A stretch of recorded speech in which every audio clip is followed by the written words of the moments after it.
I'm ready. Ready? I'm ready. Okay. Good morning. I'm so glad to see all of y'all. This is not how we thought we'd be seeing each other at the beginning of the year. This event was scheduled. I had many events that were scheduled, and I'm ready. ready? Hello. Okay. Good morning. I'm so glad to see all of y'all. This is not how we thought we'd be seeing each other at the beginning of the year. This event was scheduled. I have many events that were scheduled, and I'm ready. are we ready to start again? Yeah, I don't know what that was. That was a playback.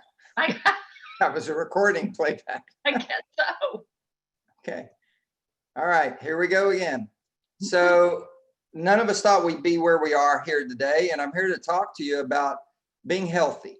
And I'm here to talk to you about being healthy from two perspectives. The first is your personal health, the health of your family, yourself, your clients, your customers, the vendors in the industry. Everybody needs to try to be healthy. The COVID virus is killing people. It's not a joke. So you need to follow the CDC guidelines and you need to be healthy. The second thing is, it's been extremely disruptive. I'm not telling you anything you don't know. The entire world has shut down to some degree in business over this. And that's our nation is shut down and our communities are shut down and your business may be shut down. But there is a very funny thing about that. And this is true for all of my 32 years in the business. I've been through several downturns. I've been through other pandemics before. We had Ebola, we had swine flu. I mean, this is not the first and it won't be the last that we have a pandemic. They come around regularly. Economic collapses, 08, 09, the dot-com bust on Wall Street in 2000. I've been through downturns.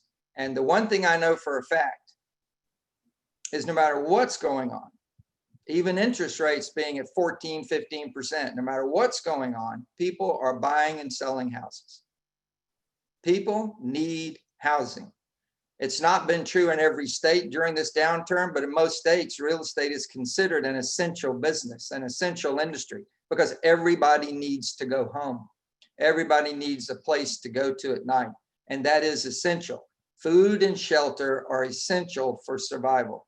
And I believe in people protecting themselves, but I also believe in our duty to serve as essential businesses, meaning people need real estate services even in the middle of a pandemic.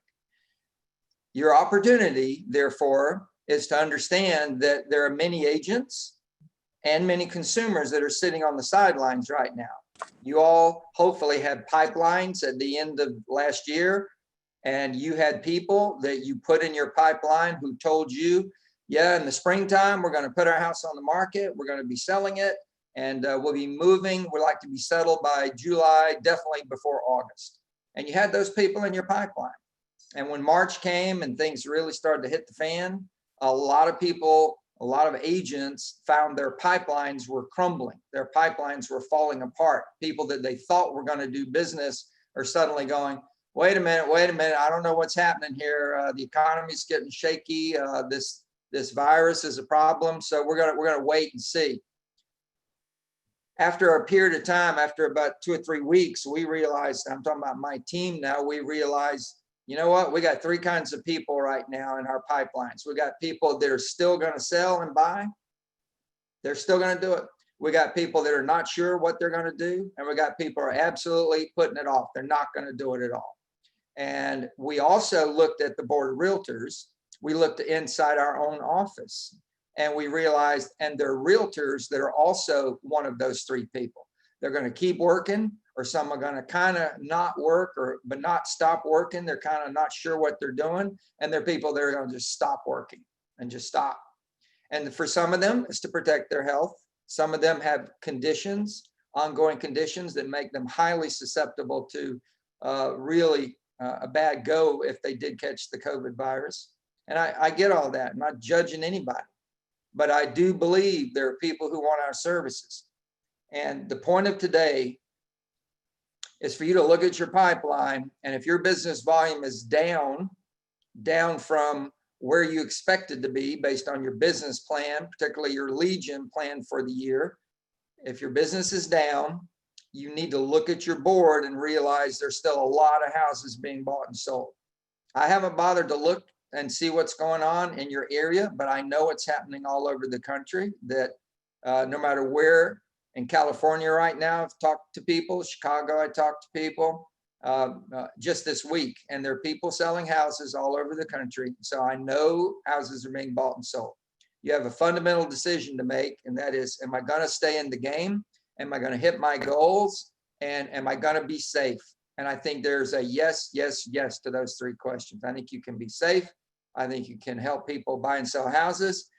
And maybe the most important part from a business point of view is you can take market share. Because the thing that top agents know is that when things get tough, whether it's economic or virus or whatever, when times get tough, that's the best time to take market share, because you know some of your competitors are going to be sitting back on the sidelines. So if your business is down, you have to change. This is self-evident. I'm not telling any of you anything you don't know, but if your business is down, whatever you're doing is not working. And if you're simply not doing anything, and that's why your business is down, then you need to get to work. But that'll be something you haven't been doing maybe for the past few weeks or months. You need to get to work. But if you're working and it's not happening, too many people are telling you, no, we're not going to do it, we're going to wait till this thing blows over, then you need to change who you're talking to. You need to change, and change is difficult for people. Everybody, change is difficult, but you're going to have to do it if you want to hit your numbers. So we're going to talk about that. We're going to talk about wanting to hit your numbers, and we're going to talk about change. And in terms of lead generation, I'm here today for you to really rethink your entire lead generation approach. And part of it won't change. Sphere and past clients are going to be the bedrock of what you do. But some of you need to really rethink the rest of your lead generation plan. When times get tough, you hear this all the time, and it's in the Shift book as well. So we know this is a fact. When times get tough, generally, the best thing to do is go back to the basics. Go to the basics. And we are going to cover the basics today. The basics. Things are called the basic because they always work everywhere. And we're going to talk about those. But we're going to talk about specifically best practices of the basics. And a lot of people, in fact, all people do the basics, but they don't always do the best practices with the basics. And that's what we're going to cover. But we're also going to talk about something really, really profoundly important right now. And I don't use that word lightly. It is profoundly important.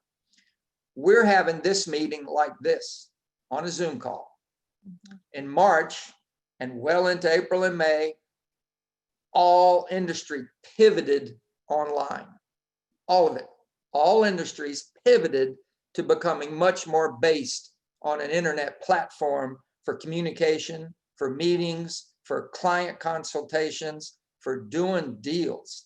People went to Zoom or Google Hangouts, and you have huge companies now, big companies like Apple, like IBM, officially saying, we found that the work from home experiment that was forced on us is actually working out okay. And we're going to, in the future, plan on having a significant part of our workforce permanently at home. Think about this. All your buyers and sellers are much more grounded today in the online opportunity to communicate, to consult, and to do commerce. They're much more grounded on that today than they ever thought they would have been at the beginning of this year. They've gone digital. And if you haven't gone digital with them and maybe ahead of them, if you're not getting ahead of them in the digital experience, you're going to lose market share to agents who are strong and aggressive with the digital experience. And we're going to talk about what that looks like today. And we're going to integrate that into a conversation about command and how command just happens to be the right tool at the right time for Keller Williams agents to merge with the marketplace's adoption of the digital platform to do business. People that would never call themselves techies today are techies, at least with Zoom, at least with doing business. They are techies. So we're going to talk about that issue. So as I mentioned, I've been doing this a long time. My wife and I have sold a lot of houses. Let's go ahead and open up the PowerPoint and get started. So it asked this question. I've jumped up a little bit. Why are you in real estate? Why are you in real estate?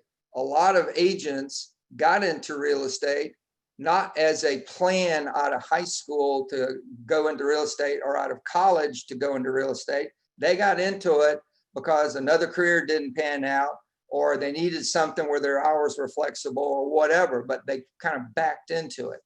But you should have gotten into real estate in order to have a career worth having. The career worth having is part of our motto in our company. Come on, click. The career worth having is our mission statement in our company. It's our belief, our motto in our company. And a career worth having should be one where you make more money and have more opportunity and have a better life. That's a career worth having. More money, more opportunity, and a better life, the life worth living part. You need to readdress that issue today. I have agents in my offices that are literally doing more business this year than last year. And I have agents in my offices across North Florida that are doing less business than they expected and less than they did last year, same time, year to date. You got to make up your mind about this. Don't give up on your life worth living. Don't give up on your career worth having. You need to understand how much money you need to make hasn't changed, and you need to examine how much money you need to make, because that's the driver for how many houses you need to sell. I know some of you are hearing me not for the first time, and you've probably heard me talk about this message more than once. It's called the lid, your own personal financial lid. How much money do you need to be making? And I'm just going to use a simple example here. The first pot of money you need to fill is your lifestyle. What is your life cost? I'm going to throw a number on that, $200,000. It may be more than some of you need, less than some of you need, but it's a good number. It's $200,000. It's probably more money than most agents have ever made before in any other career. And you need to aim big. You need to think big, aim high.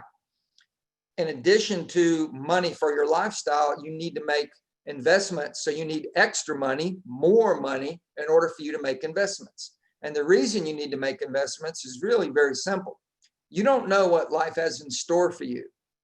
Some people, some business owners who didn't have reserves properly are now suddenly out of business permanently because they didn't have fallback money. You need to have fallback money. All of you need to have investments producing cash flow without work. You need to have a pot of money somewhere for turbulent times or rainy day needs like right now. The investment money, I think you need to do at least 20% of your lifestyle a year into an investment vehicle. I think real estate would be the thing to get into. So if you're spending 200 grand a year on your lifestyle, you need another 40 grand to put into investing. And that's a minimum, but you need 40 grand. That's 240 total. And now you need to get out of debt. And the biggest debt you have every year is the IRS. Taxes is the biggest debt you have, but you also have your mortgage as well. So when you look at money for debt, it's going to be 50% of the lifestyle and the investment money added up. So if it's 200 and then 40,000, that's 240, half is 120. You need to be making $360,000 a year if you're that person I'm talking about. But the exercise is simple. Whatever your lifestyle costs, you need 20% more, and then you need 50% of those two added up to pay off all your debts. And realize the IRS is going to come in and take 1/3 of that money right off the top. So your 360 goes down to 240, just like that every year. When you know how much money you need to make, you can then figure out what you need to do in terms of selling houses. We've talked about a 1-3-5 or a GPS for lead generation plan for years. We've taught it in multiple courses. It's in manuals. The 1-3-5, though, is a great tool for business planning, not just lead gen plan. And I want to talk about that quickly before we talk about the lead gen 1-3-5. The business lead gen plan is one big goal, and it could be money, could be sold dollars, it could be units, could be appointments, but no, the business goal should be units sold. That's the thing to focus on. If you focused on money and you said, well, I want to sell $10 million, that could be 10 sales at $1 million each, or 100 sales at 100,000 each. So money doesn't tell you how much work has to be done. Units tell you how much work has to be done. So you measure your business model, you build your business model around the unit goal. When you know your unit goal, then you have 3 priorities on where you're going to get that work done. How are you going to do 100 sales a year, or 50 sales a year, or 30 sales a year? Where are you going to get those leads? Where are you going to get the support? Where are you going to get the systems? Where do they come from? And it's those 3 priorities, and then 5 strategies for each priority. Here's the way it looks. This is a 1-3-5 for business. And I did this as a single agent going after 36 sales.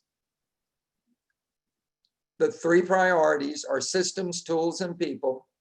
If you've been with us any amount of time, you recognize that's the definition of leverage: systems, tools, and people. When you look at how the strategies break down out of that, the systems, you all would have 5 systems: lead gen, seller system, buyer system, the financial system, money in, money out, and then the growth system. The tools you would need, that you do need, are number 1, your database. Your business is your database. If you've been in this company at all and taken any training, you've heard this. So command. Number 2, website. Number 3, the app, the consumer app. Number 4, collateral material, which are handouts, mail, things that you give out to people to stimulate or support conversations. And then the last one is a target. And a target means, depending on where you're focusing your business efforts, there might be a tool you need for that focus that you don't need unless you're doing that focus. I'll give you a simple example. If you're going to focus in lead gen on video with Instagram or YouTube, you're going to need a quality digital camera, not expensive, but something a little better than your phone. And you're going to need some digital editing software, so that if it happens to be cloudy, you can still have the video look pretty good, pretty bright and spiffy. So those tools, if you're not going to do video, you don't need them. If you're going to do geographic farming, you're going to need a real estate templated report card every month. You're going to need a quarterly newsletter that goes out. And if you're not going to do geographic farming, you don't need those tools. And then that leads us to the people. The single agent still focuses, like all business owners, on a small group of people. The agent is the most important thing to focus on. And the most important thing for a single agent trying to do 36 sales is that they're on time to work and work 8 hours a day, 5 days a week, solid. That's the most important thing. You have 1 employee, and that sucker better be at work on time every day. Number 2 is a VA or an EA. If you're a single agent doing 30 to 40 sales a year, you're busy. And there's a lot of work you have to do that is not high dollar work. It's $10, $12 an hour work. And you're trying to make $100 an hour or $50 an hour. If you're doing low dollar work, get it off your plate. Get a virtual assistant, get an EA, get some help. Number 3 and 4 are the same thing: a wealth determiner. The Red Book documented that people that netted $1 million had 1,920 METs on average in order to do that. And of the 1,920 METs in the database, and we'll look at this later, they only averaged 5 people that they call core advocates, people that were really strong in supporting their business. The point is, a single agent, you don't have to get to net 1 million to have core advocates. You need to build them. If you're a single agent, if you had two people who each sent you 5 deals a year, that will be 1/3 of your annual goal being attained by 2 people supporting you. We'll talk more about that later. And then a coach. And a coach could be a peer partner. It could be a coach that you hire. It could be a MAPS coach. I'd recommend a MAPS coach. But a coach is somebody who's going to keep you on track and keep you focusing on not just making money, but also having a life worth living. And a lot of single agents, it's been my experience, 32 years in the business, the ones doing 30 to 40 sales alone, they tend to get wrapped up in their business pretty hard. So you need a wake-up call on that. Now here's a 135 for lead gen for the same goal for the 36 sales. Now understand, a lot of agents were taught to build a 135 for lead gen, and the one goal was the 36 sales. That's not accurate. That's not what you do for lead gen. Lead generation has one goal, and it's not sales. It's not sales. It is appointments. That is the whole goal of lead gen. The minute you have an appointment with a buyer or seller, lead gen did its job. Now it's up to your seller or buyer system to take over and produce the sale, not the lead gen. So there's a relationship between closed sales and appointments needed to get the closed sales, and it's roughly 2 to 1. We'll look at this later too, but just assume that right now. So if I want 36 sales, I automatically know I need 72 appointments. 72 appointments are going to come from where? And I used a classic example, which is the agent is going to get half their business from their sphere and past clients. So that would be half of 72, 36 appointments would come from sphere. The web would be 18 appointments, 1 to 2 appointments a month. And we'll talk more about the web later. And then a farm, and this is just an example, it could be FISBOs, it could be door knocking, it could be seminars, it could be lots of stuff. This is just an example. And then the farm would be 18 appointments.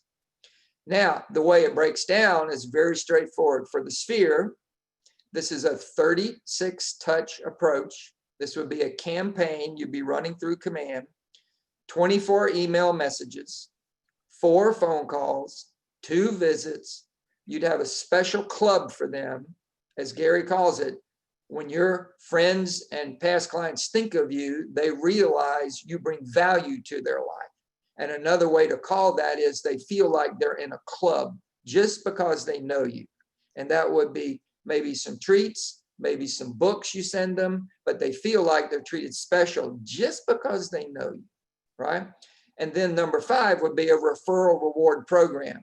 You focus on the sphere to get repeats and referrals are much more likely than an actual repeat. So you really need to understand the number one thing you do when you get a referral is you reward that behavior very clearly and very powerfully. So a referral reward program. On the web, and this is about what's working best for a lot of people, a lot of agents in KW right now. Number 1, you're going to utilize Facebook. Number 2, you're going to utilize Google. Number 3, the app. Number 4, either YouTube or Instagram. It's a toss-up. We'll talk more about that later, but I just put Instagram here. Video is the point. And then LinkedIn. LinkedIn is becoming increasingly powerful for agents to get business and also find people to hire. And it's not just us, it's industry in general. It's helping support LinkedIn due to the value they bring. And then the geographic farm. Number 1, the real estate report card. I already mentioned that. Number 2, the newsletter, 4 times a year, quarterly. Number 3, be a sponsor at the schools, the public schools, and maybe the private schools that all the kids in that neighborhood go to. Because when the parents see you supporting their kids' school, you're going to be connected to them at a different level. And you're going to go to those ball games, go to those theater programs, go to the spelling bees. You're going to be there. They're going to see you, and they're going to be in the room all the time. You're going to make connections. Number 4, the HOA, if they have one, a homeowner association meeting. Here's a tip. If you live in the area, Don't be the president of the HOA. You will win some friends and you will make some enemies. And that's not your goal when you're geographic farming. And then number 5, door knocking. And door knocking is a concept. It is an activity, but essentially it's a door knock to make a connection with somebody. And you can quote door knock face to face, on the phone, or in the mail. The point is to make contact. So I can touch you in that farm by following a simple concept called mail, call, see. It's some mail, some calls, and some C's. And that actually is the best door knocking campaign, is a mixture. It's not all door knocking. They get tired of you coming. And it's not all mail. That has the weakest result. This is the 3 L's. If you've been in KW any amount of time, you've seen this before. Your success is built on this. The foundation of an agent's success is leads, period. There's nothing else that's more important than leads. And the reason is that gets you appointments. And appointments is where the money starts to be made. When you get enough leads, you'll start to shift your focus towards listings, listing leads. And the reason for that is very powerful. We started off talking about your life worth living, and that is critically important. The life worth living comes from you not overworking. The life worth living comes from 40 to 50 hours a week. Every week go into work and the rest goes into your life. If you're a single agent and you're getting leads and you're on track to sell 30 to 40 houses a year, but you're buyer based and not heavily, let's just say you're 60%. So I'm going to do 30 deals this year and 60% are going to be buyers. That would be 18 buyers and 12 closed sellers. If you flip that, same units, same money, but you're going to have 60% sellers closed, that would be 18 closed sellers and 12 closed buyers. Listen to this. Your work week shrinks 20 to 25% simply by being seller based. If you're in this for a true career, you better become seller based. And there are many reasons to do that, which we'll look at in a minute. But the biggest one, literally, is time. That is the biggest benefit, is time. So you will end up focusing on listings. And if you get listings, what's going to happen is you're going to do even more business, because listings are huge lead generation opportunities. And when you start to mine that, your business gets explosive. And that leads you to leverage, which again is systems, tools, and people. And you will use those at a high level to keep on track for the life worth living and keep doing more business and more sales, but never spending more than 40 to 50 hours a week on work. So leads are what we're here to talk about.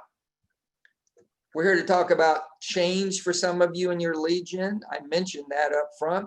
If your business is down year to date and you have a typical lead gen plan where you're focusing on 2 or 3, maybe 4 ways to get the leads, and your business is down, you have to probably keep 1 or 2 of those things you are working, and you need to probably drop 1 or 2 and add something different.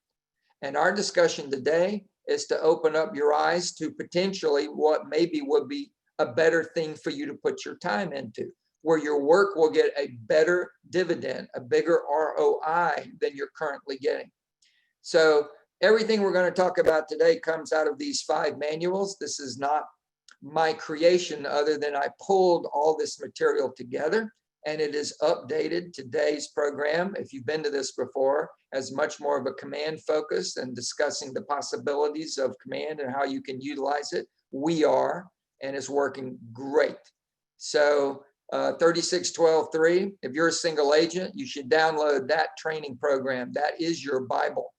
The Red Book is a Bible for teams, and 3612.3 is the Bible for single agents. It stands for 36 sales in 12 months with 3 hours a day on lead generation. Get it, download it. It's free. MREA Systematizing Lead Generation. That is a manual that most people don't know what I'm talking about.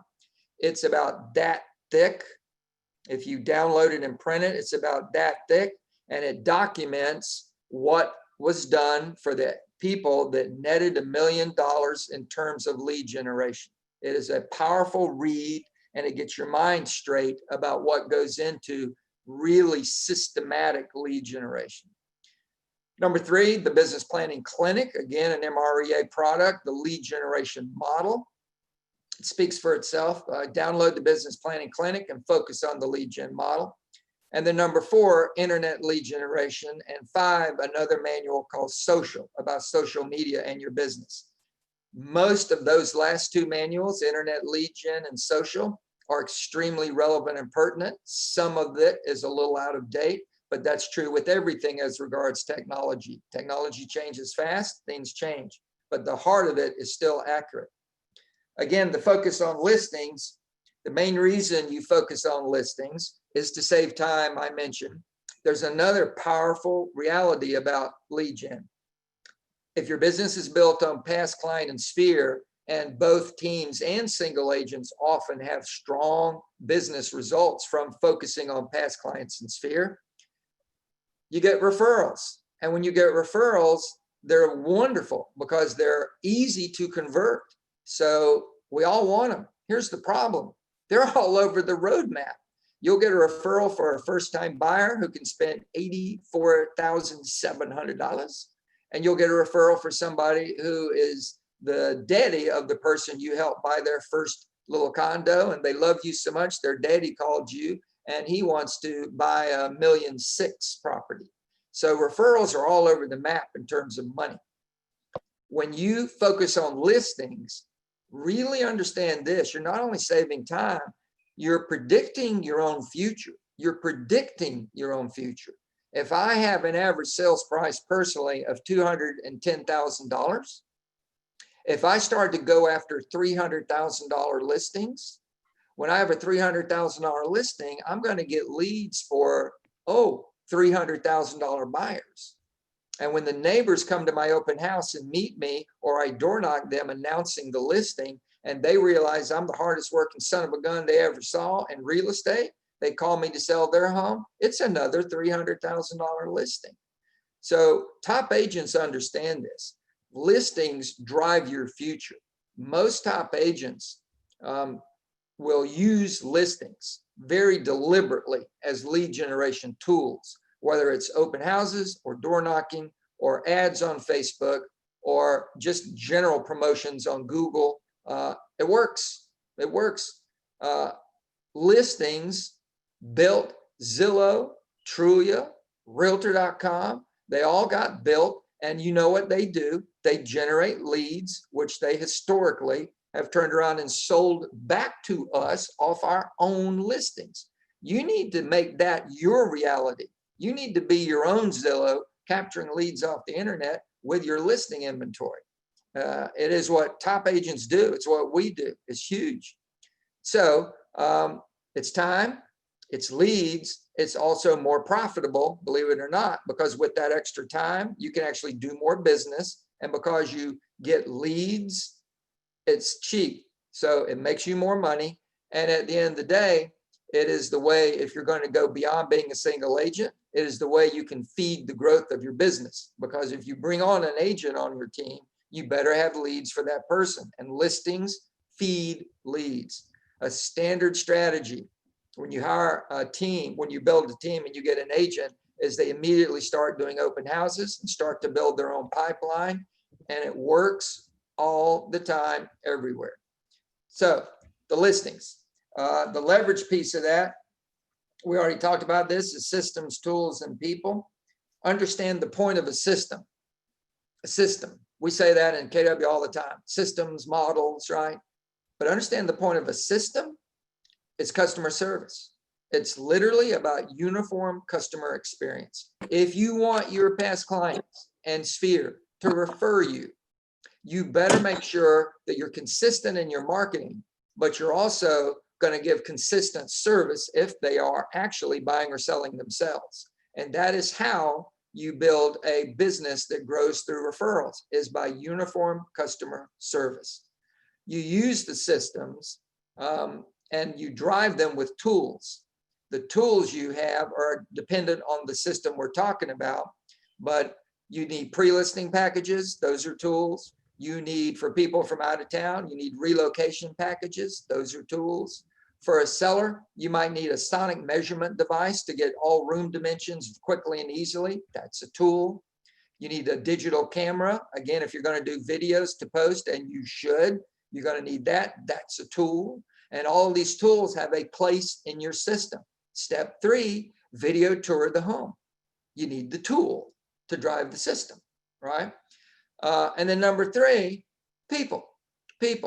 Again, if you're a single agent and your aim is 30 to 40, you might consider a VA or an EA.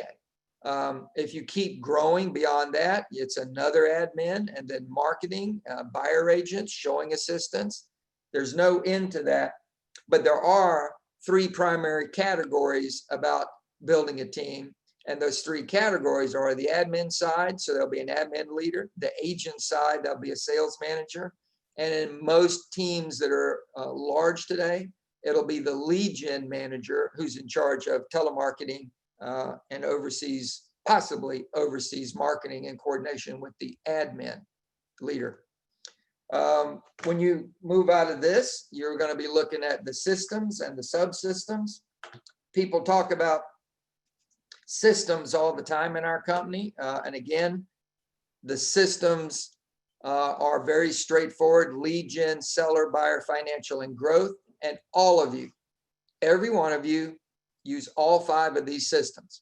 The difference between a true system and the system you have is usually yours isn't written out in detail and followed exactly in order.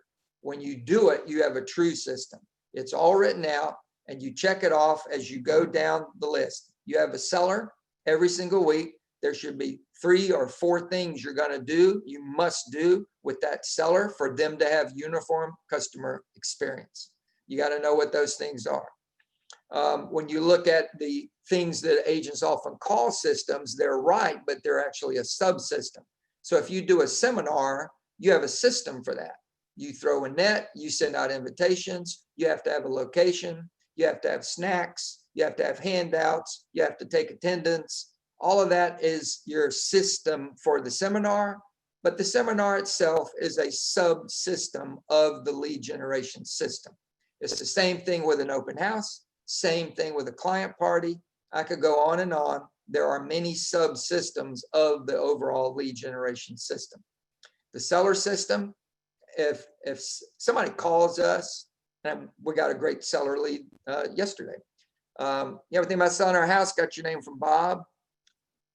They're talking to an admin that immediately engages them in filling out a form, and they collect data, and they order a pre-listing package to be sent either by mail or by courier or by email. And that's ordered through a VA in the Philippines who turns around and makes the package be delivered, mailed, or emailed. So the seller doesn't see this, but they talk to an admin, and now a staff person in the Philippines is delivering that package. Then they'll see the listing agent. The listing agent has a system. They'll do the workup on the house valuation. They'll go out and make the presentation. They'll close them, and then their part of it's done. Then they're with the listing manager. Listing manager has a system. Again, all those steps to manage the listing until contract. And then it's handed off to the closing coordinator once it's under contract, who has their system. And understand the point of this. That seller says, I hired the Rivers team and it was a great experience. And they literally went from one system to another with different people, but added up to them, the whole thing was one system. It was the way I was treated from the beginning of the relationship to the closing. And that the Rivers system was great. But what they actually dealt with was several people driving several systems. Now, here's the point. When you build a team like that, the people develop mastery. And when they develop mastery, they give the best service possible. The buyer system is kind of a mirror of the seller system. It's specific things that are done. The financial system means you, number one, have a budget. And if you have a true business, then you have a P&L, you have a balance sheet, and you will have payroll if you have staff. you have to pay taxes, etc. And the growth system is already built for you. It's the leverage series. MVVB, you need your MVVBP, but then the leverage series, CV, 30, 60, 90, and STO. The reason your mission, vision, values, beliefs, and perspective is a part of your growth system is because that's what makes you grow, is the mission you're on. And what you do in hiring people and how you bring them on is all about your values, your beliefs, and your perspective. And then the tools. These are the most important tools in the industry today.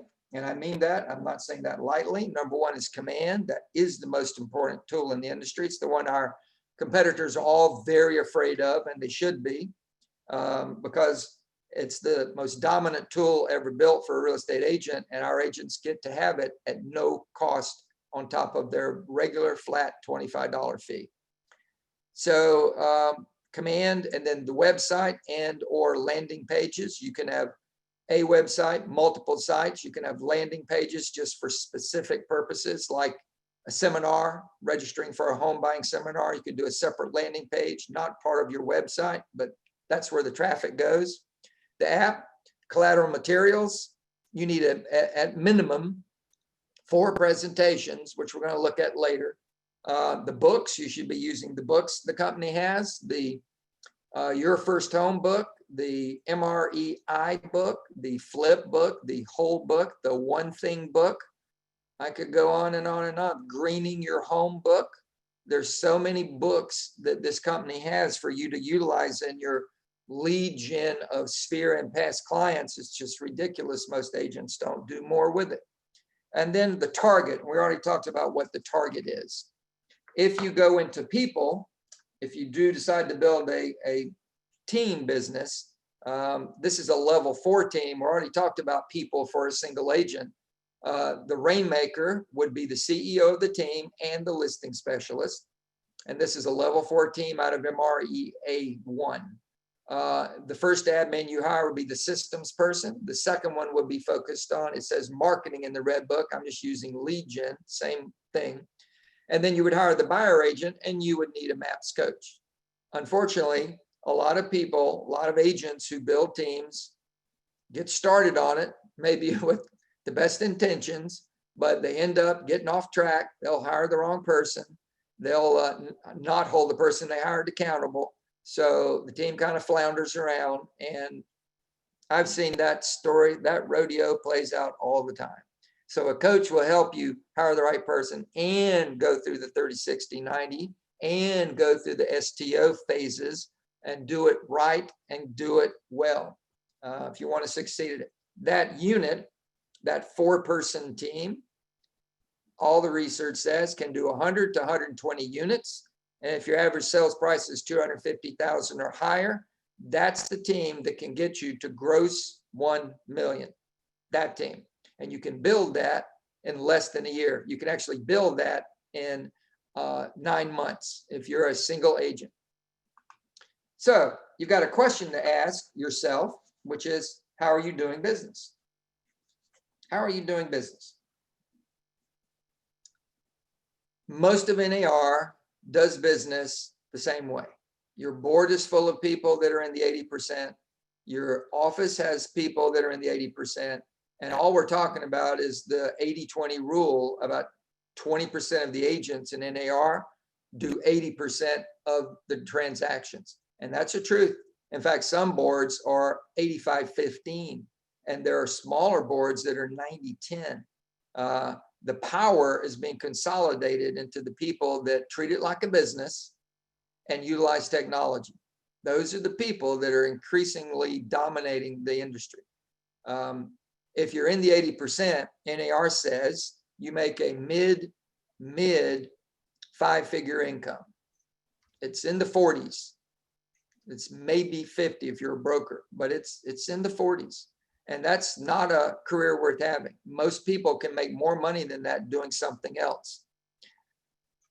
Truth is, a lot of those people are content with the money. It's secondary income or additional retirement income or just some income to make investments or pay for kids' college. But I get that, and there's nothing wrong with that. However, if you're going to deliberately do low volume, realize in our mindset at KW, that's not an excuse to not be well trained and deliver good service. So I'm fine with people being single agents and not treating it like a true full career, but they must take training and they must be knowledgeable about contracts and about the marketplace. Number two, if you choose to be out of that group and go to the 20%, here's what you should know. The 20% are making six-figure incomes. The 20% are the people that stay in the business. The 80% is where the revolving door is. People go in and out of NAR every year in your board. People are coming and going, and they're all into 80% typically. So the 20% are making six figures. And for most of them, they make more money than they made doing whatever they were doing before they got into real estate. Some of them are becoming millionaires, and it starts with getting out of the 80 and into the 20. They have written plans. The difference between the 80 and the 20 is written plans. And I don't mean they have everything done well, but they have some kind of a written lead gen plan. They usually have some kind of budget, and they're paying attention and treating it like a business, which most of the 80 don't do. The last choice an agent can make, and this is a substantially powerful question, and it's in the Red Book. The Red Book says, think big, aim high, act bold. And that's what this statement is about. If you think like that, then the way you do your business will be unlike not just the 80, it'll be unlike the 20. You will do your business in ways that other agents simply don't behave. Simple example, client parties on a regular basis. Another example, books. They send out books constantly every year. Every past client gets an MREI book. Every new client that closes gets an MREI book with an inscription in it and has a private consultation about real estate investing. Some of them have, Rebecca and I have moving trucks. We have moving boxes. We have benefits. We have discounts at local vendors, part of our special client club. All that stuff we talked about earlier, that stuff is the stuff that really separates you from the 20. Being a 20 person separates you from the 80, but if you want to step out of the 20, you have to do things, and this is the takeaway on this, you have to do things that others simply aren't willing to do. And when you're willing to do what others won't do, you become a market leader. When Amazon started offering free delivery on online packages, no retailer online was offering free delivery. And when they started doing that, they lost money for quite some time until the volume finally kicked in to the point where they were making big money. But it all started with Jeff Bezos saying, we're going to do something nobody else is willing to do. And he did it, and it worked. So make a decision about where you want to be. I encourage everyone to be in the 20% or higher, because the 20% is doable by everybody. Everybody can sell 30 to 40 houses a year or more. Single agent can hit that number, and that puts you in the 20%. So when you look at a lot of our materials, including the Red Book, you see this chart on creativity and the role it plays. If you're a new agent or a single agent that's not doing a lot of volume, the right side is probably where you are. It's not trying to say you personally are unstable. It's not the point of the graph. It's about your business. In other words, if you don't have a written detailed business plan, if you don't have budgets, if you don't have a detailed written lead generation plan, your business will be, and I see this in my offices tragically all the time, your business will look like this. You'll have a closing this month and no closings next month. You'll have a closing the following month and no closing for the next 2 months. And then you'll have 2 closings in a month, and it's all uneven. So your income is not predictable. You're not capable of putting money into investing in your business because your money is too erratic. And you simply have very little faith in your business. And that's not a good thing. If you try to put a model on top of creativity without fundamentally stop driving your business with creativity, it doesn't work. The best example of that is people have been told forever in the industry, you need a database. So they'll get a database. Rebecca and I have had multiple databases over 32 years. We had Top Producer, we had Microsoft, we had Windows, Word. In other words, we had so many databases over the years. But the truth is, if you just slap one over Creativity, it ends up being you have a name and a phone number and nothing else in that person's file. So you don't actually have a database, you have a phone book. And a phone book isn't going to allow you to data mine. It'll allow you to find their phone number, and that's about it.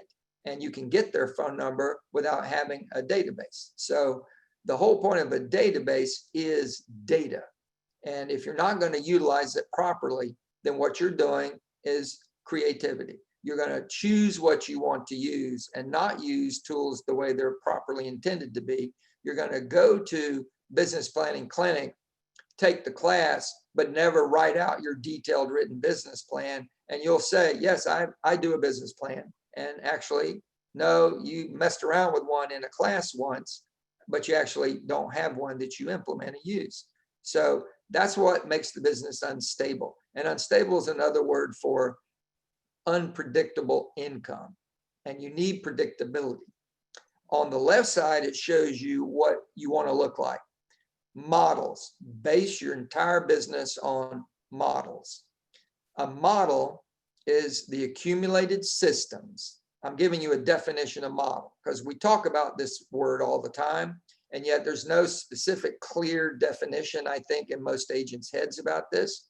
A model is the accumulated systems, tools, and people necessary to deliver goods or services with uniform customer experience. I'll say it one more time. A model is the accumulated systems, tools, and people necessary to deliver goods or services with uniform customer experience. Now, that's simply how you create a strong referral-based business. And every business wants to do that. Every single business wants to do that. And that's how you do it. So you have the models, and again, the models therefore are about uniform customer service or experience. But then creativity does come to play. In fact, creativity, if you just look at it graphically, creativity takes you to the top. Creativity is about this, taking market share. So models are about uniform customer service. And what's important about that is if you want to do more volume, if you want to keep growing, you can't really do it unless you give uniform customer service. Because until you treat buyers and sellers uniformly, until your lead gen system runs like a Swiss watch, until everything is running smoothly and powerfully and no customer, buyer, or seller gets dropped in the grease, then you can scale up. Because when you scale, you have to have uniform customer service. You'll start hiring more people who will use your systems or use your tools and drive your systems, and they're going to do exactly what you did as a single agent, the way you did it, because it's built into the systems. And that creates your ability to grow. So you want to be building a business based on models and then creativity to take market share. I'll give you a quick example of taking market share. If you get a seller lead, you should deliver a pre-listing package. And if you deliver a pre-listing package, you're doing what the majority of your board and NAR's members don't do. That creativity impresses a seller. They'll look at 40, 50 pages of information about the transaction. How, if I hire you, here's what it's going to happen. Here's what it's going to look like. Information about the market, and that'll be charts and graphs, about 10 pages of data, and it's no more than 30 days old. And then your value proposition. Here are many reasons why you should hire me. Or here I could tell you why to hire me. I'll let my customers speak for myself. So here's a list of testimonials or links to video testimonials, even better.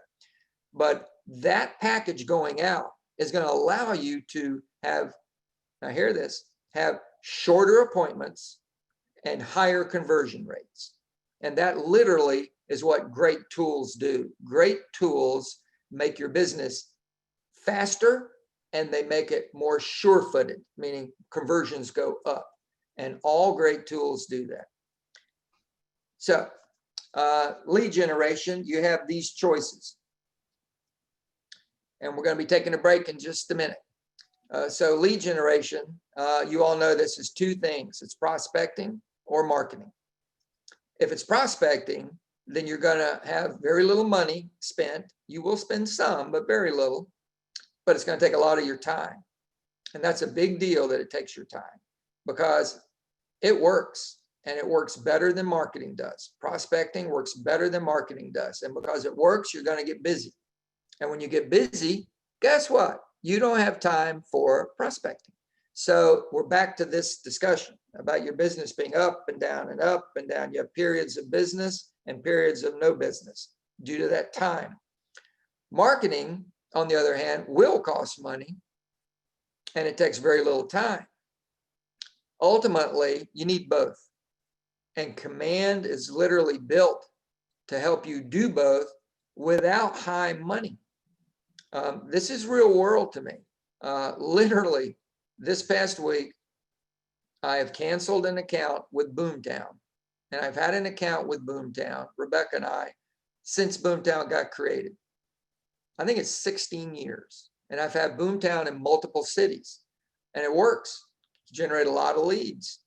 But the cost was $45,000 to $60,000 a year, depending on the market I was in. And that cost is still cheaper than buying leads from Zillow.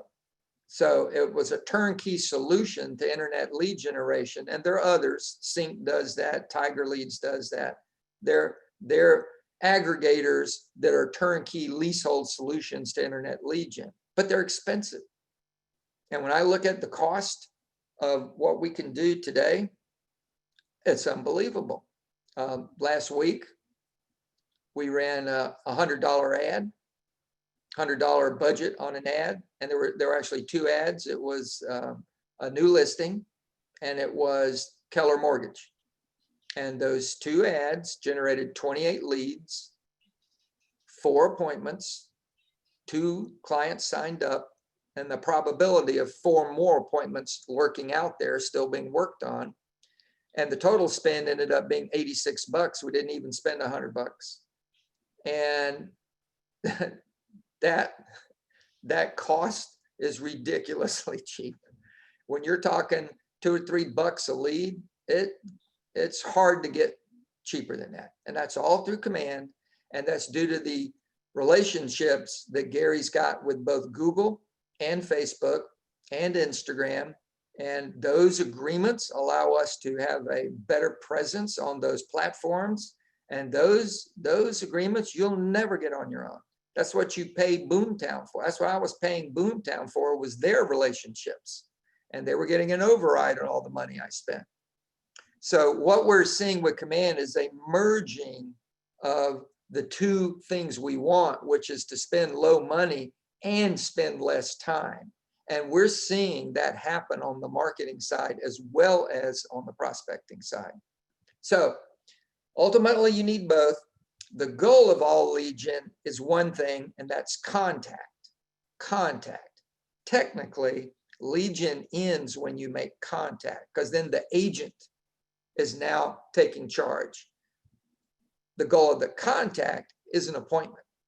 It's not to try to sell them on the phone. It is to get in front of them, either in today's world, a Zoom consultation, or face-to-face in the office. Old school, new school, either way, it's to get face-to-face and have a separate appointment for you to talk about buying or selling real estate for 30 minutes to an hour. It shouldn't take more than that if you do everything else properly. So that is the goal today, for me to talk to you about the 10 best utilized basics, and that includes today technology, and the best practices for each of those to get appointments. And that's what we're going to be discussing. So now, young lady, we're getting ready to stop and take a break. And I believe we have a very sharp lady who's going to jump in now.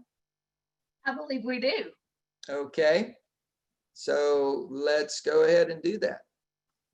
Chelsea, take yourself off mute. Chelsea, I know you. Oh, I figured that out the last. We didn't hear you. Nope. Yeah, it took me off mute. Can everybody hear me? Yes. Okay.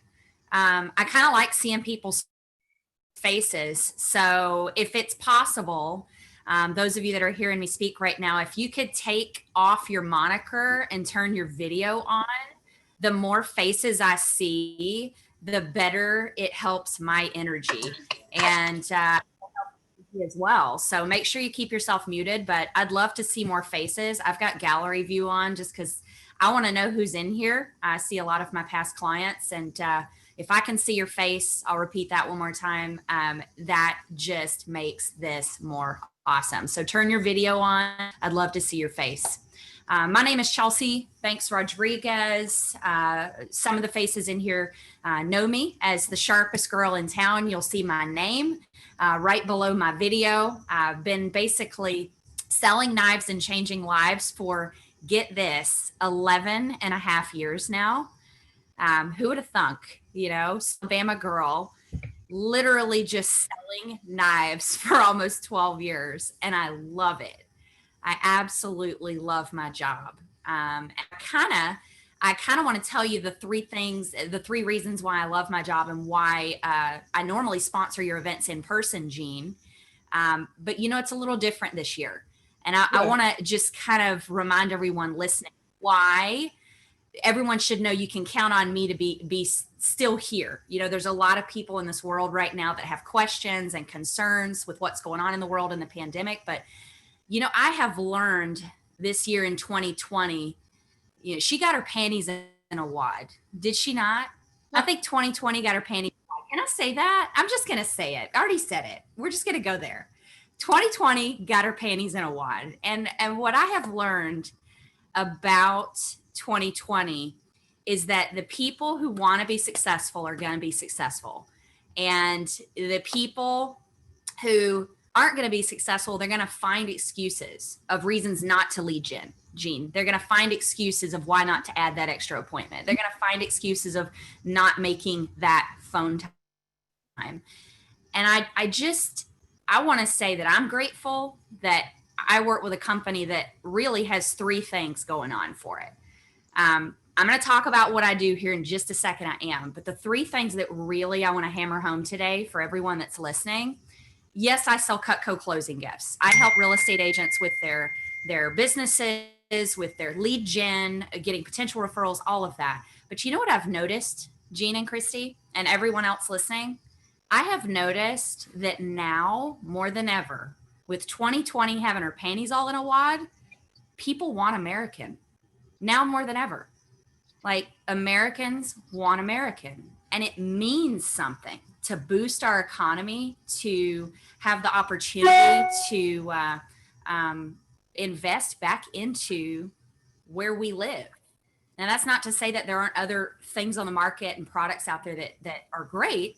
I just have found that now more than ever, I am so grateful and so proud that I represent an American company and an American product. And people are asking for more of that. I've also secondly found that, you know, someone asked me, a realtor asked me, she goes, my business is booming. People are moving. They're buying more houses. It's great. I never would have thought I'd be having a year that's up like this. And she goes, but man, the State Fair of Texas got canceled.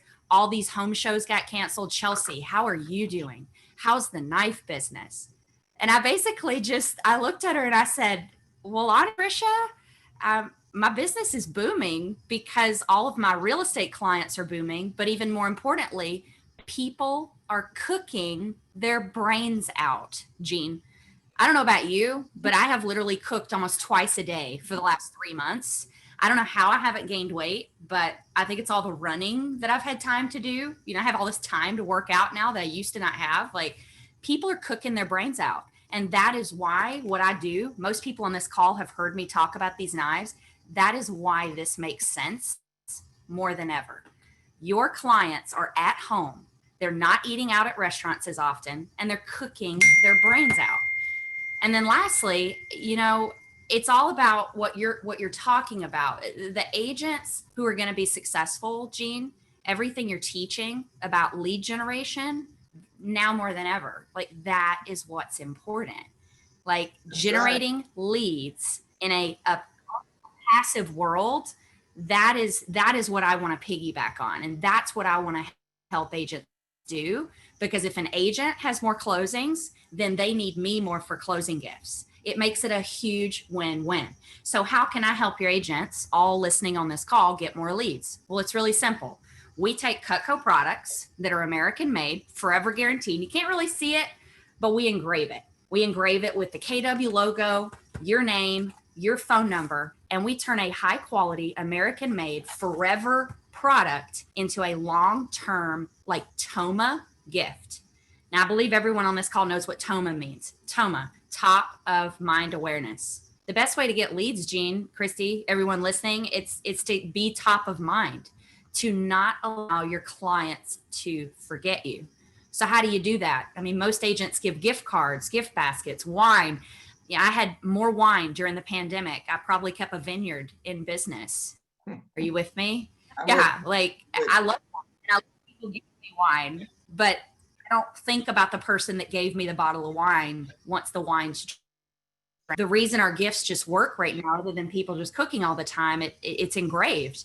Clients are at home, they're cooking more than ever. And when an agent's name is engraved on that blade, they never forget the real estate agent that helped them with the biggest, most important transaction of their life. Now, also with it being engraved, most realtors only get to write $50 per closing.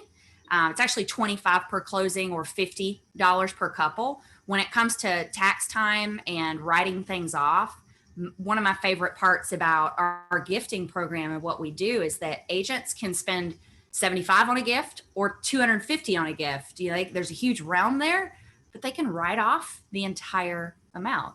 Our gifts are 100% legally tax deductible at the end of the year. It doesn't matter if an agent ordered one gift or 100 gifts, they're going to be able to write off 100% of that on their taxes, which is really nice. But I'm gonna hammer this home with kind of a last thought. Cutco closing gifts. Agents give gifts. So why should they give our gifts? Why should they give a knife other than all the reasons I've already mentioned? For me, in a virtual world, it's really easy to get distracted. Am I right? It's really easy to get distracted. I know for a fact there's probably people that have their screen canceled out right now and they're like, oh, the sponsor's on, so I may not need to hear that. I'm going to call those people back to their computer screen. And if you've heard nothing else I've said, make sure you hear this. Systems, systems, systems. It's just like you're talking about, Gene, for your lead gen. If your lead gen has systems, client appreciation should have systems, but you systemize it so that it is off your plate, so that it doesn't take a ton of energy, so that when you are distracted and going on to that next deal, you're not worrying about, oh crap, I got to go to Total Wines and Liquors and wear a face mask in there, hoping I don't get the Rona because all the other alcoholics that are in here. Like, we don't have to do those things. Instead of standing in line at Home Depot, standing in line at Total Wines and Liquors, scratching our heads, wondering if we've got the perfect gift, now more than ever. I've always been fired up about Cutco. I've always been fired up about realtors. I know that our product works because I've seen it work. But this year with 2020 and her panties all in a wad, I have seen more clients come up to me and say, my realtor gave me this knife and it's the best thing I have in my home. I use it every day. And every time I use it, I remember Mindy. Every time I use it, I remember Bob. And a system in place for your gifting is huge. Agents just get a few gifts from us. We ship everything in one box and they can give those out closing to closing and not have to worry about the stress of picking up last minute gifts, especially in this crazy world.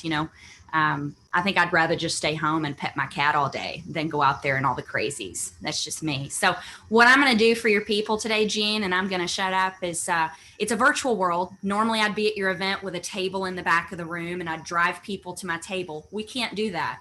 So I'm actually going to drive people to my cell phone.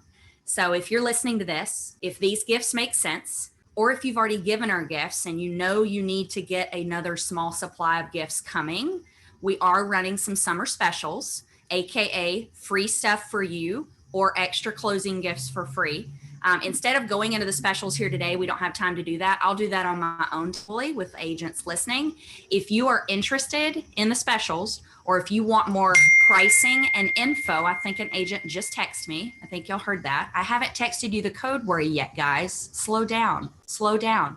The code word that I want you to text my cell phone today is the word leads, LEADS. You like that word, Gene? I do like that. I want to I like that word. help your agents get more leads. So here's the phone number you're going to text, and I'm going to put it in the chat box for any confusion. 205-239-1634. Okay, that is a lot of text messages. Y'all are fixing to hear my phone going off. That's exciting. I will be following up tomorrow. Not today. I'm not going to be calling anybody today. You need to focus on what Gene has to say. There they come. 205-239-1634. Text the word leads. If you text me or weeds, I'm not going to respond because nobody likes weeds. So text me the word leads and I will follow up. Gene, I always appreciate the time. Thanks for dealing with my quirky. I think in a world of negativity, we need a little positivity, and I can't say thank you enough for teaching what you do. And Christy, you do so much behind the scenes that so many people don't even see. And I know it because we talk a lot. I just want you to know how much I truly appreciate what you do for this entire region. You put so much together behind the scenes and you don't get near enough credit for it. So I appreciate you, and I will put the number in the text box. I'm going to turn my phone off now so this won't freak you guys out. There we go. Let's see if I can do that. Thank you guys. Y'all enjoy your break. Thank you so much. Thank you so much. All right, we're going to take a short break. Christy's been monitoring for questions. So while you're on the break, if you have a question you haven't yet put in under the chat, please go ahead and do that, because when we come back from the break, the first thing we're going to do is hit the questions, and we'll do the Q&A then. So take 10 minutes. So it is almost a quarter after. So be back at 25 after. 25. And don't log out. Don't Yeah. log out because you may have a hard time getting back in because we're full. Yep. Okay. See ya in 10 minutes.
Ready with some questions? All right. You know what's interesting, Gene, is this region, we help each other so much, just like everybody else in KW. And as questions have been going throughout the morning, our agents have been answering the simple ones, you know? It's been great. We do have one question that says, can you explain the 4 books that you mentioned? I'm a new agent. Sure. The books that I talked about are published by Keller Inc. And the books are really powerful tools, and most agents don't utilize them. And we know that simply because of the number of books that get ordered. So we realize that. One of the first most important books that was written by Gary Keller and Jay Papazana and Dave Jinks was the MREI book, the Millionaire Real Estate Investor book. That book was written for the general public. MREA, the Millionaire Real Estate Agent book, was written for agents. But the MREI book is a book documenting the best practices of individual investors, basically small investors who are buying single family or townhomes. And the book, the average price they were buying was $75,000 to $125,000. And over a 15-year plan, 15-year term, on average, they had about $2.5 million of assets. They had mortgages on all of them, and they had about $1.2 million in net value. So they were millionaires in the real estate investments they had done in 15 years. And the cash flow was $300,000. So they simply documented all these small investors that they found all over the country and created best practices, which had never been done before in the industry. And they did it. Now, that book, agents should really understand that book is a problem solver, a real problem solver for people. So parents have children, and a bunch of them go to college. And a bunch of them, the parents and the children, can't afford the college they go to. So they have to take out student loans. And the student loan debt, and all of you know this, but the student loan debt is so big, is so immense, it is crippling not just individuals. And by the way, this hurts us. I know there's agents on this Zoom call that have had a buyer who has graduated from college, did well, got a great job, making good money, and they're ready to buy their first house. And the credit score is skewed by the college debt, and they can't qualify. And it's just because of the college debt. So that debt is $1.2 trillion. You got to think about how big that debt is. The only debt that's bigger is unpaid college debt. Unpaid mortgage debt, and unpaid college debt is rising faster than unpaid mortgage debt steadily for years. It's going to surpass it if the trend lines don't change. And the only reason that exists is parents can't pay for kids' college. Now, hold that thought. Years ago, 32 years ago, when Rebecca and I got in the real estate business, there was a quote, old timer in the office who was telling me the way it was when he got into real estate. And I'll never forget, he said to me, I got out of World War II, came back and went in the real estate business. And my broker told me, we have all these returning GIs. They're all getting married. They're all having babies. You're going to be selling a lot of houses. But here's what you need to do. When you sell them a house, you go back in 6 months and tell them that now that they've had a baby, the way that they are going to be able to pay for that kid's college if they buy a small investment property. One house per baby, and you can afford their college. And remember, post-World War II, GIs had college covered under the GI Bill, but there weren't all these loans you can get today for going to college. So parents didn't know how they were going to pay for their kids' college. And by buying one investment property per child, 18 years later, college was paid for by the investment property. Somewhere along the way, we stopped doing that as agents. The brokers stopped telling agents to do it, and we stopped doing it. And the only people in the investment world who will recommend people buy real estate is us. Meaning the stockbrokers and the analysts and the people that give people financial advice, accountants, CPAs, they usually will tell them real estate is risky, and it's not. They don't understand real estate investing. We should understand it. And I'm saying this to you directly, to all of you. You need to understand these investment books, and you need to read them over and over until you really are comfortable doing a seminar and doing a consultation on them. And you need to be doing it on a steady basis. You need to do seminars steadily. We do an investment seminar at least 3 times a year, and I don't do it for the general public. We do it specifically for our past clients and our sphere, and that's it. And we challenge them to come and attend. I truly think it's your obligation. And remember, in Keller Williams, we're not salespeople, we're consultants. And when we sit there and know about real estate investing and know it could help pay for kids' college, and it's more than that, it could prepare them for retirement, it could take care of aging parents who are going to run out of money. And that's happening right now in our world at a faster pace due to COVID-19. We have people that are losing their jobs in businesses that were near retirement, and suddenly they don't have as much money as they thought that they were going to have. Businesses are going under. Investment funds are going under. They're suffering. So this is something we need to do. So anyway, that book came out, and then they realized they needed more books. So then they did a flip book. The flip book was buying property that needed work, fixing it up, and selling it for a profit. And they actually studied the #1 flipper in America. I was the only national speaker on that tour. So I got very familiar with Rick and his program, and it's a brilliant program, and it works. And all of you, all agents, you need to hear this. You need to be doing flips. In the course of doing your business, you're going to run into property that's run down, and you know that if they would just fix it up, it would sell for a quick, a top dollar in a quick time. You need to be looking for those opportunities. And when you get that flip and you do it and you get the cash, that cash can then do a buy and hold, So you can make a profit on the flip and use the profit to do the buy and hold. And there are a lot of agents who are doing that, and it's really making them millionaires.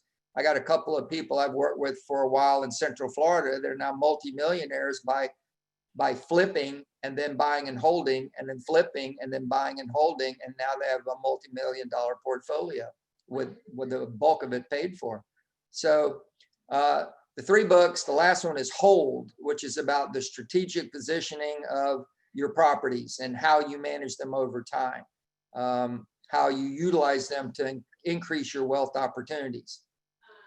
Rebecca and I have a large portfolio, and we use cash flows out of our properties to buy more properties.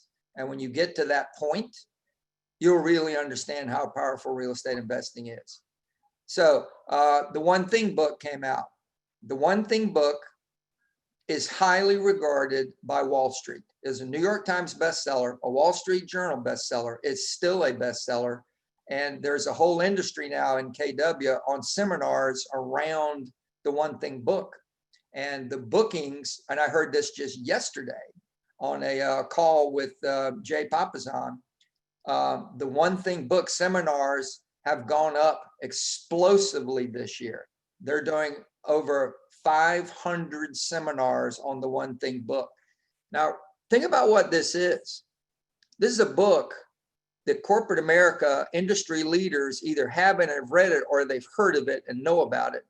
And no offense, I ain't trying to stick my finger in anybody's eye, but a lot of you have not sent the One Thing book to your core advocates, to your top people.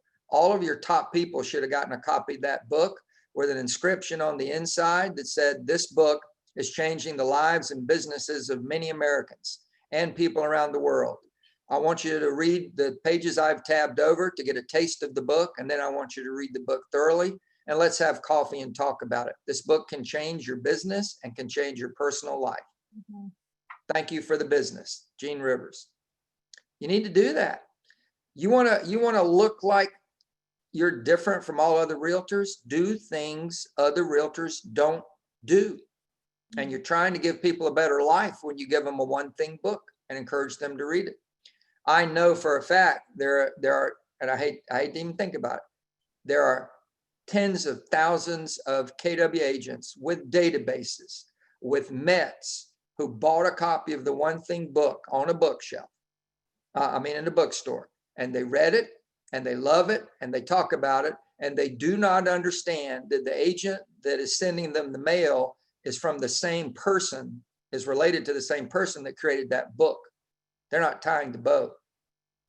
I want people to think differently about me and my business, and I want them to understand that that's true because of Keller Williams is different in the real estate industry, and that book ties that bow.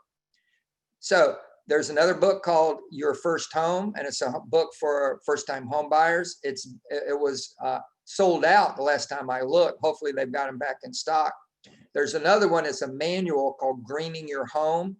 And there's a whole seminar around a lot of these books. There's a seminar you could put on around the One Thing. There's a seminar around Your First Home buying seminar. There's a seminar around greening your home.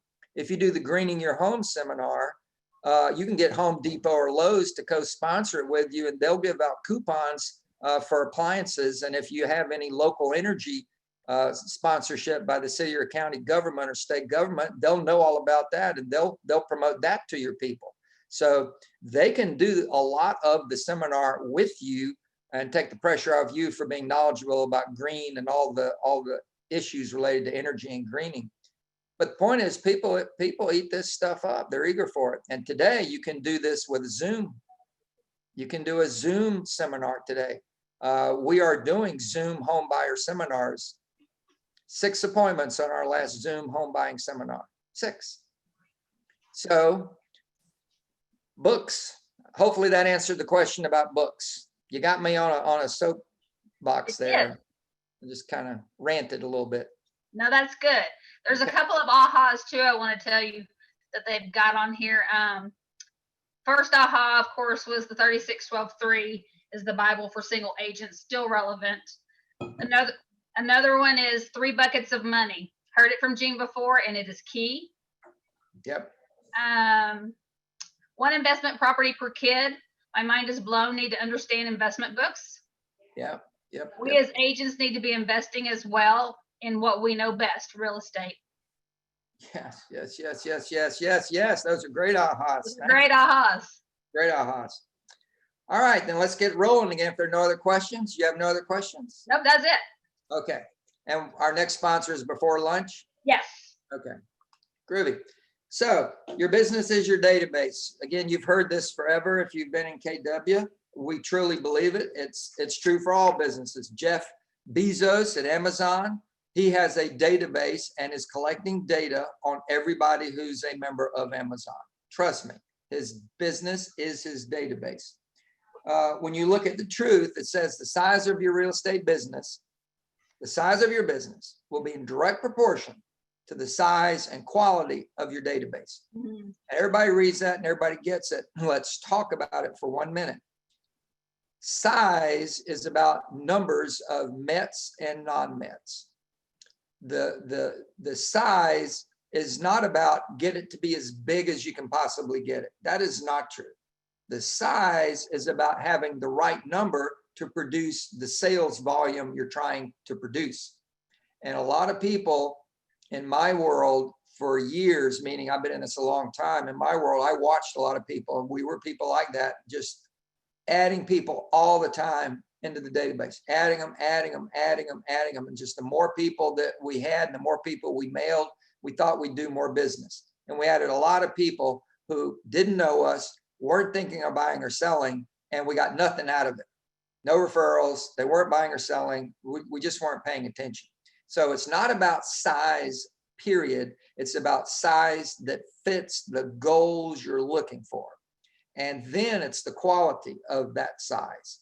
And the quality is literally about their level of probable motivation to buy or sell or refer you. And that's what the quality is about.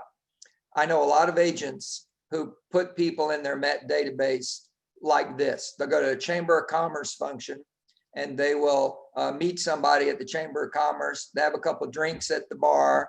They find out they went to the same college and they just yak. They have a great time. and they'll say, hey, well, let's swap cards and let's keep in touch. And that was 3.5 years ago. And you put them in your database and you call them a Met, and you haven't spoken to them since. They haven't reached out to you. You haven't reached out to them by phone. You've been mailing them. But that is not a Met. That was a one-night stand. You don't have a relationship with that person. The truth is, the way you get referrals from people is a relationship. So you have to develop a relationship before they're a Met that fits the definition of a Met. And a Met is somebody who is inclined to not just use you, but refer you. There's a chance they will refer you. And somebody that you didn't know, and you spent 20 or 30 minutes with them, and now you haven't seen them since, you do not have a relationship with them. The challenge here is that relationships take time. And if you're not going to put time into your Mets, don't expect them to give you business, because you're not willing to give them anything. And that's your time that's most important. So the reality is about your database, it's who you mail, what you mail, and when you mail. Now, when you mail is a systematized question. It's periodic. And we have 3 basic approaches, which we're going to talk about. 8x8, which is now Smart Plans, but 8x8, 36 touch, and 12 direct. And if you think about what they are, you'll realize they are just different rates of touching. And one is a high touch short term, that's an 8x8. And the goal is to quickly get to a relationship where you can do business, or to create top of mind awareness, one of the two. And then you put people in a long-term low touch, 12 direct, or high touch long-term, 36 touch. And this was before Command, but Command is simply allowing you to do what I just described with much better utility and much more powerful tools. The what you mail. People don't need to get pretty sunsets, puppy dogs, or other kinds of stuff from you. Flower packets, refrigerator magnets, that stuff. People will take your stuff. I can't tell you how many times I sat as a listing specialist in somebody's home looking at another agent's magnet on the refrigerator, and I'm signing the listing. They will take your stuff, and that has nothing to do with who they hire. It is about top of mind, I get that, but I can push through and I can grab them on the internet and I can convert them to an appointment and I can sign them up. And your magnet's nice, but they didn't call you. So I'm not saying don't send magnets. I am saying don't get diluted by sending stuff. Stuff by itself is not the issue. If what you mail people on a regular basis, in other words, isn't about real estate, then they're not branding you with real estate in their head. They might be branding you about koozie cups or sunflower seeds instead of real estate. And the bigger issue is when you call people, you should be talking about the mail you sent them. And if the mail you sent them isn't good enough for a phone call to talk about, then you literally should understand I'm sending out junk mail, and stop doing it. And Command is going to allow you to have much more powerful pieces of mail. Mail about investing, mail about flipping, mail about buying, selling, interest rate comparisons, market shifts, COVID-19, how to sell a home in COVID-19 and mitigate risk. In other words, be safe, how to literally move from one home to another with COVID-19 and mitigate risk. You should be telling people every week, right now, what the real estate market is doing during COVID-19. What does it look like? And you need to be showing people every 7 days, the past 7 days, and I'm just throwing numbers here, 427 properties were listed and put on the market. 297 properties closed. There are currently 410 properties pending to close. People need to see that property is moving. If you're sitting on the sidelines as a consumer because you're afraid or worried about can this be done safely, but if week after week they see from you it's selling, there's more listings, they're closing, there's more being bought, there's more contracts, stuff is selling, that takes out the thought that, gee, maybe you can't do it now. They start to realize, I guess you can do it now, because there's hundreds of people doing it. So the messaging that you send out, what you mail, should be three basic things. It should be current, it should be local, and it should be personal. And the personal and the details about that we'll talk about later. But the mail that you send out needs to touch a button. And you do that by breaking it down into target markets instead of generic bulk markets. Okay, so the 4 laws of lead generation are: number 1, build a database. Duh. When you say build, the first issue always was choose a database. Well, today with command, there's nothing else to choose. It's just amazing what it'll do. But when it says build it, everybody sees that and they just think, yeah, I got it. Well, let's make sure you get it. You should be putting in not only their name and their contact info, but the spouse's name, the significant other's name. If they have children, the children's name. Very important, the children's ages. You should put in data related to Ford. There are other acronyms, but I was taught Ford many years ago and I like it. Their family, their occupation, their recreation, and their dreams, F-O-R-D. And the dreams are not about world peace, although that's lovely. I dream of a vaccine for COVID. That's lovely. That's great. But the dream we're talking about is real estate dreams. When you have somebody in your database, a Met, you should know what's their dream home. What kind of home would they love to live in one day? Do they want to live in a high-rise condo with a view? Do they want to have a property with 5 acres outside of town? Do they want to build a new home? What do they dream about? What's their dream home?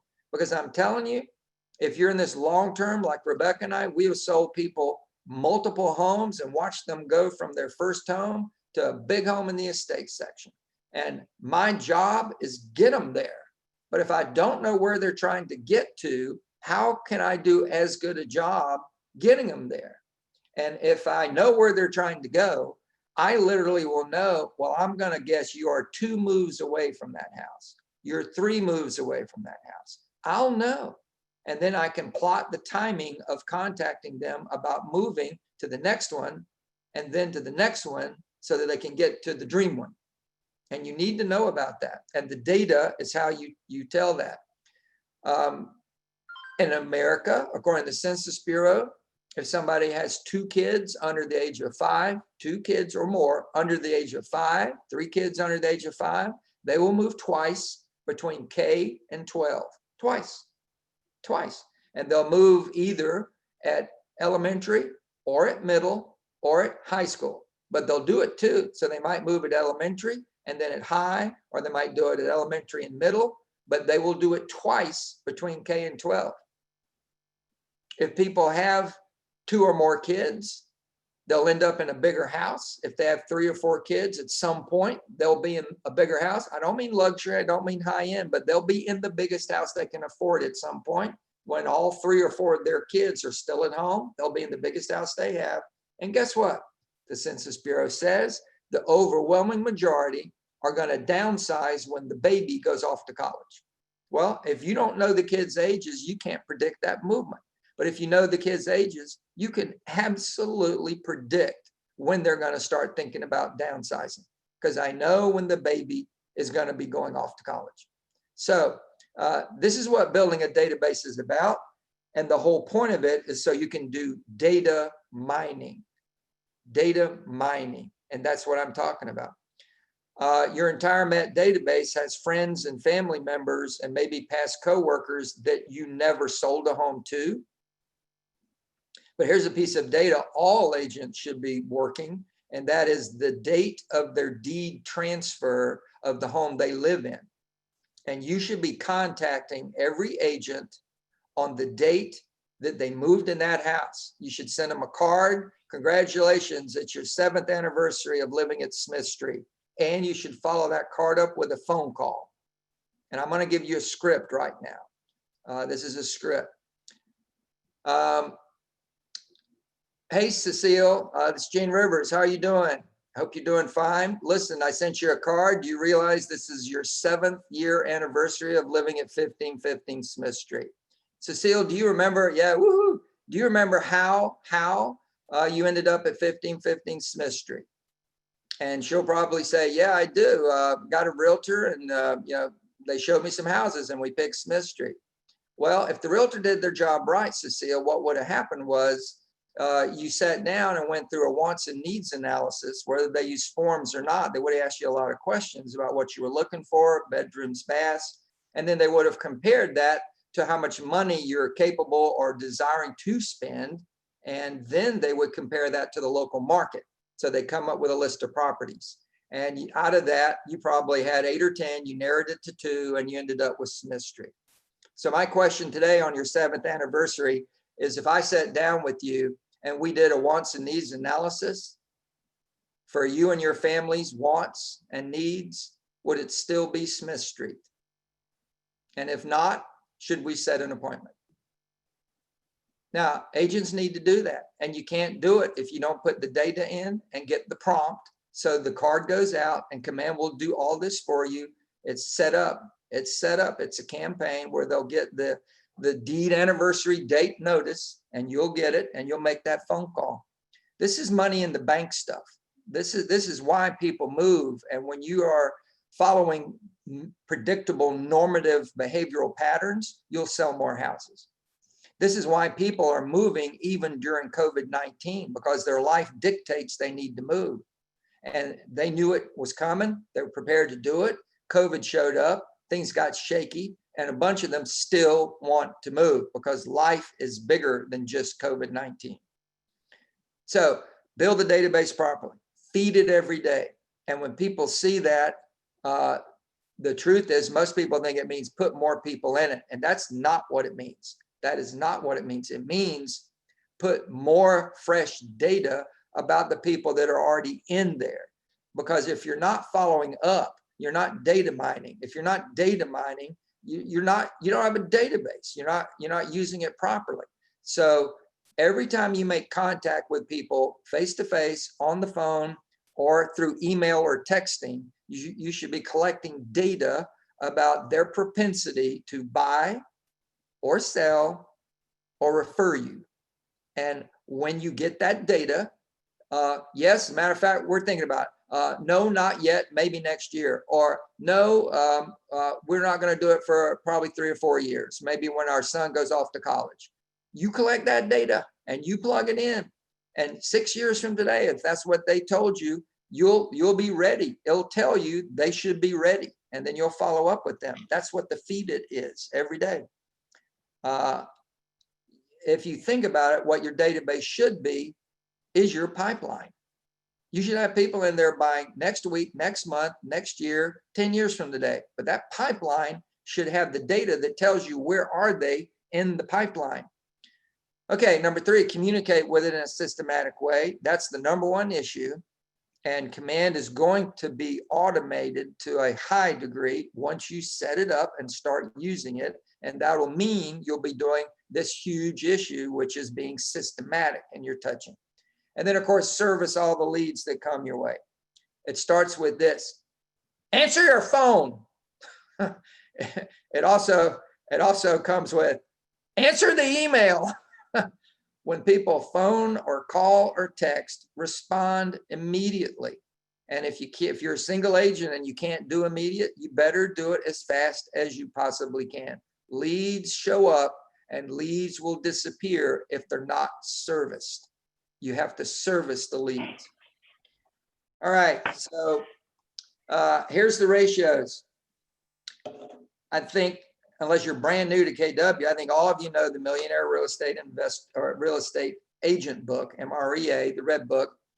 These numbers come out of both MREA and soon to be published one day, MREA 2 research. And MREA 2 research is ongoing, meaning they keep updating the data, which is one reason there's nothing in print yet. But in MREA 1, it said you should get 2 sales for every 12 people you call a Met. And the reason they said it that way is because one was internal, meaning a Met themselves bought or sold, and one was external, meaning a Met gave you someone outside of your database who bought or sold. So you should expect 2 deals for every 12, 1 repeat and 1 referral. In just units, that's 1 in 6. For every 6 Mets, I should get 1 deal. MREA2 research comes out 20 years later, almost 20 years, 18 years later, and says it's actually harder to get deals out of your Met database. In fact, it's fallen from 1 in 6 to 1 in 10.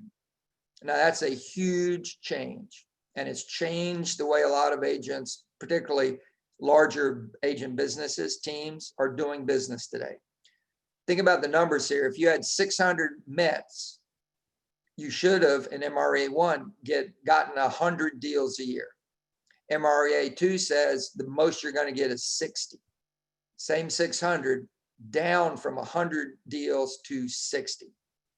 MREA2 says, and this is as a result of this, that the top agents doing hundreds of sales a year are not doing 3 lead gen priorities to get the bulk of their business. They're doing 5. And that's to make up for the losses of business from their Met database. There's a lot to unpack about that issue, and there are still people getting 1 in 6, but they've built up a powerful lead gen system with a strong focus on high touching on their Met database, and they're maintaining it through high touch, and that means high prospecting, not just marketing. So it's a lot of phone calls, it's a lot of client parties, it's a lot of touch. Those of you that know the industry, it's much more Brian Buffini approach in order to keep that 1 in 6 up, and that takes a lot of time, and most agents don't have that kind of time. Very interesting, MREA2 says that the business you get out of strangers, the ratio is unchanged. It's still 2%, or 1 sale for every 50. So it's 2%, and that's unchanged. And that's because when we go after strangers, we're typically talking to people who all have one thing in common. And that one thing is they're motivated. They've raised their hand symbolically and said, I want to buy or I want to sell. So if you do an open house and 10 people come in and register and say they're not working with an agent, you're now dealing with 10 people who want to buy a house. When you deal with 10 people that are motivated, things haven't changed. You should get 3 to 4 appointments out of those 10 people who aren't working with an agent but are motivated to buy. Out of the 3 to 4 appointments, you should have 2 to 3 clients. And out of the 2 to 3 clients, you should get 1 to 2 closed sales. And these ratios are over and over and over established. They're really well proven. So that's a powerful piece of information to know. Now, here's the size of your database. MREA 1 was on 320 sales, creating net $1 million. MREA 2 says it's 350 sales to get to net $1 million, meaning it's harder to do the business, it's more costly to do the business, and you need 350 sales instead of 320 to net $1 million. It's just a number. Don't get hung up on it. The ratios of the Red Book were, again, 1,920 Mets to get to 320 sales. Now, for the single agents, you think this is not about you, this is about you. So if you simply move the decimal point, for 32 sales, it would take 192 Mets. If you go to MREA 2 numbers, 32 sales would take 320 Mets. And if you're doing volume, it would take, for 320 sales, 3,200 Mets. For haven't Mets, it's still the same number. Move the decimal point. 32 sales at 2% means you need either 1,600 haven't Mets, or for 320, 16,000. It's still 2%.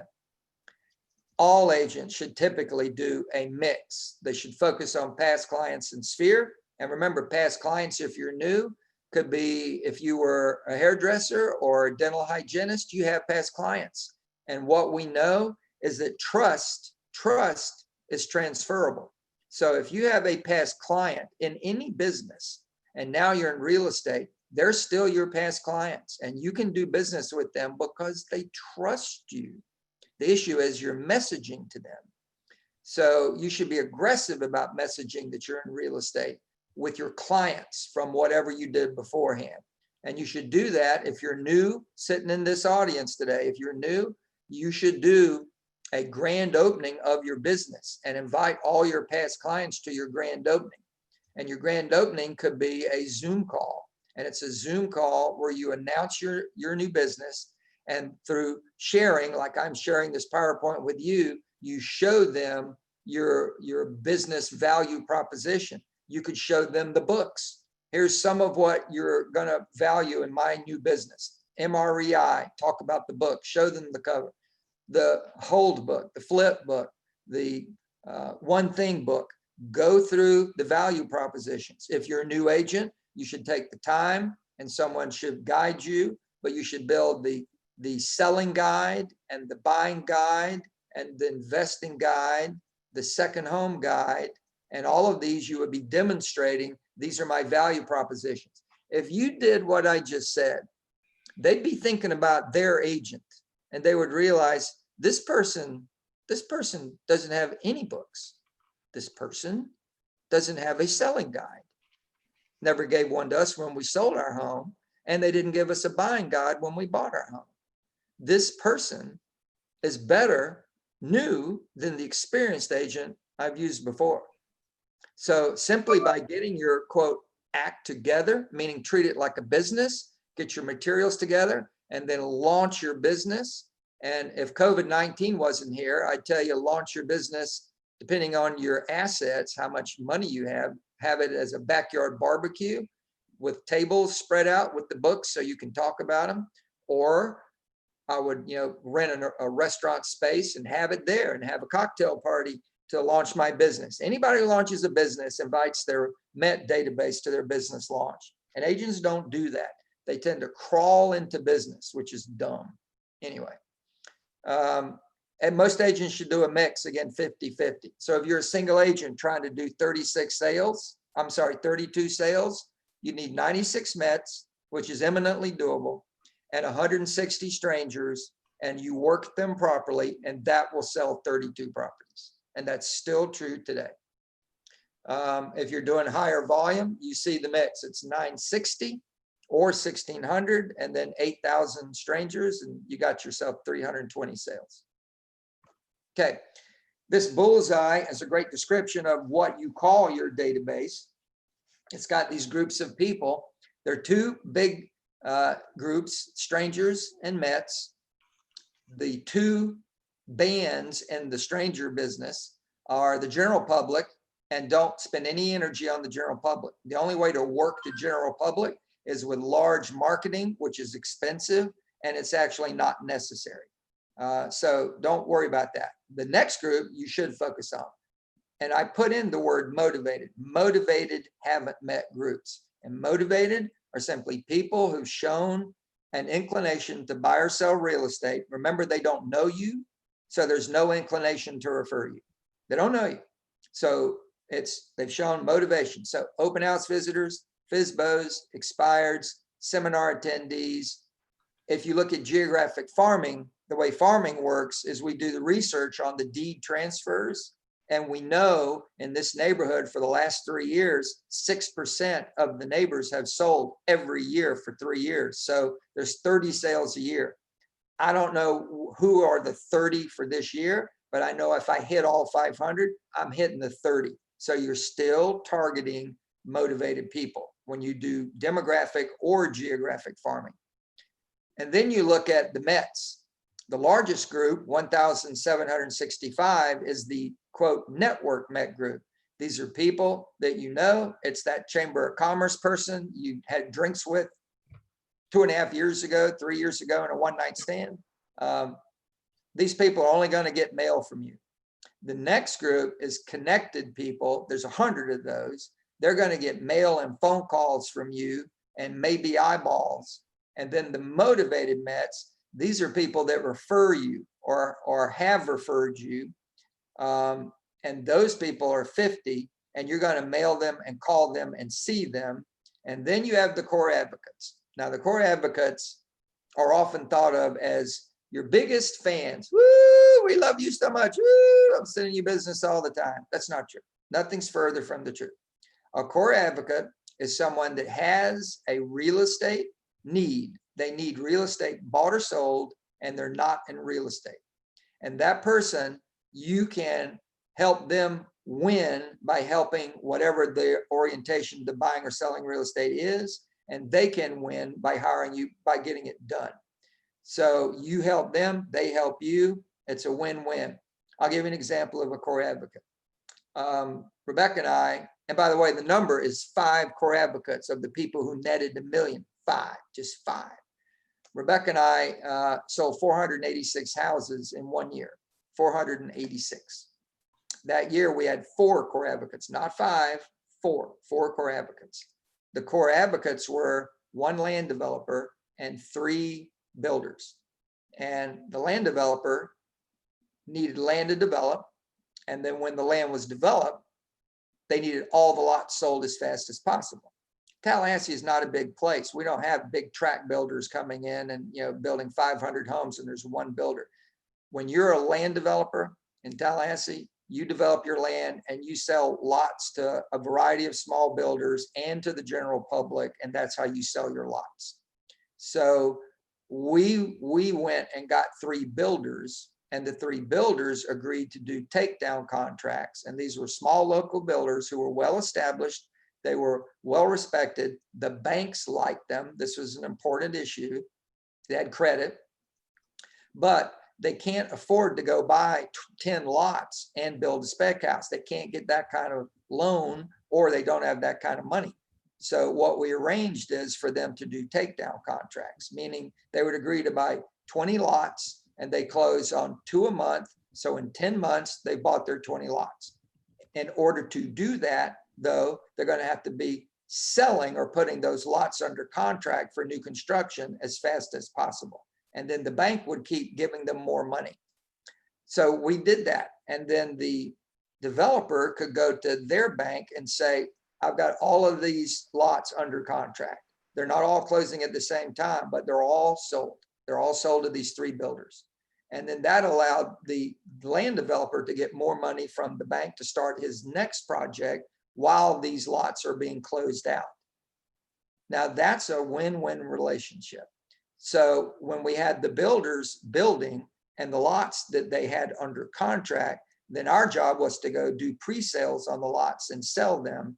So that 1 year that we sold 486 houses, 134 were pure new construction from that relationship, 134. That's what a core advocate relationship looks like.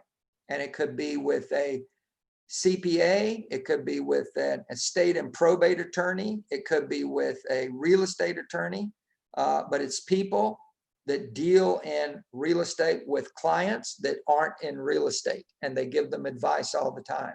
You need those. Be sure to put in your questions about this. I'm sure there's going to be some, should be. Okay, so the database best practices are these. Mail, call, see.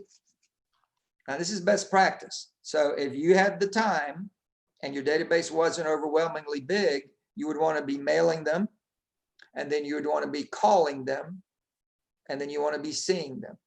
Their frequency depends on the level of your relationship with those people, but generally the mail needs to be every 2 weeks. Now, this is a 36 approach. Every 2 weeks, they get an email mailer from you. Every 2 weeks. We're going to talk about what the messages are on those in a minute. That's every 2 weeks. So in 3 months, I've sent you 6 messages, 6. You need to call them every 90 days. And if you've done it right, you'll be looking at their database. You'll know who they are. You'll know where they are in the possibility of buying, selling, or referring. And you'll use that to figure out which one of those 6 mailers is the one I should talk to them about. So if you send out a mailer inviting them to your once or twice a year Millionaire Real Estate Investor Workshop, and you look at the data and you go, my God, this person has 3 kids under the age of 5, 3. Then your call might be, hey, Cecile, it's Gene Rivers. How you doing? I'm following up on something. Do you have 2 minutes? Thank you. I'm following up on a mailer I sent you. It was literally 6 weeks ago, and it was an invitation to the Millionaire Real Estate Investor Workshop. Do you recall getting that? You do? Awesome. Well, you didn't sign up. My database says you have 3 children under the age of 5. Is that correct? And that is correct. You do understand there's a high chance you're going to have 3 kids in college at the same time. Have you thought about that money? Oh, you have. So do you have a plan to pay for that? Yeah, you're gonna make sure they get all straight A's and get scholarships. Yeah, well, good luck with that. I mean, I'm sure it's very possible to happen, but if you could buy their college today for 20 cents on the dollar, would that be of interest to you to find out how to do that, how to take care of their college at 20 cents on the dollar? Is that possible? You're interested? Great. Then I want you to come to the seminar, because small scale residential real estate investing can not only pay for your kids' college, it can take care of your retirement. It can take care of aging parents who run out of money. It can buy you a second home. This is an opportunity you don't want to look at. You don't know what it's like to have strangers putting money into your mailbox every 30 days. When you get that money coming in without working, you'll be so glad you listened to me and came to the seminar. So I'm going to put both of you down, and I'll see you. It's this Saturday, 10 a.m. till noon. I'll see you there. There's no cost. There's no obligation, but you need to be there. You owe it to your children and to yourselves. Putting you down. Now, that's a script based on the mail. So again, if the mail you send out is properly built, there will be different kinds of messages, and there's no question every 90 days, at least one of the messages you sent is a perfect match for a MET in your MET database. So you do mail, call, see. In order for that to be really a big payoff, you've got to be careful to put people in that have shown motivation to sell or buy if they're strangers. But all of your METs are going to be motivated to sell or buy at some point. But the referral part is what you really want, is the referral part. If you have 600 METs in your database and there's a 6% market turnover, you apply that to your MET database, and you need to understand 36 people that I have in my MET database are going to move and buy or sell this year. 36. My job is to find out who are they. But here's the bigger picture. If they're properly put in there, every one of them could potentially refer you, one person in a year, all of them. So the opportunity for referrals is 600 referrals. The opportunity for actual business is 36. So where's the money? Mining for referrals or mining for actual business? And it's obvious. And here's the point. If they're willing to refer you, they're going to use you. So you don't have to mine that hard for that. What you have to mine harder for is the referral. And that's about literally talking to them, whether it's face-to-face, on the phone, email, or texting. But talking is communication going back and forth relating to their propensity to buy, sell, or refer. And you need to be systematic about that. These are the numbers of the MREA economic model. This is MREA 1. It shows you at the top, the economic model is built starting with appointments, and it's 2 kinds, buyers and sellers. And if you look in the middle, it has closed sales. So in this ladder, there was just over 300 appointments for buyers and sellers, and there was 160 closings off each. If you're a single agent, move the decimal points on these metrics, and this is your model. So for 32 sales, you're going to need 30 seller appointments and 30 buyer appointments, and you'll get 16 closed sellers and 16 closed buyers. It's 2 to 1. It's 2 to 1. That's the most important thing for you to know. So if you're a single agent, you need 60 appointments. There's 50 weeks a year because you're going to take a 2-week vacation. So you need basically a little more than 1 appointment a week. Now I'm going to tell you what you need to aim for is 2 appointments a week. You need to aim for, your goal should be 1 buyer appointment and 1 seller appointment a week. And if I do that, I'm going to end up with a minimum of 32 closed sales at a minimum. And the beauty of having more leads than you need is you get to pick and choose and only work with the good ones. And if you don't have more leads than you need, you'll work with the good ones, the not so good ones, and the crummy ones. And that is a frustrating business when you have to deal with people that aren't good to deal with. And the way you fix that is having an abundance of leads. So the path to 32 sales a year, or even 36 sales a year, is 1 buyer appointment and 1 seller appointment a week, period.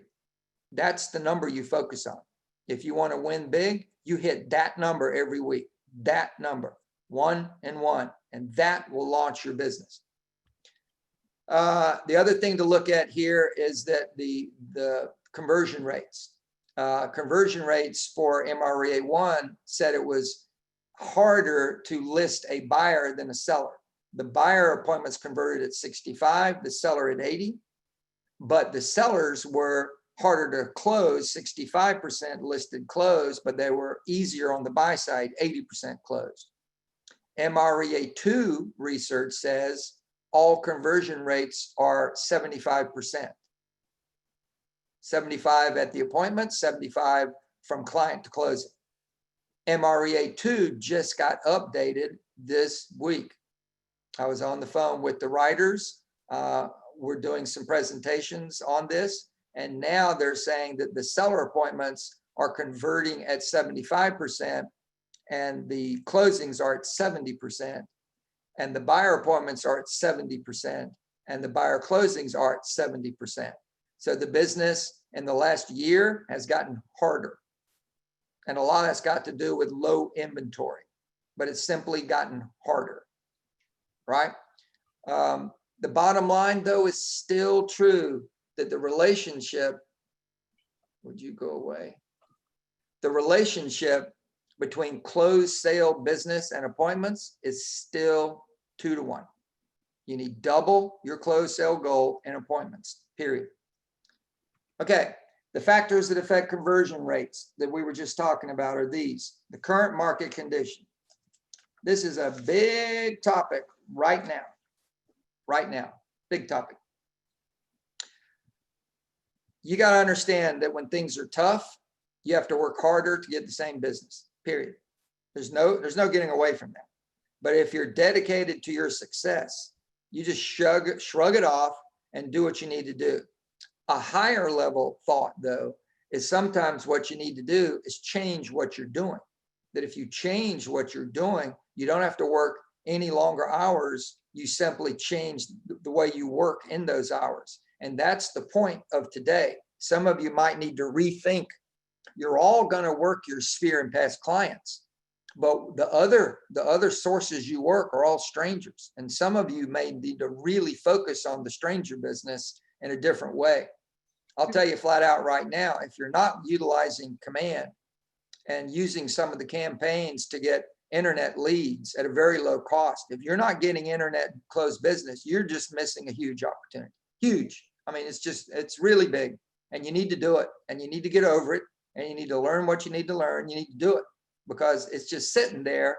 The people that are getting a lot of leads today are basically, and I mean stranger business, they're getting it from the internet more than any other single source. They're getting it from other places, but that is the biggest single win place because that's where everybody is. So get over it. The market conditions are always changing. Just deal with it and make the changes yourself. This happened quickly to us. Things change radically fast, and you need to change radically fast if you're not happy with the result you're having in your business, or else you're stuck. So number 2 is the effectiveness of your presentation. And if you're thinking, what presentation am I talking about? That's exactly the problem you've got. We'll talk about the presentations in a minute. And then the quality of your leads. How do I get better leads? There's only one answer to that, and it's never changed in my 32 years in the business, and that is quantity. You need to get more leads if you want better leads. There's nothing you do that doesn't produce A's, B's, and C's. Nothing. If you have an open house, an A walks in the door, but so do B's and C's. If you call FSBOs, some are really motivated to sell and need to sell. Some are mildly motivated, and some are going to wait until they get the price they want. They don't care if it takes 5 years. So there's A's, B's, and C's. If you get referrals, we tend to think referrals are better leads. No, they're better at converting. That doesn't mean they're going to get a loan. That doesn't mean they're going to be easy to work with. That doesn't mean they're a great lead. It just means they're more likely to work with you and not anybody else. But you still need to qualify them. I know in my own offices, I've got a lot of agents who work with non-buyer buyers and have non-seller listings. And what I'm getting at is the buyers aren't buying and the sellers aren't selling because they won't do what they need to do in order to buy or sell. And that's because they're C's or B's, they're not A's. The definition of an A buyer or seller is that they buy or they sell, period. They'll do what it takes. If you tell them they got to beat a bid and they got to put in an escalation clause and they might pay 5-8% more than the list price. And they go, really, do I have to? If you want to buy, that's what you have to do. Okay, I'll do it. Because that's what they do. They buy. They don't not buy. So there are ways to find that out about people. And then the last one, the consistency of your follow-up. Follow-up is the single biggest issue. I've worked with a lot of people informally and formally around the country, agent businesses, and I can tell you routinely, people that are doing a whole lot of lead gen, what they discover is when you have a lot of leads coming in, either the telemarketers or the agents, the agents typically are the problem. They'll work through today's leads to try to find an A, and if they find an A, they're often running with that A. They schedule the appointment for tomorrow. They're out showing them property, and all those B's and C's, they ignore them. And then tomorrow there's another batch of leads, so they don't go back to the B's and C's. There's a batch of leads. They screen through those. They try to find the A's, and then they are often running with the A, and then they ignore the B's and C's. And a B and C doesn't mean a bad lead. It just means not yet. An A is ready to do the deal now. A B, it might be 60 to 90 days, and a C might be next spring. But it doesn't mean they're not going to buy or sell at all. It just means timing. So the real issue is about the consistency of the follow-up. The most important thing is to answer the phone, answer the email. The second most important thing is reach out to them and communicate with them. And you pick your poison on this at least 8 times before you decide this is not a worthwhile lead. 8 times, because a lot of leads require 6, 7, 8, 9, 10 follow-ups before you finally hit the appointment. And remember, that's all you're going for is the appointment, but it takes time to get some of them to commit. So, okay, the 4 presentations are these. You have 2 kinds of business, sellers and buyers, and there are 2 presentations for each. A lot of you know this, forgive me, but this is basics and this is fundamental. Your pre-listing presentation for a seller and a buyer, and then the actual presentation when you're in front of them in their house or in your conference room or on a Zoom call. What do those look like? The pre-listing packages are designed to do something extremely powerful, and that is to educate them about the process, to educate them about the marketplace, to demonstrate your value proposition, and then to convert them to you before you have the appointment. In other words, if you do it right, then they make up their mind to hire you before you show up based on the pre-listing package. Based on that, the pre-listing package overcomes objections. That's what it does. Because if they have questions about the process, well, if I explained it in the pre-listing package, then I've overcome an objection. And then if they're nervous about the price they can get, but I've got 10 pages of charts and graphs on the data of the last 12 months in the local marketplace, I've answered their question basically that I know what I'm talking about pricing. And then the third thing is my value proposition. Not only do I make the process smooth and flawless as much as possible, I also plus the experience in lots of ways. And it could be the testimonials demonstrate that, or the other things that I have, like a free moving truck and free moving boxes, things they didn't expect. I make it a better experience. Now, when you show up, it boils down to this. Good evening, Cecile. Nice to meet you finally face to face. It's a pleasure to be here. I love this neighborhood. I love this street. It's a beautiful street, and you have done such a great job getting your curb appeal ready to sell. I'm impressed. It looks really great, and I'm sure the rest of the house looks fabulous. Now, let me ask you a question. Did you get the pre-listing package? And Cecile should say, yes, I did. And did you fill out the paperwork, the forms that were in there that I need you to fill out? And if she says, yes, I did, what you should hear is, this is your listing, just to be sure you understand it. This is your listing. Before you even do the appointment, it's your listing because I filled out the paperwork for you. Oh, you did? That's awesome. And did you get the keys made? Yes, I did. Oh, is that the stack of papers on the dining room table? All of the homework and the keys sitting on top? Yes. Well, why don't we sit down and go over the package? Do I want to see the house first? No, I want to go ahead and do the paperwork. I mean, think about it, Cecile. If we're not going to go into business together, why would I need to tour the house and just waste your time and my time? So let's go ahead and figure it out. If I need to tour the house to set pricing, we'll still decide about everything else. And then the last thing we'll do is I'll do the walkthrough and we'll talk pricing.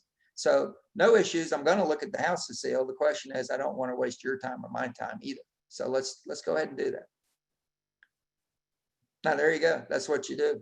And if you do it right, there's one form in there that says list your concerns, and they get to rank their concerns from high to low on the 10 concerns that NAR's research says sellers have on their mind today. Every year they audit sellers and they come up with the list of concerns. They don't change very much year after year. But when they go through and mark the high concern, and you see out of 10 concerns, there's 3, and this is real common, there's 3 that they have high concern over, that becomes another script. Cecile, if I read this right, if I answer your questions about the pricing of the home, the security during the selling period, and the timing of the closing, if I answer those 3 questions, you're ready to get a sign in the yard tonight, yes or no? And Cecile can only say yes or no. And if she says, well, yeah, and that's what they normally do. Great. So let's get right into it. Now, here's what I think about the pricing. And I do want to take a quick walk around with you, but we'll talk about my thinking about the pricing while we walk. I'll look at the house and then we'll sit down and finish up on the pricing. Now, understand, most sellers and buyers have concerns, but there's only a couple of those that really are the deal killers. And when you can find out what the deal killers are, then you can just talk about those and nothing else. And when you do that, you cut down the time of the appointment and you stop the risk of you saying things you shouldn't say, right? We lost a listing once because in the conversation, this is before I had powerful pre-listing package, I remember saying, and we don't do open houses. That's for agents who need leads. That's not how you're going to sell your house. And if I was paying attention, I'm sure I would have noticed the seller stiffen. And they were nice, but it got cooler and the appointment ended. And they said, well, we told you we're interviewing and we'll call you. And so I left, which wasn't typical for me. Normally I closed them. And they listed a day later with another agent, and I exit survey everybody, particularly if I don't get it. And I called them up and they said, well, when you said you don't do open houses, we've sold 3 homes and each one of them was sold through an open house. So we just don't think you really know what you're doing. And I was just flabbergasted. Now, if I'd have just stuck to the scripts and I had that form and I only talked about what they cared about, open houses wouldn't have come up.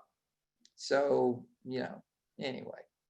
All right, so the pre-listing package for a buyer and a seller, and then the actual presentation. And that should not be a rehash of the pre-list package. It should be simply with the seller discussing exactly what the market has to offer them. And you should know the 2 or 3 properties they're going to be in direct competition with.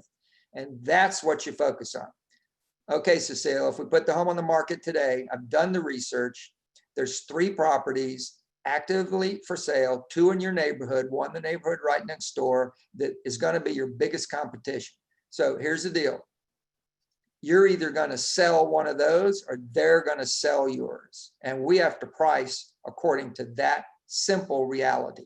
That's your competition. It doesn't mean you got to be cheaper than both of them, but you do have to be priced where you have the best value. And that's what we're going to decide today. And then you should go over those 3 houses and have them evaluate, is their kitchen better, the same, or worse than those 3 houses? And you go by the key rooms and you let them summarize where they think they are. And then you do the price adjustments the way you think and the way the seller thinks, and hopefully you're harmonious. Anyway, and then you have specialty presentations, new construction. If you're selling new construction, you got to realize, if I'm going to keep meeting with people who end up doing new construction, I need a new construction guide. I need a new construction presentation. If you're working investors, same thing. The investor presentation is already built for you. It's one of the MREI toolkit items. It's the investor seminar, and the presentation, you print it out. It's a PowerPoint, you print it out and you've got your presentation. Distressed sellers, I'm afraid we're going to have more distressed sellers. I was on the phone with a REO specialist who, there were very few of them over the last few years because there wasn't a lot of REO, but the REO specialist literally has been talking to all of the vendors, to Fannie, Freddie, the big banks, and they are gearing up. They're getting people behind on their mortgage payments. Now, this is not forbearance. These are people that didn't notice them. They're not doing forbearance. They're getting behind, but they also see the forbearance issue. And if they don't have government loans, they're going to have to come up with money. And a lot of them aren't going to be able to do it. So I think we're going to get more distressed properties. If you're going to track that, if you want to work that, the thing you got to focus on is NOD list, notices of delinquency or default.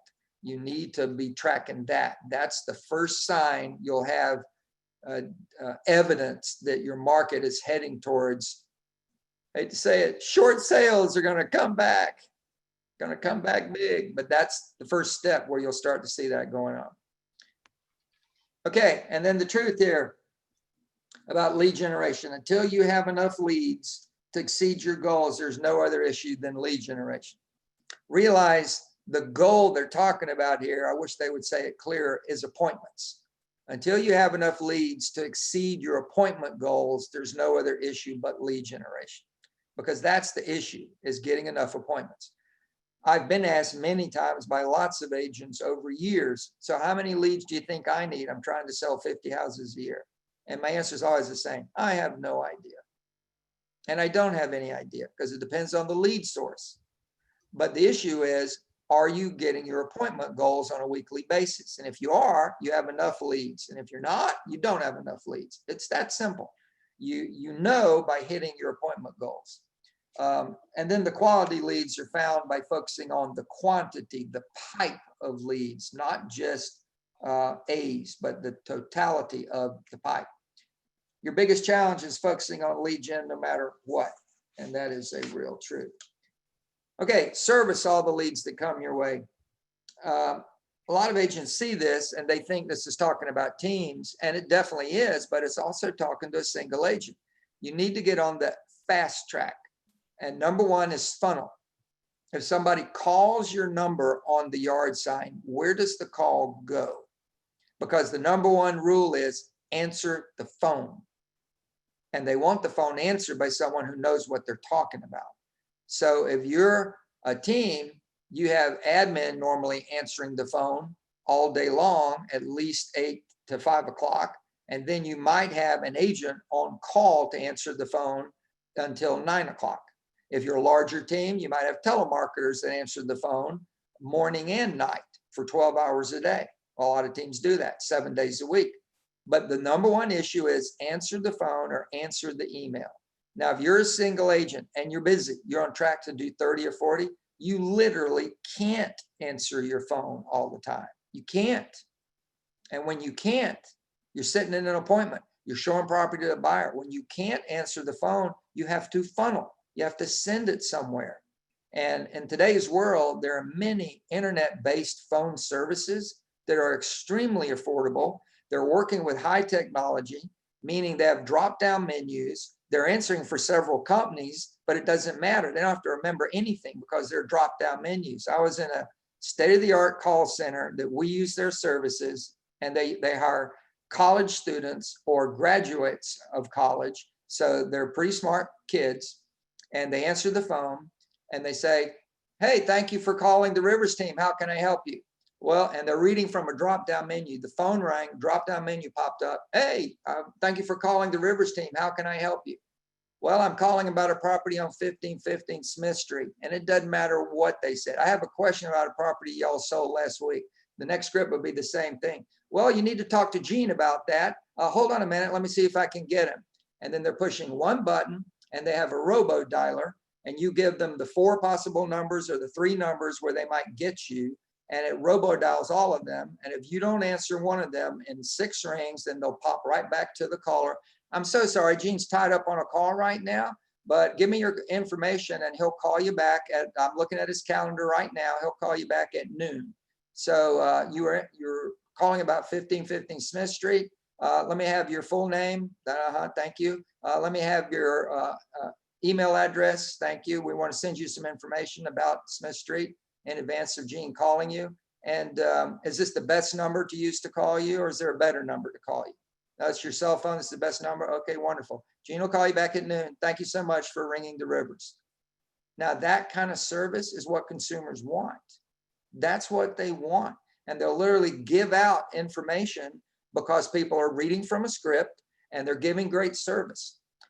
Services like that for a single agent might be no more than $100 a month or $100 a week, depending on the call volume. But it's something where when you can't answer your phone, you route it to the service. And when you can answer the phone, you take it off the service.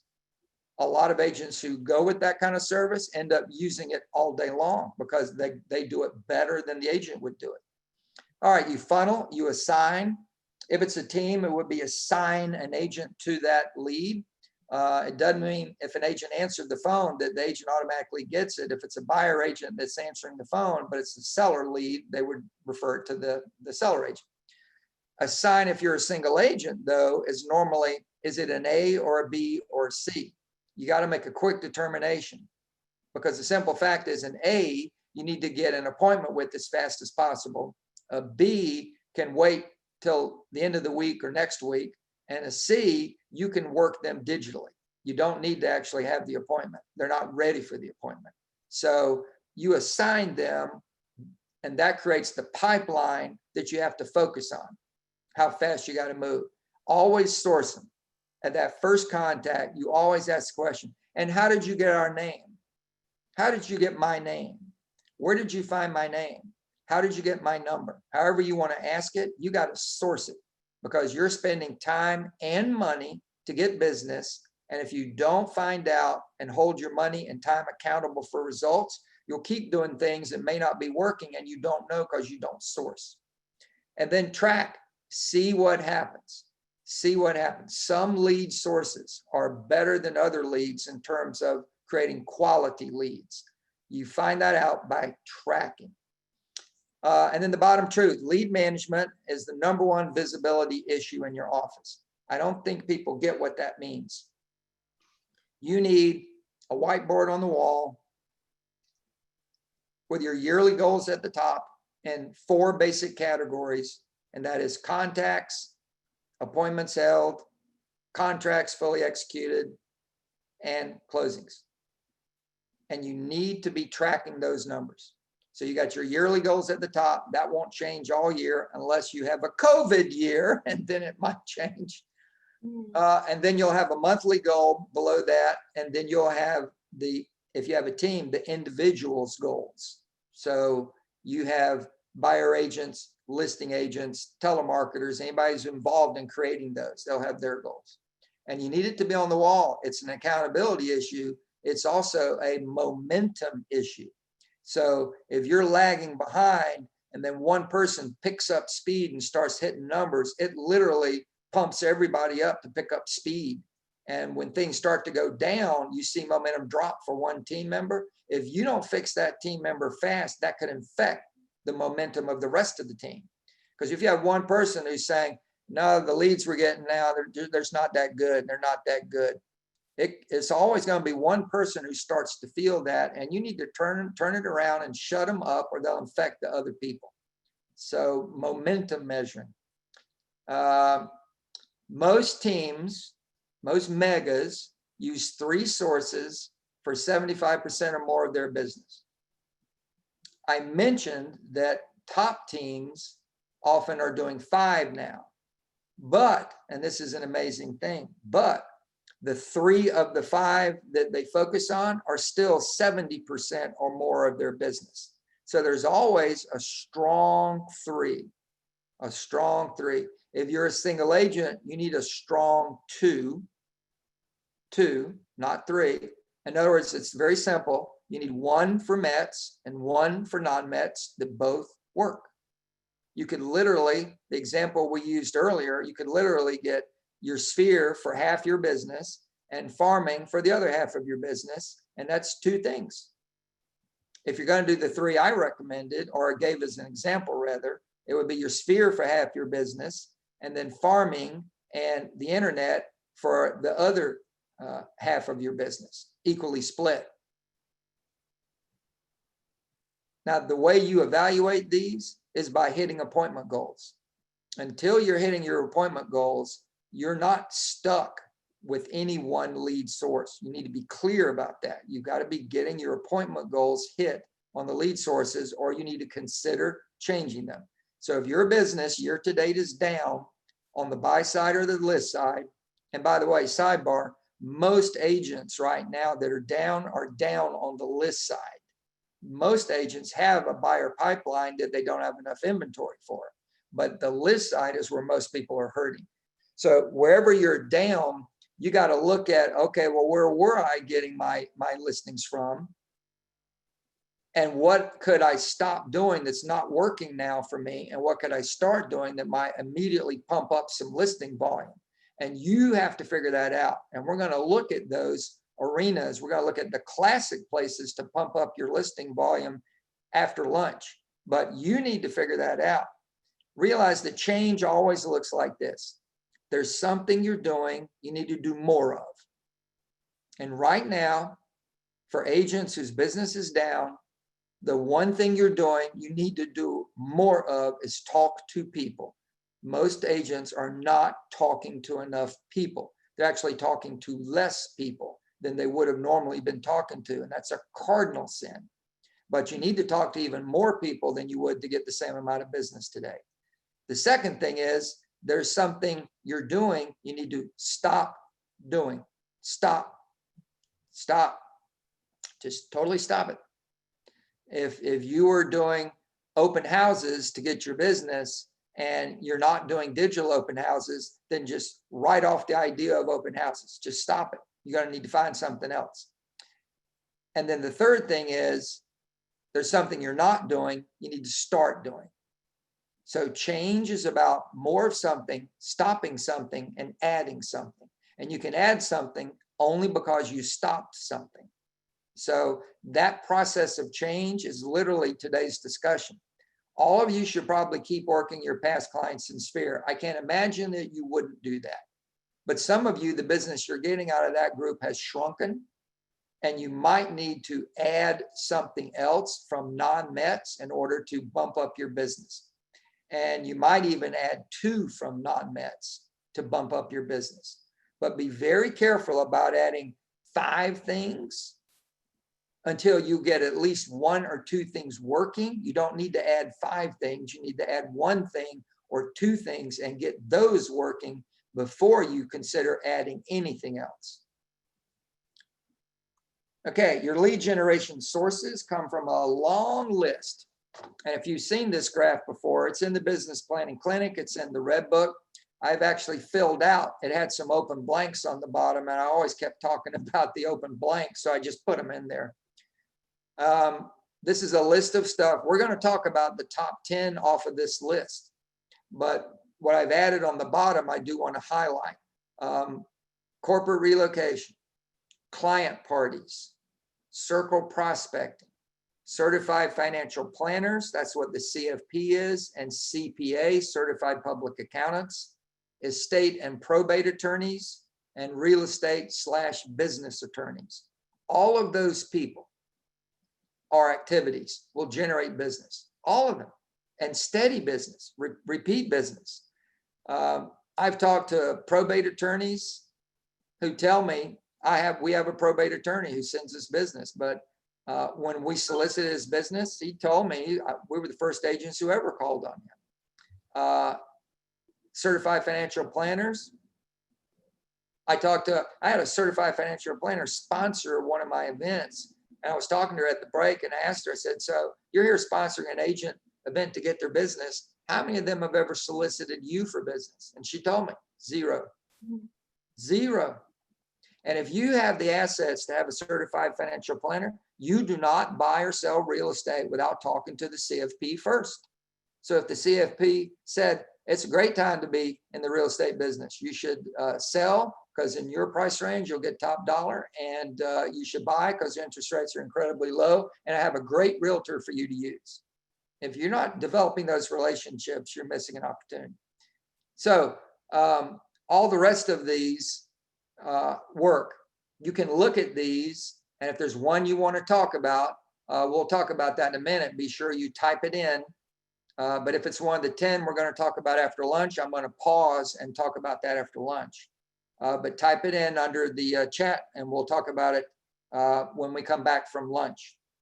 So you have lots of choices, ladies and gentlemen. These all work, and some of them work really well, and they're poorly utilized by a lot of agents. Most agents are not doing seminars, not nearly enough seminars. They should do them. It's easy business. They're not doing good sponsorships. They're not working apartments. I mean, every apartment complex has people deciding whether they're going to rent or buy. Every month, they're deciding that. Every single month. They're highly attracted to seminars about buying a home. It's easy shot.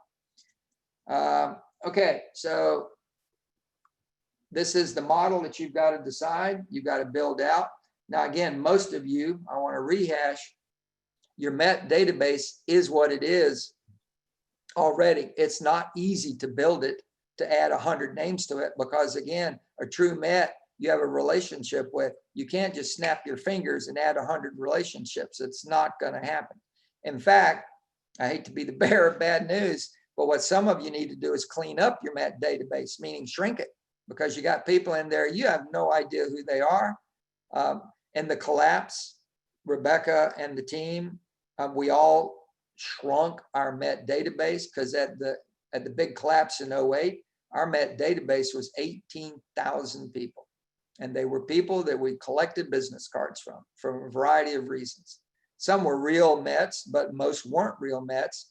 And the way we cleaned it up, and it took 2 years to do it, was just look at names and go, if I can't see a face, if I don't know who they are, and I don't remember anything about them, delete them.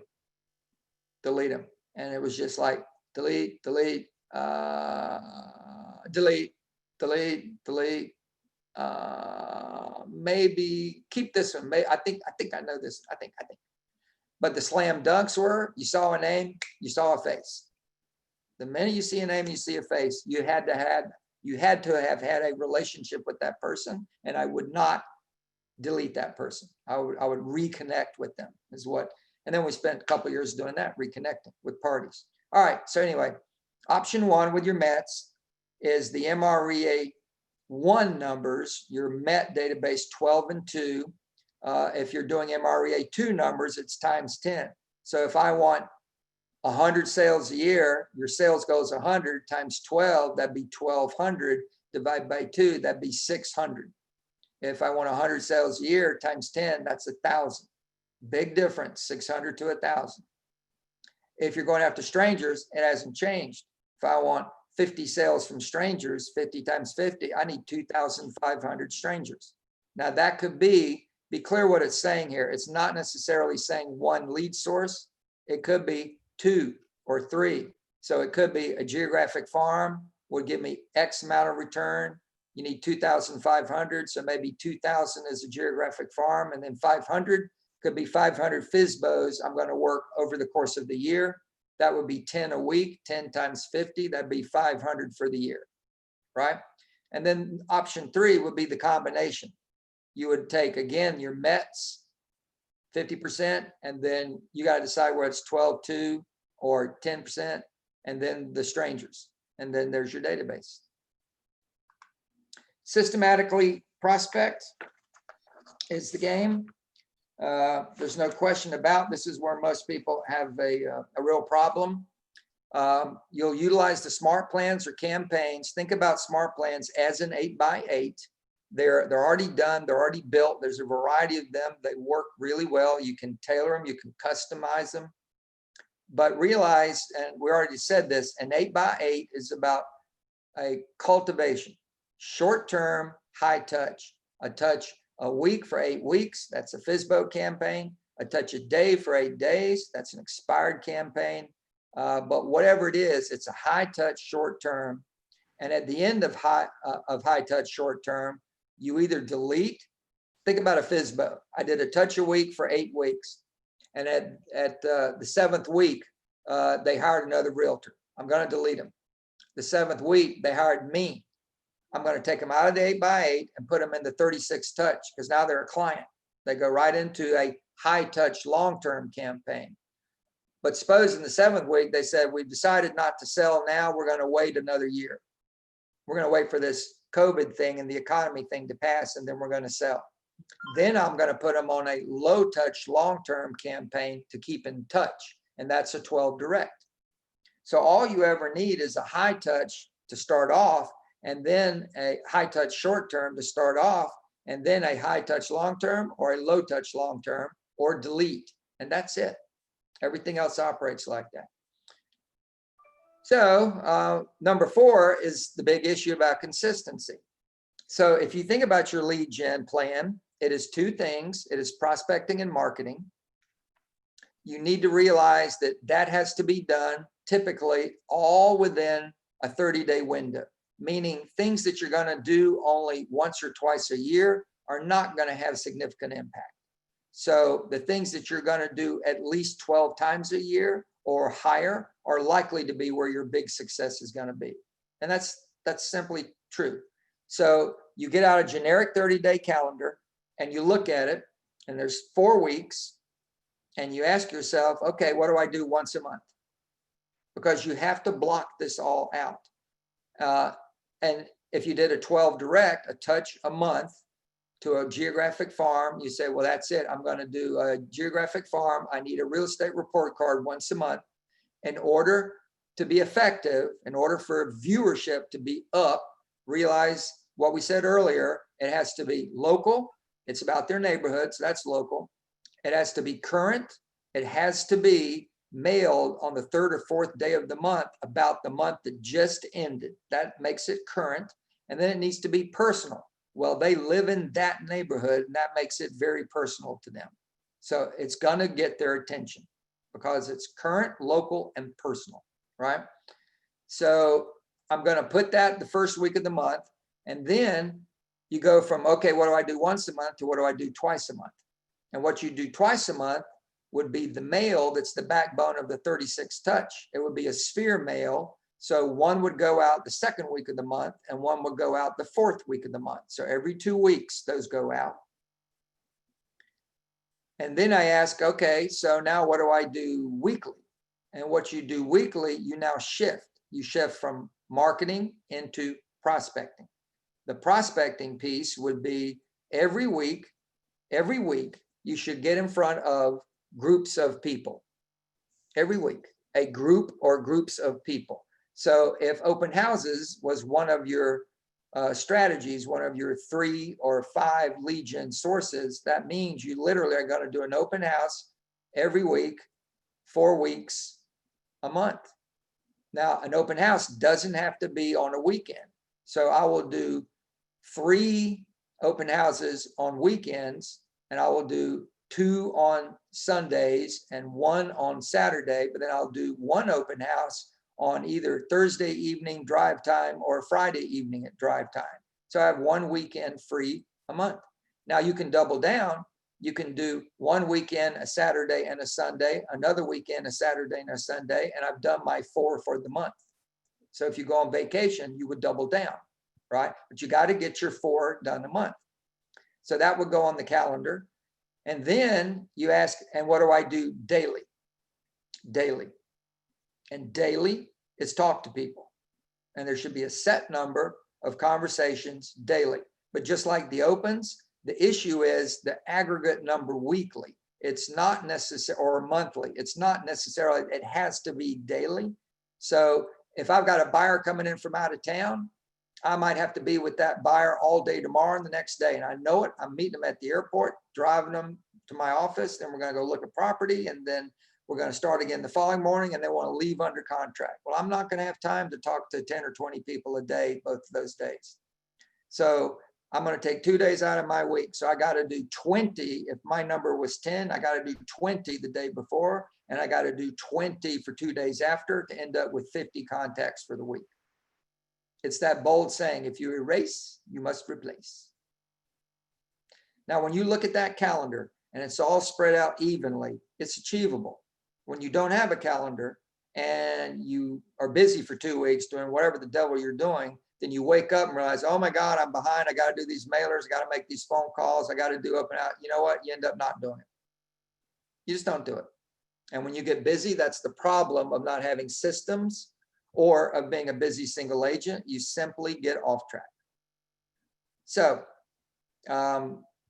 whatever your lead gen plan is, you need to time map it on a 30-day calendar and make sure you stay on track, because consistency is the #1 bugaboo. All right, we're getting ready to stop for lunch. For lunch. Young lady, you have our other sponsor lined up? Yeah, let me check and make sure she's on again. Okay. Find her. Deshay, are you on? Yeah, she's on. You're muted. I you go. am. Hi, how's everybody? We're great. How are you, Deshay? I'm good. I'm good. What a great meeting y'all are having. Well, thank This is a you. good one. Yeah, great information. Well, my name's Deshay, and I'm with Tarrant Roofing. I'm sure y'all seen our blue folders. Yes, everybody get a show of hands who've seen our folders. Yay, awesome, awesome. Well, we just want to jump on here and just thank you for those of you that do currently use us and utilize our company. And those of you that aren't, we'd really love to earn your business. We are a full roofing company and a restoration company. Anything a storm damages, we can repair. So we like to say we could take a 12-ounce Coke can, crush it, make it look new again. We can't take that 12-ounce Coke can and make it a 16-ounce Coke can, because that would mean remodeling, and we are restoration. We handle everything on a home except for foundations, swimming pools, and balconies. So we would love to earn your business. We go all over the DFW Metroplex, as far north as the Red River, as far south as Glen Rose, as far east as Mount Pleasant, and as far west as Ranger. So we have a very large coverage area, and we are same-day service. We also offer a lifetime workmanship warranty on every roof that we install. So we really feel like we set ourselves apart with our policy and procedure, and we would really love to earn your business. Thank you so much for having us today. Thanks, Deshay. Thank you. Good Thank to see you. Thank you. I'm sorry, what'd you say? I said, thank you. I appreciate your support. Yes, thank you so much. You too. Absolutely. Okay, so we're going to break for lunch in just a couple of minutes. Do you have any other announcements, Christy? I do not have any at this moment. Okay. We've got some great questions in the chat box. So if you have other questions to ask, put them in there so we can talk about that when we get back from lunch. Yep. So, all right. So look at your watch. It's straight up noon. So we'll be Straight back up. at 12:30. You got a half hour from lunch, and we'll start back up with questions, and we'll hit the Q&A. So if you think of questions, you have another 30 minutes to, while you're chewing on your lunch, you can chew on some subjects and come up with some questions and put them in there. See you at 12:30. Bye, everybody. Yeah.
Miss Christie, Yes, sir.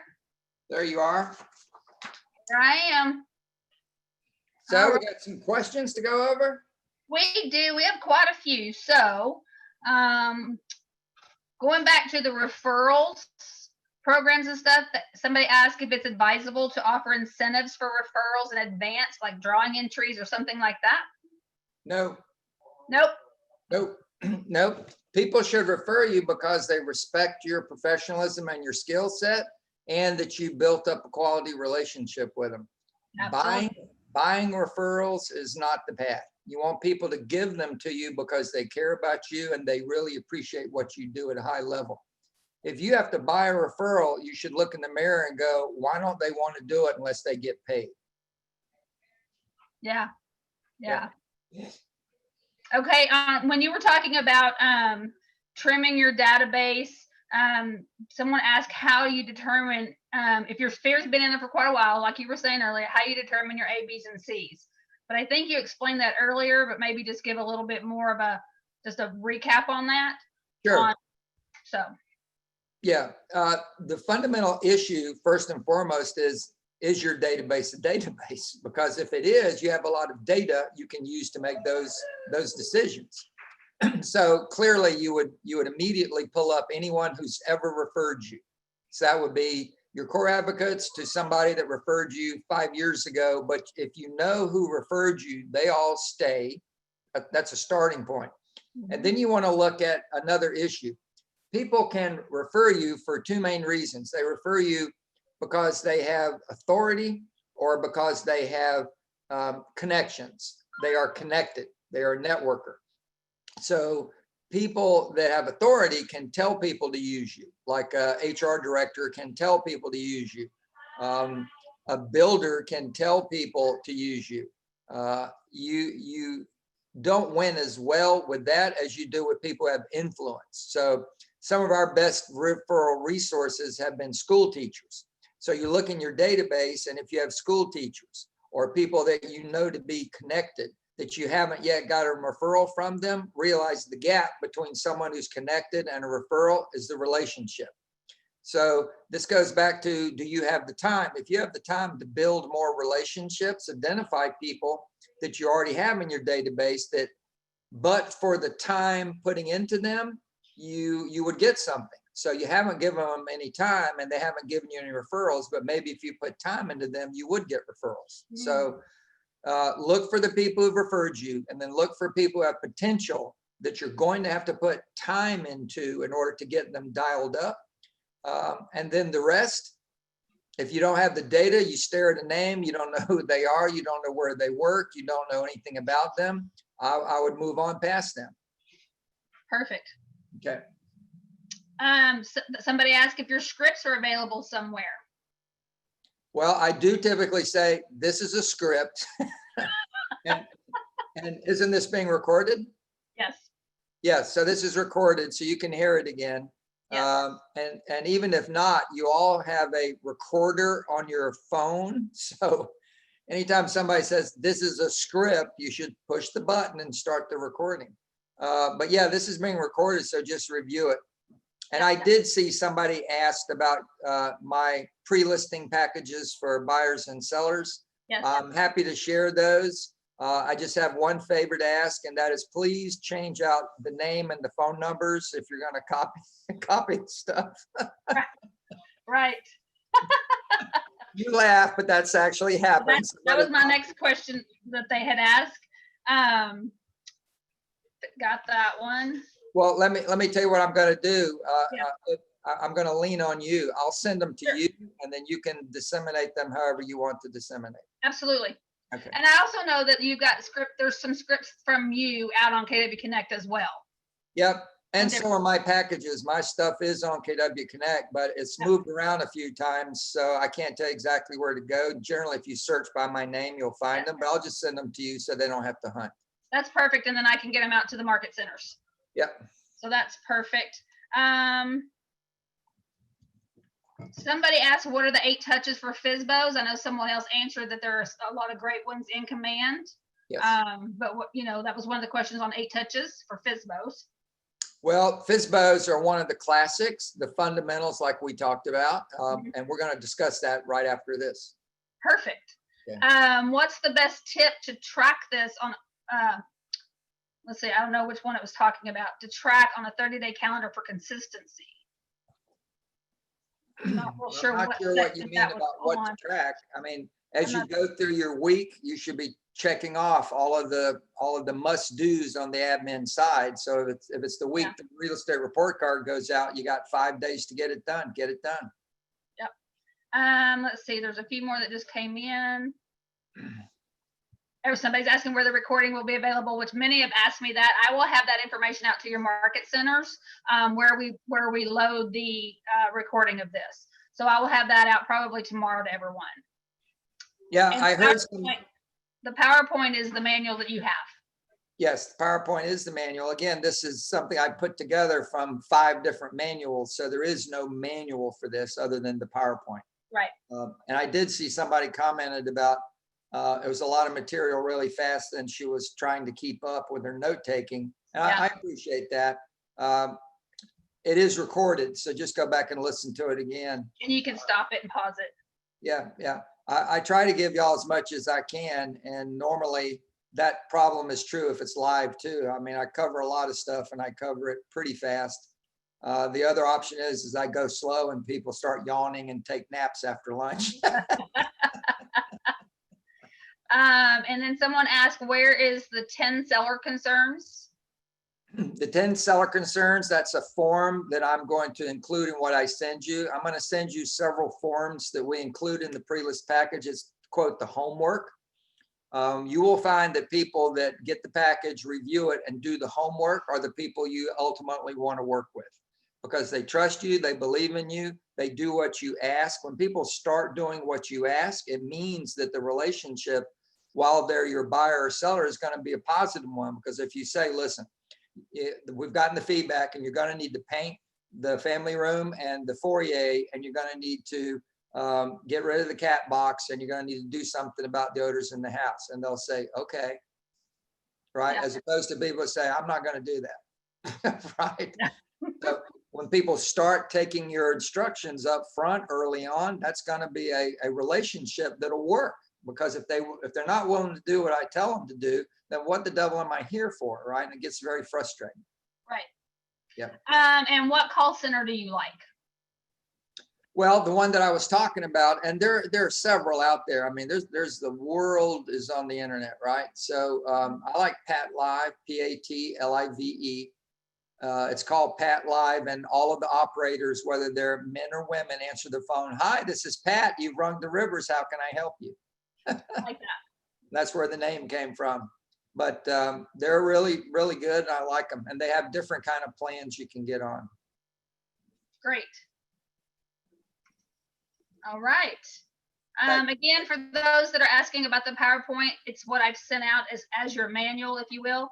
And then your market center leadership has it as well, because I sent it to them too. So if you need a copy of it, you can get it from them as well. And then I'll send everything else to you, to the market centers, to get it to you. Yep.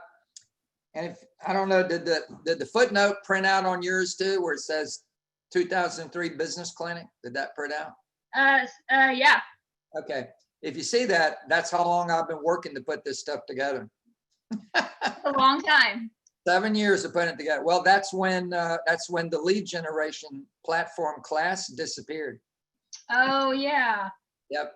Yeah. When they came out with 3612.3, they eliminated the lead gen national tour. So they stopped updating the manual, and I kept getting asked, hey, we need a lead gen class. We need a lead gen class. So I started putting it together then. Yeah. It's a work in progress. The MRAA 2 is not out yet, but it has been updated. Yeah. Yeah. Yeah. It's not out, but it's been updated. I mean, it's being updated, for a couple of years now. Yep. Yep. The data it keeps piling up. Right. All right. So we're ready right. to crank up again. We are. All right.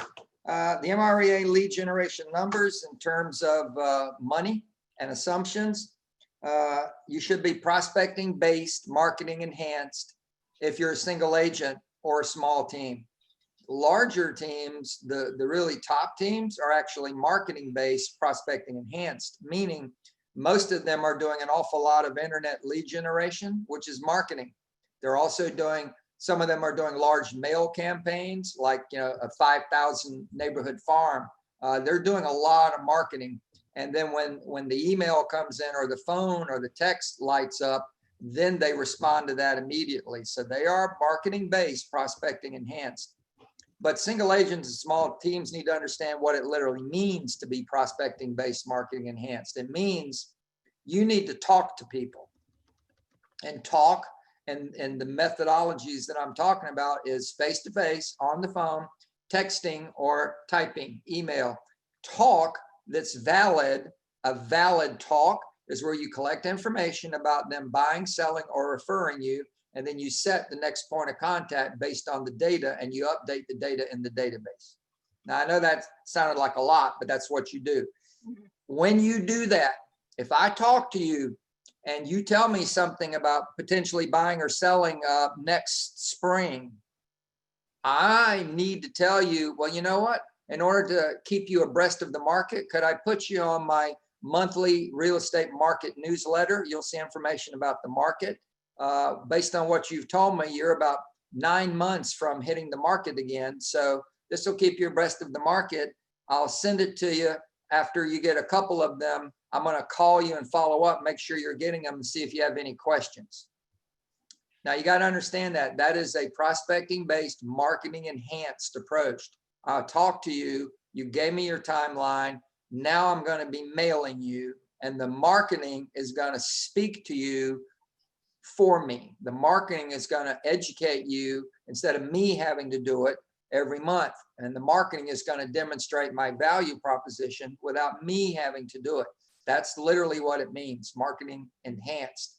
And we're back talking about collateral material, the stuff you send people, the stuff you have to support your professionalism and your skill set. Again, the bigger you get, the more you become marketing and prospecting kind of even. And really big, you're doing more marketing, but that takes money. The assumptions here on the expenses are lead gen costs should not exceed 10%. The MREA 2 numbers, the investigation of budgets, showed that a lot of teams at varying levels and single agents are spending 10% or less. Most are not spending over 10%. So that literally means if you are spending over 10% and you're not getting the results you want, you really do need to stop doing some spending, because it's just not necessary. I think a lot of really well-run agent businesses and teams both are spending somewhere between 6 and 8% on marketing costs, because the bulk of what they're doing on marketing is digital. It's all email, it's all social media communicating, it's video, and that has no cost to it other than the time to do it. And then the average cost of a touch is between 0 and 50 cents. So a lot of people are literally spending nothing. They're doing all digital touching. However, if you do send an anniversary date card that I mentioned earlier, congratulations, you've lived in your home 7 years today. That has a cost, and it'll be more than 50 cents. There are other things you should send out. You should, on an annual basis, at the beginning of every year, you should send out your new selling guide, your new buying guide, your new investing guide, and if you're in a market where it's there, your new second home guide, and all of those are going to have a price tag. But if you average all your touches out over the year, even though you might spend $10 on one particular touch, it'll still average less than $1 each, because of most everything being digital. Okay. All right, building your database. Here we are. Number 1 with a bullet, things to focus on, your sphere. Do the command campaign, 36 touch. Make sure, remember that it has personal, local, and current touches. Don't get away from that. It can't just be something totally canned that's not personal and local and current. In your entire database of METs, sphere, determine your core group of 150. Who are the 150 that matter the most, more than anything? I mentioned this earlier. We have two schools of thought in our industry about lead generation, and they're exemplified by Brian Buffini and the Ferry Organization. And I have been a part of both of those, although it was Mike Ferry, the dad, that I was part of, but same organization. And Buffini's approach is you don't need to spend anything on strangers. If you have a powerful group of met people and you pour into them, they'll give you all the business you can handle. His concept is by referral only. Everything should be referral to you. All your business should be referral. And it's a high touch, high focused approach where you call people regularly, you see people regularly, you drop by their office and give them a gift. You're very engaged in these people's lives, and the conversion rates are very high. It's not uncommon for a Buffiniite to have 150 people in a database and get 50 to 70 deals a year out of that 150. That's not uncommon, but realize there is a lot of time being poured into those people. I've got a couple of people who do that in my offices, and that core group of 150, it never goes up in number. So if they get a referral, and they get a lot of referrals, and somebody is really a great influencer, they have a lot of connections, a lot of influence, they have to decide who they're going to take out of the 150 in order to put that person in, because they have limited time. And it's a high touch approach to be a Buffini person. So you simply can't keep adding more and more people. I'm not telling you to do that. The other side of the coin is Mike Ferry's organization, the Ferry Organization, and their approach is friends, strangers, I don't care. If you just talk to more people, you'll sell more houses. And that's accurate. So Buffini's accurate and Ferry's accurate.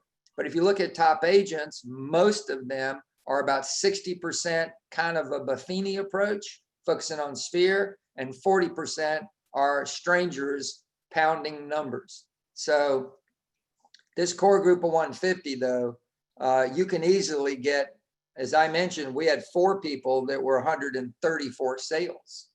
So you can get quite a bit of business out of 150 people. What you're going to do with them is you're going to see them and talk to them weekly/monthly.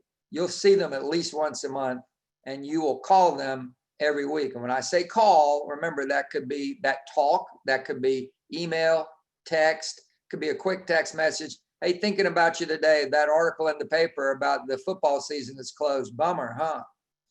And that's just a touch. That's a connection. That's keeping that connection up. So you'll be in high communication. So that'll be kind of a Buffiniite group. Everything is about mail, call, see. So you need to send people stuff that matters, stuff that has relevance, stuff that you will talk about when you call them. And the point of the sphere is when anybody talks like they're thinking about buying or selling, or they have a referral, you see them or see the referral. The 50 lunch program, this is an interesting thing that I've had clients as well as my own team focus on. There are people, for almost all of the agents watching this, there are people in your community that could have significant impact on your business. And you don't have them in your database. You're not in touch with them. And these are people normally that are connected, have influence, in other words, or they have authority. And you should make it your business to try to meet these people. And you deliberately got to think about who they are, and you need to take them to lunch. You need to take them to lunch and get to know them. The literal way that we got the land developer I mentioned, Rebecca and I were looking at how we could grow our business through a core group, through the core advocates. And we realized that the developer thing was going on, but there are only 3 developers of any size in our marketplace. And we decided to get into relationship with this developer. And I called him up and I said, my name is Gene Rivers. We've never met before. And he said, I love this, but he said, I know who you are. I said, okay, well, I mean, it doesn't surprise me that he did. But I said, oh, that's wonderful. Well, you know, I really respect what you've done. You've been very successful developing in our area. And frankly, I would love to have lunch with you and just kind of talk. I'd like to learn more about how you built up this great business and how, if possible, how there's any value that I could bring to your business operations. I'd love to chat about that. And here's the funny thing. He said, sure. Now it was that simple. And then we had lunch.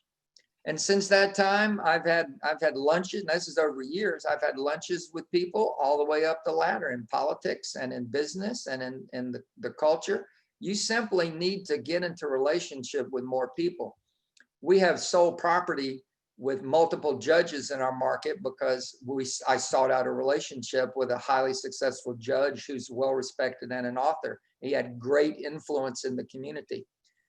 We last closed on a retiring Supreme Court justice of the state of Florida, which was a referral from him because we got into relationship with him. These people you need to cultivate.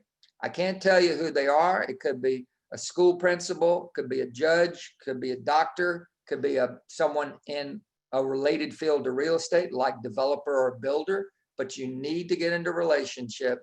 And here's what I know. If you do the 50 lunch program, some of them, 3 or 4 people, maybe 10% will end up being more lunches and more opportunities will start to flow your way.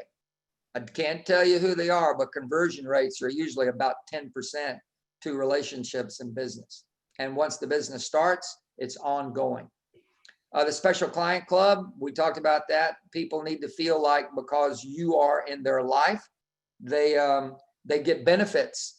We have been doing this a long time, and we are not unique in this, but this is a great example. Some of you know this.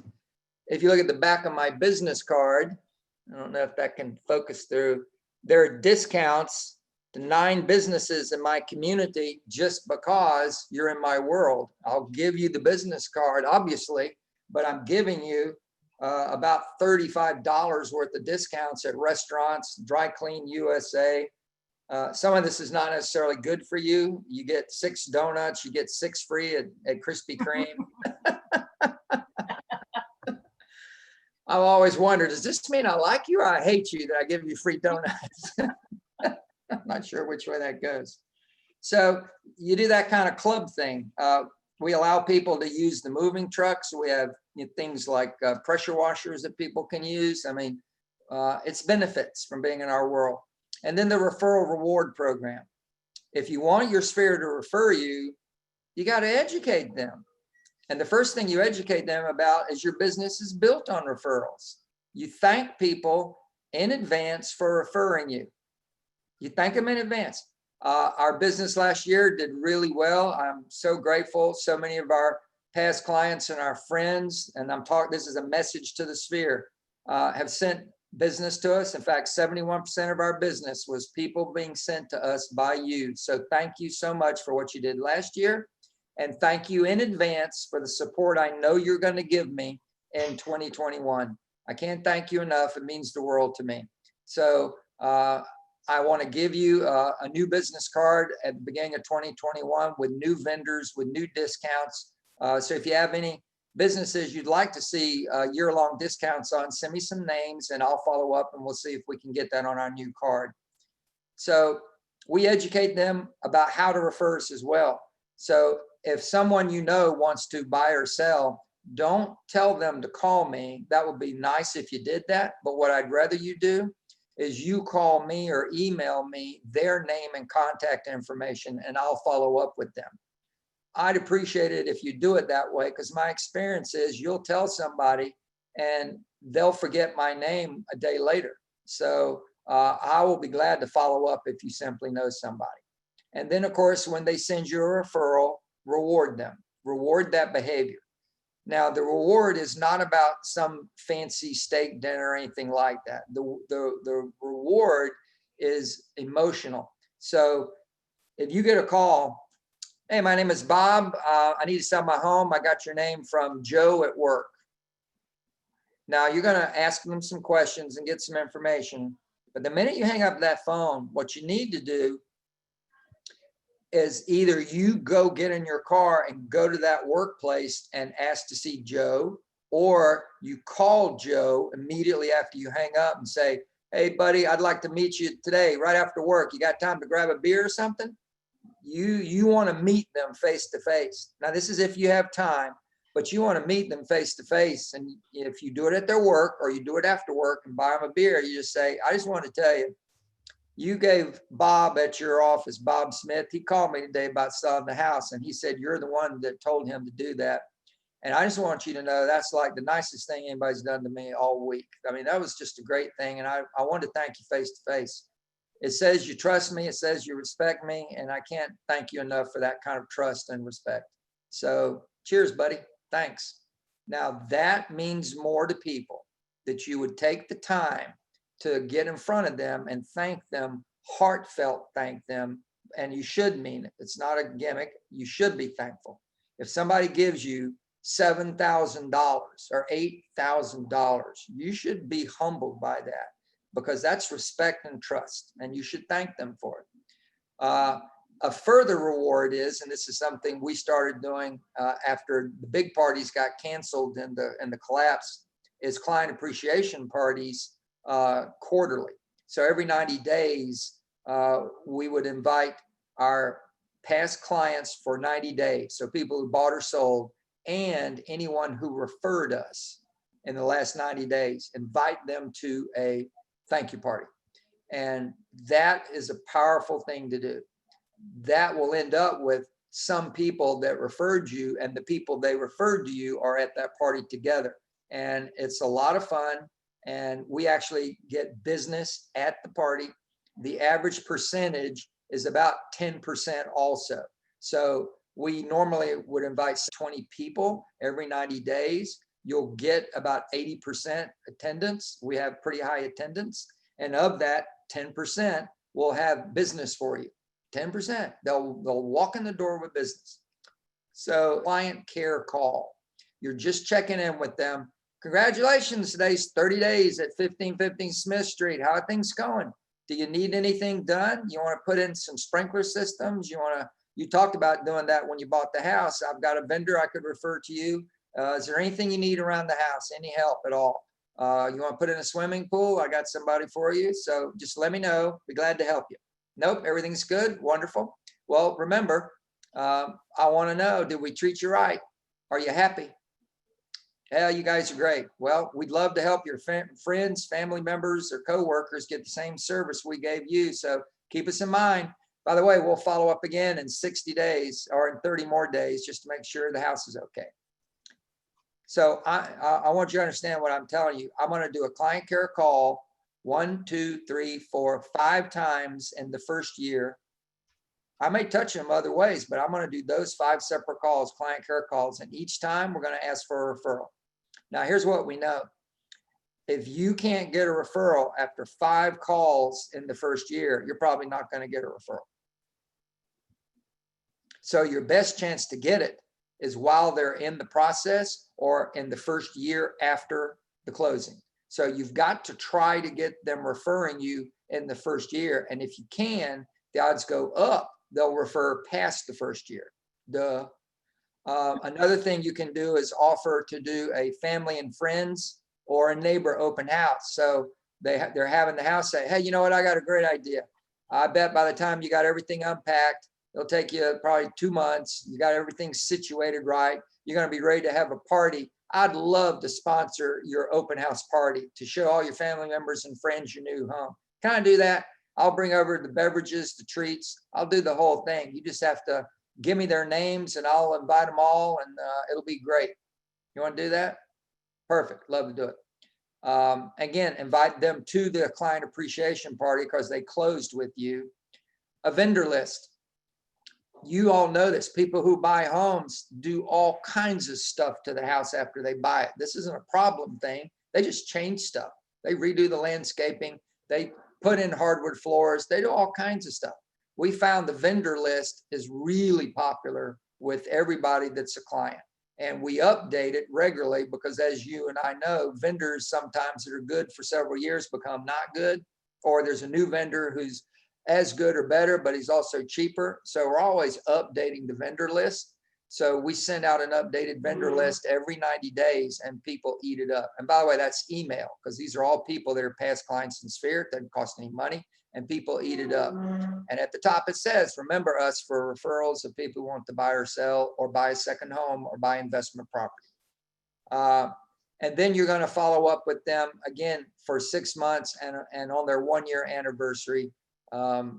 After that, they will be on that list of anniversary date cards and phone calls. FSBOs, FSBOs, FSBOs, FSBOs. FSBOs are classics. FSBOs are out there. They work everywhere all the time. There's no question that you can do well with FSBOs. The reality is this: NAR studied them forever because they've been around forever. Most of the FSBOs who list in 4 to 6 weeks. This fact, this studied fact, is about the same year after year after year after year, and it points to something that I think a lot of agents don't get. For sale by owners are sellers. And just like a seller for you, a regular seller, if they're motivated, they have a timeline. They have a job reload, they got to report in 90 days, they got to get the house on the market and get it sold so the family can move in 90 days. So they have a timeline. So what happens is somebody comes home and says, honey, job has moved, we're moving to Atlanta. Sorry to tell you that, but I got a big promotion, so it's a good thing, but we got to move to Atlanta in 90 days. And the good news is, we don't have to hire a realtor. I think I can sell it myself and we'll save money. And then the significant other says, is this like when you said you could fix the sink? And we ended up hire a plumber to not only fix the sink, but fix the things you broke trying to fix the sink.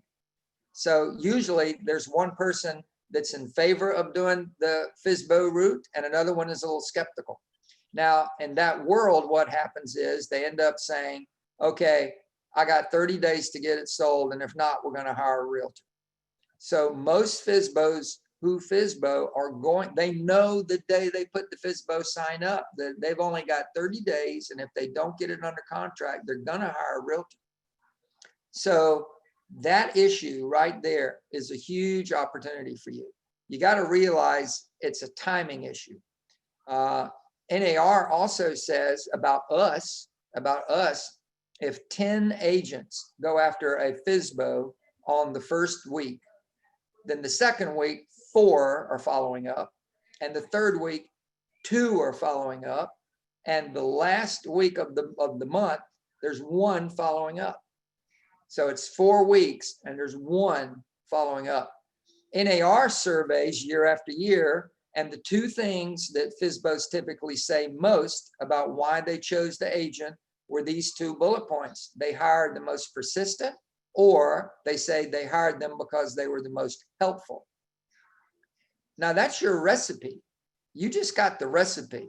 You want to get a FSBO to list with you the first week, do not try to get a listing appointment. Do not tell them they're not going to be able to sell. Do not be negative, be positive. NAR's research says, offer some help. Hey, I just saw your sign. This is the script. Hey, I was driving through the neighborhood and saw your sign. I pulled over and rang your doorbell because I'd just like to ask you, are you cooperating with agents? Does that mean, will I pay a fee? Yep, you pay a typical Coburg fee. They say, yes, we're paying 3%. Wonderful, wonderful. The second question I have is, it still available? Yeah, it's still available. Just went on the market this week. I thought so because I live nearby and I drive through here a lot. That's why I noticed the sign. So I'd like to come in and take a look. I have a team and I'd love to take a flyer if you've got one. At our weekly meeting, I'll talk to the team, share your flyer. And if we have an active buyer that's a fit for your property, maybe we'll sell your house this week. Isn't that great? So can I come in right now and look around? Well, it's a little messy. I wasn't ready for a showing. It's not a showing. I'm not a buyer. I'm a realtor. I understand houses. So if you let me in, I'll take a quick look and you'll give me that flyer and who knows, maybe we'll sell your house for you. Now understand, I'm being helpful. I'm being helpful, right? I'm trying to sell it. They're cooperating and I didn't say a word about, I'd like to list your property or I'd like to talk to you about what happens if you don't sell it yourself. All I said was, I'd like to help you sell it, right? At a higher level, I could walk through the house with them, and then when I'm leaving, I could plus it. I could say, you know what? I've enjoyed chatting with you, and we're going to try to sell your house, but would it be okay if I help you even more than that? Well, what do you mean? Well, I'd be glad to give you some tips every week. See, you're trying to do my job, and I know that every week there's a shift in focus. So the first week I have to focus on getting the price right. The second week I have to focus on making sure the condition of the property matches the competition. So every week there'll be a different issue. I'll be glad to send you the issue of the week. And if you want to talk about it, we can talk on the phone or email, or I can drop by and see you. But I'd love to help you. Since we're going to be trying to sell it, I'll be glad to help you.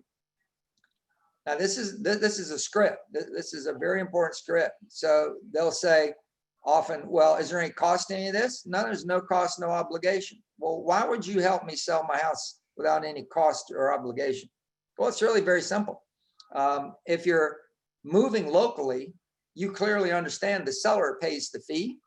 And I would love to be the agent that helps you find the home you buy. And that fee will be paid by that seller. So it wouldn't cost you anything. And the seller of the home would pay it to the agent, and that would be paid and shared with me. So if I'm helping you sell your house, then I can make that money. Number two, if you're moving out of town, I'll find a relocation specialist, somebody who is better than a typical agent. They'll have a relocation package, list of vendors, support services, that kind of thing. And they too will split the fee with me when you buy the house from them. And that seller that owned the house you buy will pay the fee. You won't pay anything. And if I'm helping you sell this house, that fee won't happen unless you sell your house. I'll help you sell your house. Number three, you're going to find people that talk to you about buying your house, but end up not being interested and they don't move forward. Well, those are called leads. If you decide somebody is not a candidate and you give me their information, I'll follow up. And if I get enough of them, I'll convert somebody and I'll make money off that. And then the last thing is, if you don't end up selling it yourself and you decide to consider hiring an agent, I got to believe if I've been honest, truthful, and helpful to you, that you'll certainly consider me. Maybe I'll be on your short list even, but I'd love that opportunity too. So what do you say? And they often say, well, how does this work? It's not complicated. I'll email you every week what you need to be thinking about. This is week one. It's your price. I have no idea exactly whether you're high, low, or just right. But now that I've seen your home, I'll go back and do some research and I'll send you over a price opinion. And if you want to talk about my price opinion, we can talk about the price opinion. Like I said, it might be above, below, or right at where you're at. One thing you can count on from me, I'm always going to tell you the truth. I'm never going to lie to you. So I'll tell you what I think. Do I have to sign anything? Well, you do. I want you to sign one thing, and it's called a commission agreement. And it's only if we bring a buyer and they buy your home. I'd like to register that so that I protect my buyer agents and my people. If they do the work, that they get paid. That's it. Nothing else. Okay, let's go. Now, I want you to understand what I set up. What I set up is I'm going to be helping them, and we're going to talk every week for potentially up to 8 weeks, because that's the 8x8 touch, is a tip to help them and a follow-up phone call. And the point is, if you do this over time, they're going to look at you as the most helpful and the most persistent agent they've met, and you can get the business. We found it works really well for us. And all we're doing is looking at the data and building a plan around what the data says we should do. So it's an 8x8, and it's based on the one I gave you. It's based on see them first, and then mail them, and then call them. So I saw them first. I'm going to mail them the CMA, and I'm going to call them and see if they want to discuss it. And from that point on, it'll be a continuing mixture of mail and call, and maybe an eyeball. If I'm in the neighborhood, I might just pop by. Remember, persistent is how they choose who they hire. FSBOs that don't have a timeline are not the people to spend a lot of time on. Okay. Expireds are similar in FSBOs in that they both said, I want to sell my property. The difference is an expired already tried a realtor. the emotion that they have is usually negative. If your home has sat for 6 months and didn't sell, you're frustrated, you're confused, you might even be angry. Some of them are angry at all realtors. Some are angry at their realtor that they have, but they're not happy. They're not in a good place. There are agents, as you all know, that purposefully and intently follow up on expireds every morning. We found that instead of going after all expireds with a phone attack first thing in the morning regularly, if we focused on only the expireds that we truly want, they're in our target area, they're in our farm. If we only focus on those, then the thing to do is to go door knock them, not call them in the morning. So you can do this or not do this, but I highly recommend that bottom bullet there, that you at least drop off a package at their house as soon as possible in the morning. If you don't want to door knock them, at least drop off a package. The package would be your pre-listing package for a seller, but the cover page is different. The cover page says how to sell homes that didn't sell the first time. And that would be the cover page. And then when they opened it up, it would be your pre-list package. And remember what's in it? The first thing in it is the process of selling if they hire you. So it'll say how to sell your home, step 1, step 2, step 3, about 8 or 10 pages of the process. And then it'll be graphs and charts, and then it'll be your value proposition. So, and you believe that this is how you sell a house, okay? So you drop the package off or you door knock. They are in some level of pain and realize what their decisions are. They can either relist the property with the agent that they used or a different agent, but they can relist it, they can rent it, they can decide to stay put. And unfortunately, this is popping up more now. They could be facing a short sale. They might be asking too much because and now it's not worth it. And that's why it didn't sell. Or they could be even facing foreclosure. Either way, they've got to make up their mind. Again, the strategy I'm recommending is like a FSBO. It's see, call mail or see mail call, either way. But I would see them first if you can. I used to do this in our farm, and I didn't do all expireds, but in our farm I did them. And I'd drive over to their door and I would wait to see some signs of life. And if they came out, I would say, good morning, I'm Gene Rivers. I'm a neighborhood real estate expert. I'm not trying to scare you. I just wanted to let you know something very important. Do you have 1 minute? Okay, what do you mean something important? Well, I see the yard sign is still up, but last night at midnight, your property started to disappear off the World Wide Web as an available property for purchase. Are you aware that happened last night? And the funniest thing was most people weren't quite sure when it would happen. Some knew exactly when it expired, but some said, well, I knew it'd be around now, but I didn't know it was last night. I said, well, it did, and it's disappearing. So I have another question for you. Are you still thinking about selling it? Well, we're not sure what we're going to do. We're thinking about it. And then I would go into a script about this issue. I'd say, well, I'm sure you must be frustrated. It's been 6 months and you're still here. And they would normally nod their head or just stand there and look at me and not affirm that, but I know they're feeling that. So I would just continue on. Well, your choices are pretty obvious. You can list it again. You can try to sell it yourself. You can rent it, or you can just stay put. And I hope it's not the case, but if you're upside down, it could be a short sale candidate. The worst thing to do is to end up in foreclosure. So I understand that you've got hard choices to make, but here's my suggestion to you. I believe if you knew exactly what it would take to sell your house, it'd be easier for you to make a decision about which path to go down. Is that true? Well, yeah. So here's why I'm here today. I have a great track record of helping people sell property that was difficult to sell.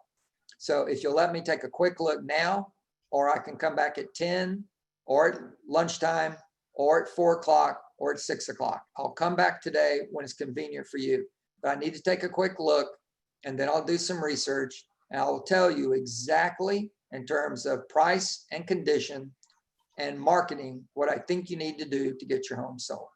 And if nothing else, that'll be information for you to help make a better informed decision about what you're going to do. There's no cost, no obligation. Can I come in right now?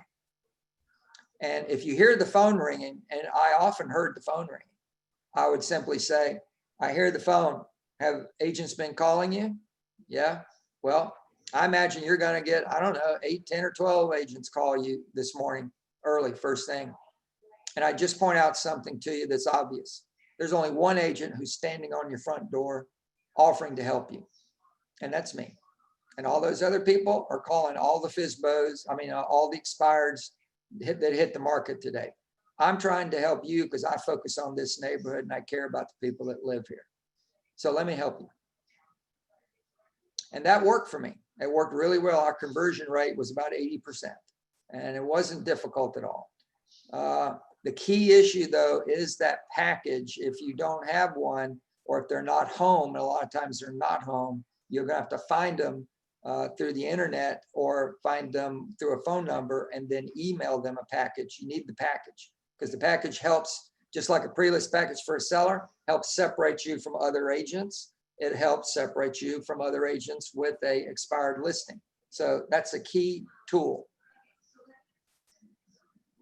Okay, Geographic Farms here. Again, be writing down questions if you have them. Geographic Farms are built on a simple principle, and that's the native turnover rate.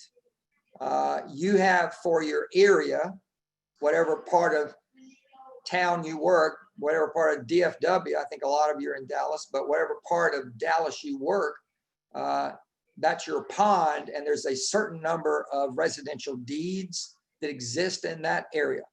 And of those, there's a certain percentage that turn over every 12 months. And you need to know that number.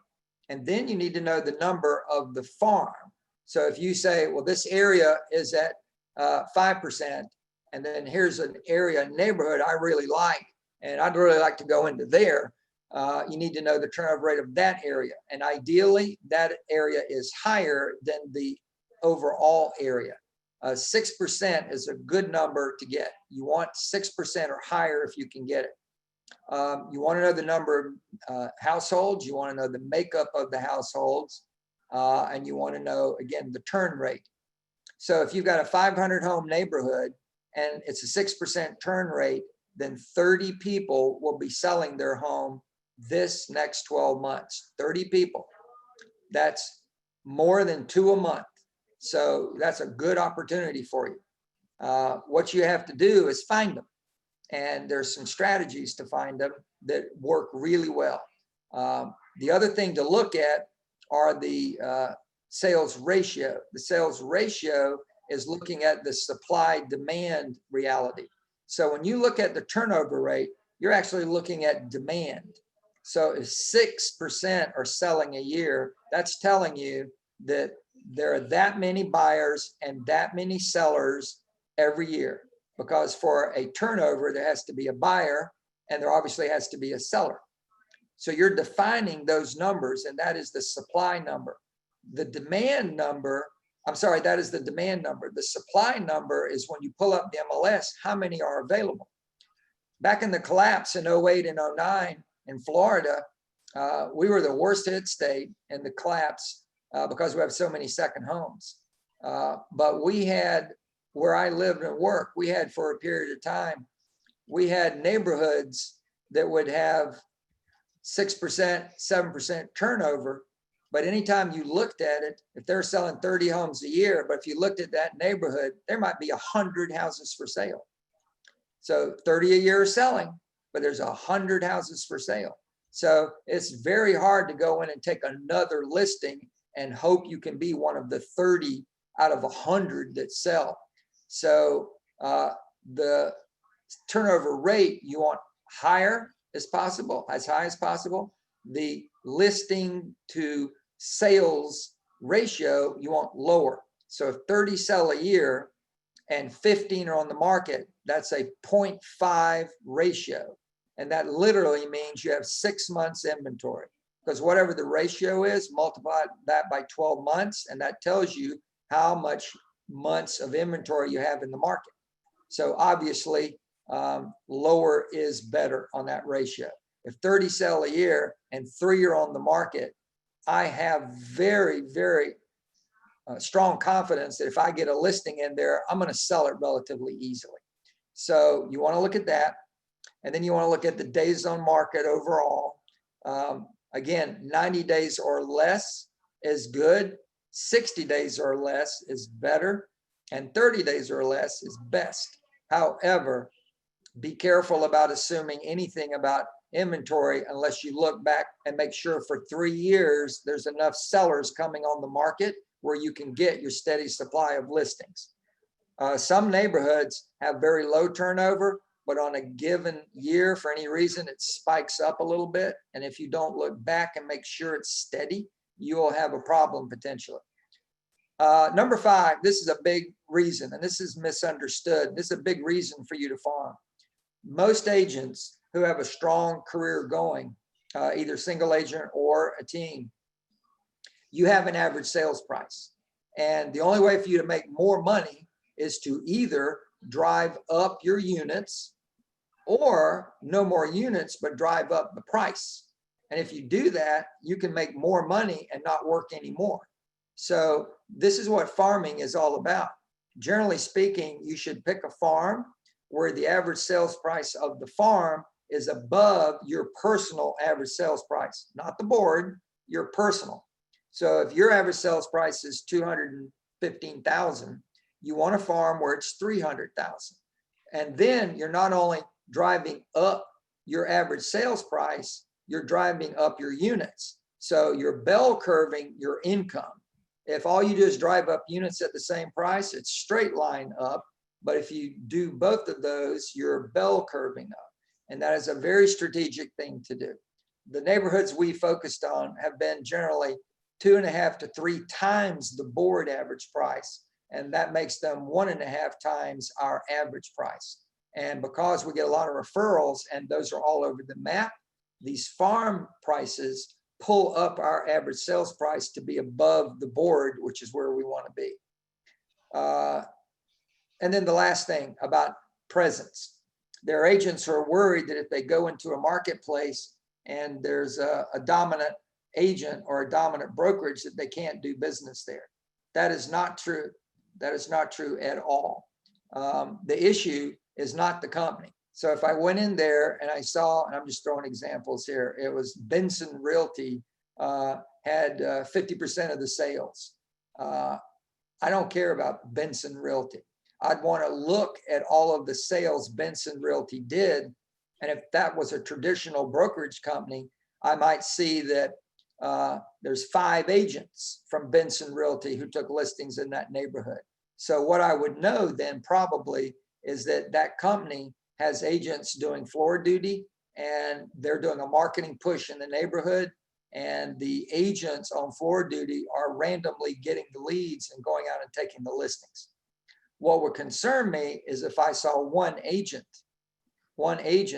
had all of those listings. That would concern me because that's not accidental. That agent is working that neighborhood or is connected in that neighborhood. And it doesn't mean I won't go, but I need more research. So if you have a dominant agent, you need to try to find out what are they doing and how are they getting there. So I would visit their website. I would look them up on Yelp. I would look them up on Zillow. I would look at reviews. I would see what people say about them. I would try to find out through Google or social media. I'd try to find out as much as I could about how they're doing their business. And if I thought they were doing something where they were spending a lot of money and I'm not willing or I can't spend a lot of money, then I would maybe try to find a different neighborhood. Agents can dominate, but domination normally requires you put some money and time into that neighborhood if you truly want to dominate. You have to be present, and you have to be present a lot. Rebecca and I have done a lot of that, going to the HOA meetings. We've sponsored charitable events that the Homeowners Association wanted participation in. We've had our truck, we had a moving truck parked at a park inside the neighborhood. and the homeowners association sent out. We're doing a blanket drive for the homeless shelter. So please bring your old coats, your old blankets down to the park Saturday from 8 till noon. We're trying to fill up the Rivers truck to take to the homeless shelter. That publicity, that's invaluable. And that came about through a long-term presence at the HOA meetings. So we were there to provide support, to provide any information, but we sponsored the HOA meeting by providing refreshments. So you gotta understand, if you want a neighborhood to support you, you gotta support the neighborhood. That's the way it works. And anybody that's just mailing and is not visible in the neighborhood, you can beat them. You can take them down. It's harder if you don't have the position up front, but if you do have a geographic farm, what you need to do is have spies in the neighborhood. So you would take a bag, like a grocery bag, and take it to your past client or your friend and say, listen, do me a favor. I want you to put this in some back closet somewhere, this bag. And every time you get a piece of mail about real estate from any company or any brokerage, just throw it in the bag. And once a year, I want to pick up that bag and I'll buy you and Mary dinner for two at Ruth Chris Steakhouse. If you'll just do that for me, that would be a great pleasure. Now, if you do that 12 times, that means every month you can pick up a bag and you can see what's been going on for the last 12 months. So you can see if it's your farm, if somebody's launching a campaign against you or just to get business in the neighborhood. You can evaluate it for a couple of months, see if they're steady, see if you think the campaign has merit, and then you can counterpunch if you think you need to do that, meaning double down on your mail or do a couple of free special things like a community event that you put on real quickly. We have delivered pumpkins in our neighborhood. We've delivered watermelons in our neighborhood, depending on the time of the year. We've done community cleanup drives. We've done a lot of stuff to punch back on mail. And if you have a strong presence in the neighborhood, nobody, unless they're willing to out-presence you, is going to be able to beat you back. So the cost on this is there. You have to spend some money, but the return on investment is extremely high. So if you had a 500 home farm, and you're going to mail a 12 direct, a real estate report card once a month. That will cost you 50 cents a postcard. You got to do 500 a month times 12 months. That's 6,000 postcards. So that's $3,000 you spent. It's highly recommended you do a newsletter at least twice a year, if not 4 times a year. If you did it 4 times a year, that's probably going to cost you about $3 each. So you do $3 each times 500, that's 1,500, 4 times, that's 6,000. So the 3,000 plus the 6,000, you got $9,000 in. Now, you pick the farm. So you know the average price. So you know the average commission you're going to get by farming in there. So if you pick the farm and it was a $300,000 farm, you get 3%, it's $9,000. So if you get one sale, 1 out of 30, you've broken even. And your expectation is 2%. And the 2% is 2%, not of the expected sales, not the 30, it's 2% of the neighborhood. So there's 500 homes, I expect to get 10 sales. So if I got 10 sales, I would have made $90,000. I spent $9,000. The budget is 10% max on marketing. I've got all my money back and I'm in budget and I made a profit. So the math on farming is good. The bottom line is, in most farming, if you get 0 sales, that's the only way you'll lose money. If you get 1 sale, you break even or better. So if you do newsletters twice a year instead of 4 times a year, you automatically make money even on 1 sale. So farming is something to be serious about. You don't want to do it without being committed to doing it long term, but that's not because it doesn't work fast. It's because it works best when it's a long-term play. Okay, so the web, this is going to be a fair amount of conversation. There's a lot going on with technology. I know you all know that, no question about that. This is the basics. This is out of Internet Lead Gen and social, but these are the basics. There are two platforms where business can be done on the web: websites and social media. So Web 1.0, Web 2.0. Owner-defined content, user-defined content. So that's what we're looking at here. The websites, command and utilizing Google is a big deal. The fact that we have a partnership with Google is brilliant. Gary and Josh creating that partnership gives us significant advantages in collaborative learning and collaborative sharing of how our stuff can be better and made better, and what they know that we should do and could do, and share it. If you want to know a lot more about better utilization of your websites, I recommend you go to google.com/grow, and they have a great amount of information there about utilizing Google and websites. For us, you really don't have to do that. You don't have to. For most of our career, if we wanted great internet lead generation, we had to outsource, or we had to do the research and build it ourselves, but it was expensive and time consuming. And we're not having to do that anymore. So Gary's got it covered. Josh has got it covered. Social media, huge opportunity for everybody. There's a lot of business being done. And I got very mixed feelings about some of these platforms like Facebook. I got mixed feelings, but the fact is, for business, it's hard to ignore them. Facebook, Twitter, Instagram, obviously Insights you're using out of command. Others on social media, you can do a blog or a video blog, Pinterest, Foursquare, Yelp. A lot of this is about you and your demographic. Who is your database? Who are the people you're talking to? And what platform do you think they're mostly on? And it's not difficult for you to figure this out. If you've got 600 people, take 100 random out of your 600 people and do a social media search. And where do you find them?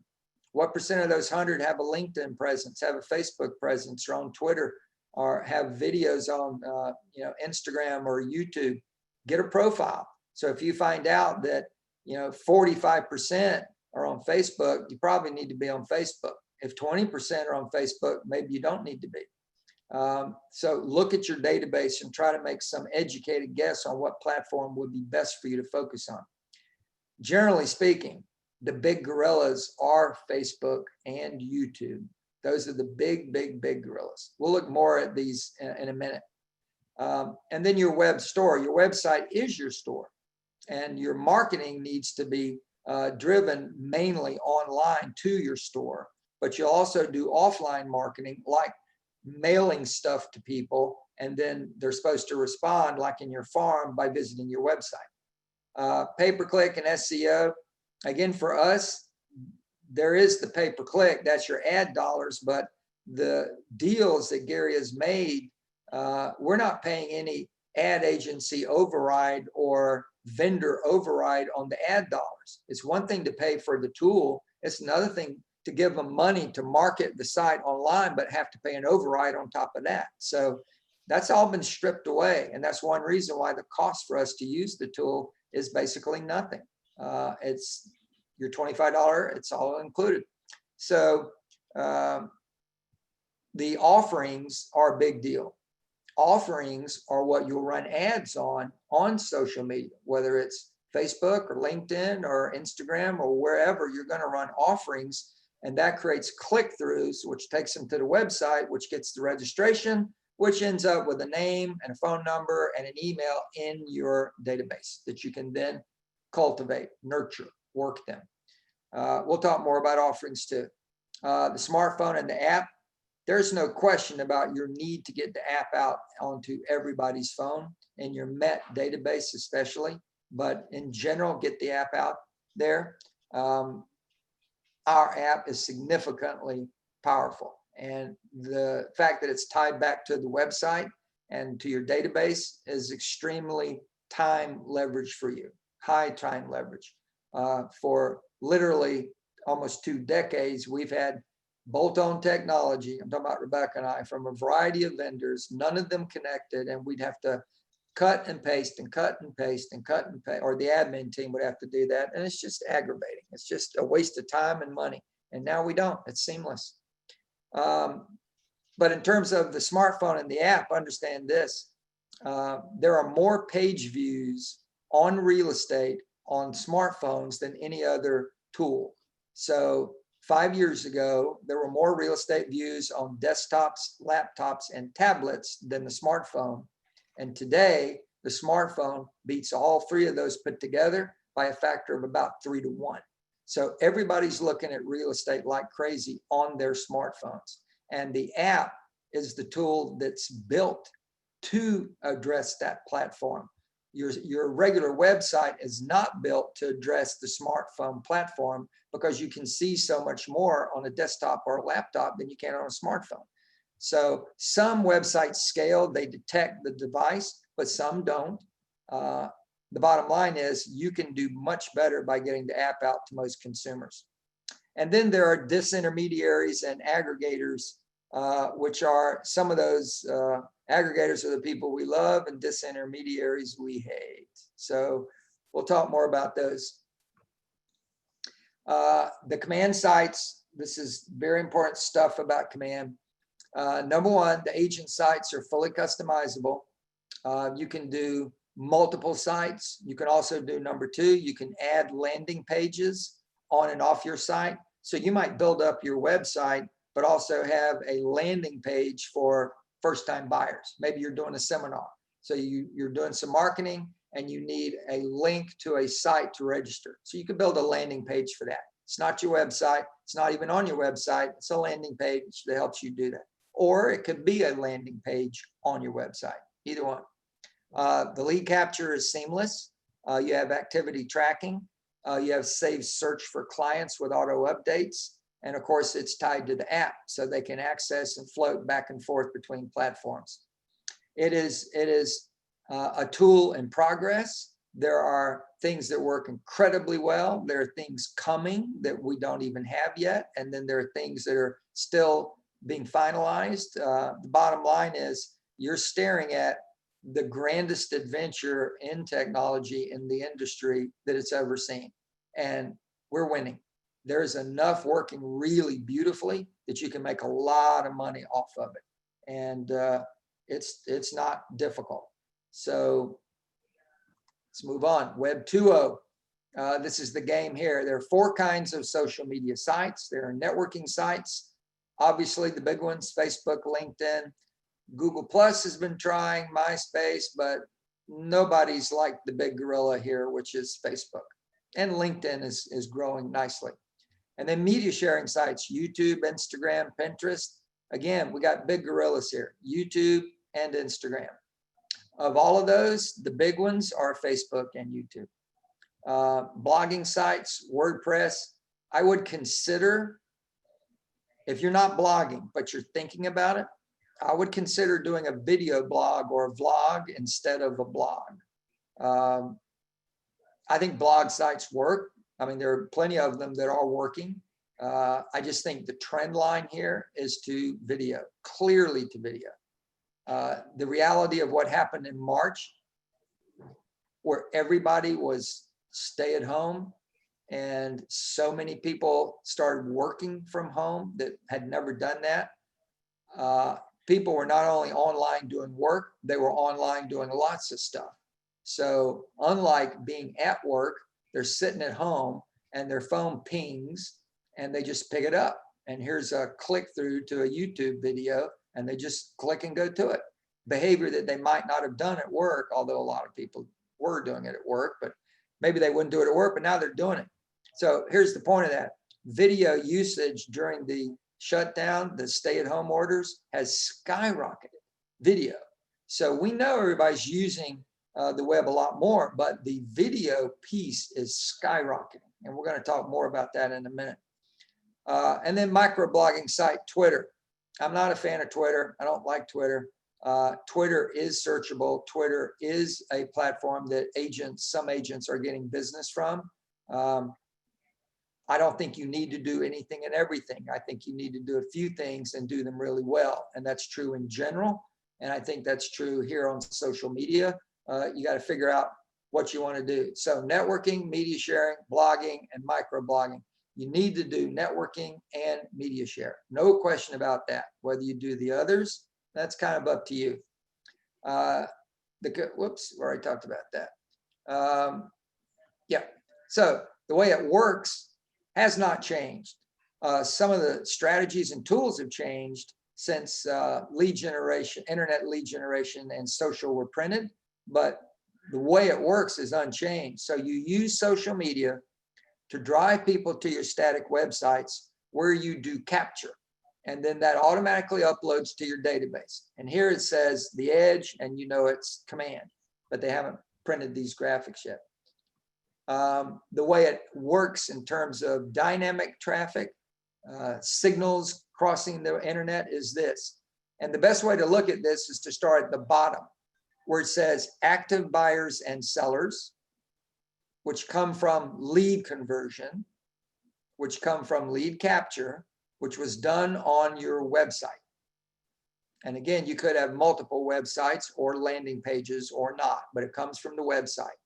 They got to the website from your blog or video blog, I'm on the left side, from video media sharing, which would be YouTube or Instagram, or networking, which is Facebook and LinkedIn, or microblogging, which is Twitter. In addition, they could have come from offline marketing, meaning mail, ads, other things you're doing, search engine marketing, think pay-per-click, listing aggregators, so your listings are posted onto other sites where someone clicked through, and then online marketing, add dollars to Google. Okay, so all of that is how the traffic ends up on your site, who registers, and you end up with active buyers and sellers. Facebook, this is a big one. 2.1 billion users, 1.5 billion regulars. It's just a monster. Facebook owns Instagram. And it's really, when you talk about video and the need for agents to be on video, you need to think about what the giants are doing online. So here's Facebook. They're growing and growing, and they're noticing that there's a demand for people to publish video, not just pictures. So they start accommodating that. And then they notice people are watching a lot of videos. And then they're also watching the growth of YouTube. And they quickly realized at some point, we need a video platform. We need a seriously good video platform. Now they're Facebook, they got a lot of money, but it takes time to build large platforms. Think about our time spent building Command. It takes time. So they took the fast route. They just bought a really strong video platform, and it was Instagram. And they basically bought it for very little compared to what it would be today. The people that do work Facebook for business, and I'm one, and a lot of people are there, you either do it through post on your own personal stuff or your business fan page, or you buy ads. Both work, but the ads are where most people are getting success. People who do it really well and have a business fan page as well as a personal page will tell you, even though they focus on both, they get more business off the personal than the business. The fact is, it's called social media. People really don't want to go look at your business page. They want to look at you eating a sandwich in a funny hat. Where are you this time of the year? That kind of thing. That's what they like. And there's a strategy where for every 4 or 5 personal posts, you can slide in a business post, but it needs to be a little under the radar for people to keep loving coming to your personal site.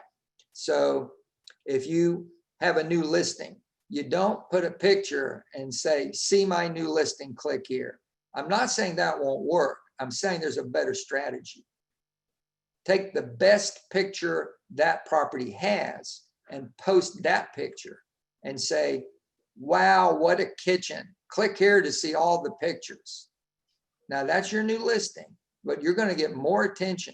And what do we know about people on Facebook that are buyers? Are they gonna click through on a property with multiple photos? Yeah, they are. So they're gonna click and look through and then realize it's a new listing, and then maybe you have some traction there. You can have common interest groups. You can start that, do a separate page like we have Facebook groups for all kinds of stuff in KW. You can invite people, watch parties, listings coming soon, that kind of stuff. Ads through Command, Keller Mortgage, new listings, seminars, Facebook Live, lots of stuff there. Facebook has some great, just like Google does, has some great sites where you can go and learn how to utilize Facebook at a higher level. It only helps them sell more ads, and that's what they want to do. LinkedIn, it is clearly now the leading professional networking site. I don't think people know that it's owned by Microsoft, but it is. And when Microsoft bought them, they were thinking about trying to get a presence on social media, and they couldn't figure out how to kind of get it and make it happen. You know, bless their heart, they've been one of the richest companies in technology. And you all know they tried to dominate with search and lost out totally to Google and never could get back in that game. I mean, they still have a game, but it's not a big game. And they did not want to get left out in the cold on social media. So they bought LinkedIn. And because they have all the tech people and all the money they need, they've been steadily building and growing LinkedIn. It's now up to over 500 million users. It is very steadily grown, has very steadily grown in use by professionals for a variety of things, from professional articles and education to linking professionals across platforms. And of course, to find hires. We're using it as a search for hires. Agents are being hired after being found on LinkedIn, agent candidates as well as admin. And then of course you can grow your business Met database through that, create your own little club. YouTube, owned by Google. Google was doing just what Microsoft was doing. I mean, Facebook was doing. They were sitting there watching the rapid increase of traffic to video. And just like Facebook, they had a lot of money, had a lot of technicians, but they wanted to own a powerful platform faster than they could build it. So they bought it. They bought it. It is now YouTube, the second largest search engine next to Google. So Google owns the #1 and #2 search engines in the world. That is a powerful thing to be. The average viewer spends 15 minutes a day on YouTube. YouTube has 2 billion users. That makes it about the same size as Facebook. You got to think about that. 62% of businesses are posting on YouTube. 62% of businesses are posting on YouTube. There's 1 billion hours of video daily, 5 hours a month for every person on earth. The bottom here is what you need to pay attention to. How-to videos have grown 70% in the last year. 70%. It's the fastest growing segment of YouTube. So imagine putting a string of videos on YouTube. How to price your home to sell. How to get your home ready to sell. How to choose a realtor. How to choose a home inspector. How to choose a mortgage lender. Do you follow this? People are searching how to pick a mortgage lender. And they're searching that on YouTube, not Google. But if they do happen to search it on Google, Google can index them back to YouTube. But the point is, people are searching for videos, not text. They don't want to read about getting their home ready for sale. They want to see a video with some demonstrations of what stuff looks like.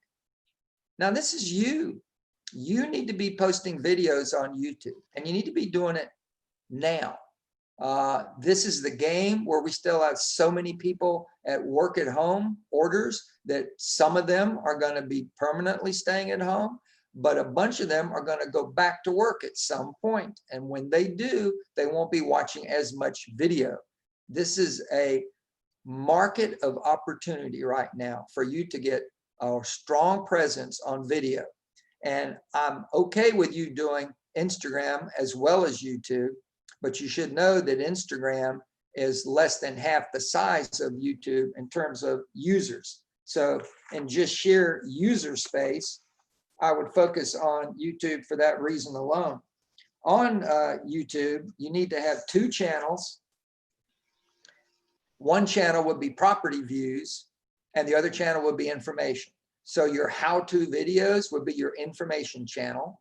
And you would also include in that your process of selling, how to sell a home, understanding the process. And that would be you describing your process of selling.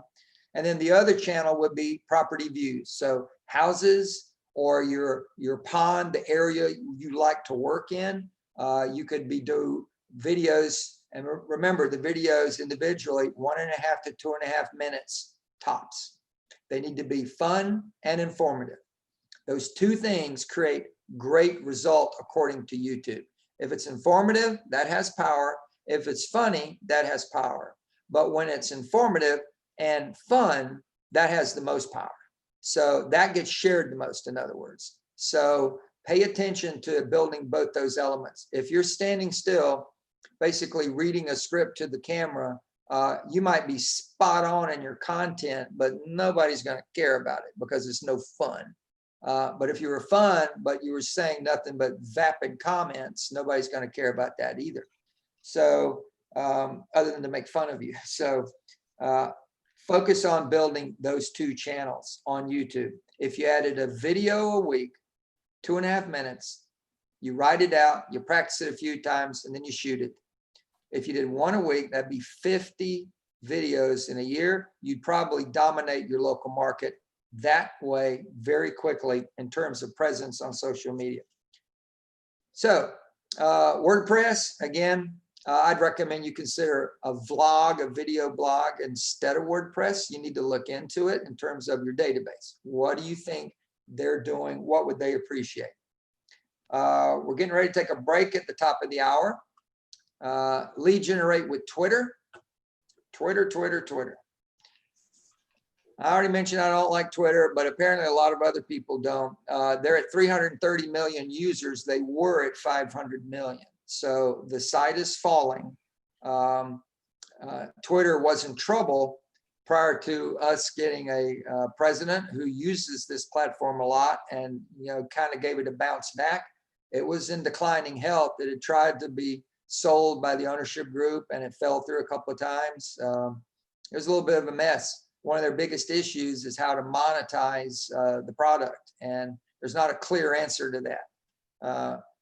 Again, if you're using it, and you can use it and be successful generating leads, but if you're doing that, great. If you're not doing it, I'd maybe suggest you go to one of the other platforms, and I would heartily suggest you do video over Twitter. It's a huge opportunity. Here's the summary here. You're going to lead generate with command. And I love this graph. It's a powerful graph. You got to kind of look at it. At the top, it says lead gen. It says solo agent, but it's solo agent or teams. Either way, you lead generate, and lead generation is 2 things: prospecting and marketing. You would have insights, which would be coming in from your app. You would have campaigns on the left, which would be ads, paid ads you'd run on social media or on Google. Your email drips that would go out in your 36 touch that would have links back to offerings that are posted on your ad. Direct mail, that could be bulk mail, either snail mail or email. Remember, you can do offline or online advertising. Social posts, social media, where you post in order to get leads. These are all types of elements of building a campaign. You would obviously get referrals coming in as well. And then designs, your ability to create great graphic stuff. I'm going to send out my packages to you guys. If you don't know it, you can take mine apart and put it through designs and keep the stuff that you like. And please, please, please get rid of my name and my picture. That would be nice if you would do that. And then use it. if you do all that, you're going to capture what we call leads. The leads and the contacts, people that you know, aggregate total leads are going to be worked in two ways. The raw leads, you're going to be, it's a one-way relationship. You're offering stuff. You haven't met them yet. You're not clients. They're not clients. You're going to make offerings and try to convert them to the appointment. And that appointment could be a Zoom appointment or a live appointment, but you're going to make offerings to convert them to an appointment. What would some offerings be? Get a list of available property. Find out what your home is worth. Get a selling guide. Get a buying guide. Get a relocation package. All of these offerings are tools, and they're designed to help you get the appointment. On your contacts, these are people you know. It's going to be the same thing, but it will be a two-way communication, and it should be much easier to convert to an appointment. If you get the appointment, but they don't sign up, then you're going to cultivate them. If they sign up, then you just pass go and go straight to the bottom line there. Either way, you will be doing a lot of cultivation, ongoing of Sphere and Pass clients, ongoing with 8x8s on expired, so 8 days or 8 weeks for a FSBO. So there's a lot of nurturing or cultivating going on with a database with Command all the time. And that will be where the bulk of the business will come from. It's not, I got a lead, boom, I got an appointment. It's going to be work, work, work, and get the appointment on a majority or a large number or percentage of them. So at the end of it, you have a pipeline that ends up with closings and you make money. And from a Command point of view, the only thing you've really spent money on is your small ad dollars on social media or on pay-per-click. It's a heck of a deal, ladies and gentlemen. All right, these are the aggregators and disintermediaries. We're not going to talk much about them. I think you all know who they are. KW.com is the only true aggregator on this list, meaning it's a platform that pulls all the MLS datas from around actually the world now, but from around the country, and puts it on one platform for consumers as well as agents to utilize. All these others, unfortunately, Realtor.com, Zillow, Trulia, they're trying to get money off of your listing, your lead, and they'll sell your lead back to you. You all know that. Don't just stop doing that. If you're doing it, stop doing it. You don't need to do it any longer. Boomtown, Tiger Leads, Commission Inc. are aggregator, but they're turnkey solutions, and they have a high price tag. So in that sense, they are a disintermediary. You are hiring them. You get every lead that the site creates. You're actually leasing the site from them. You get every lead the site creates, but you're paying for the leads because you're paying them a lot of money. We paid $45,000 to $60,000 a year. So you're paying for those leads. The only game in town, really big time opportunity, is KW's Command. Okay, so we're going to take a break right now, and we're going to stop. And I think, is my lady friend there? I am. Hanging out there? I'm just hanging out. Okay, do we have a sponsor now or no? We do not. Okay, all right, so we've got, what time is it now? 2:02. 2 o'clock. Y'all take, be back at 2:20, 2:20. Awesome. And we'll do questions. We'll do questions when we come back. So hopefully we got some more questions on there. We do have a few so far. Good. All right. See you in 20 minutes. Great.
Sounds like a timer went off. I know. So how are we doing? Everybody holding up? I'm doing great. Good. Yep, Good, doing good. fine. You're on the back end now. I'm good.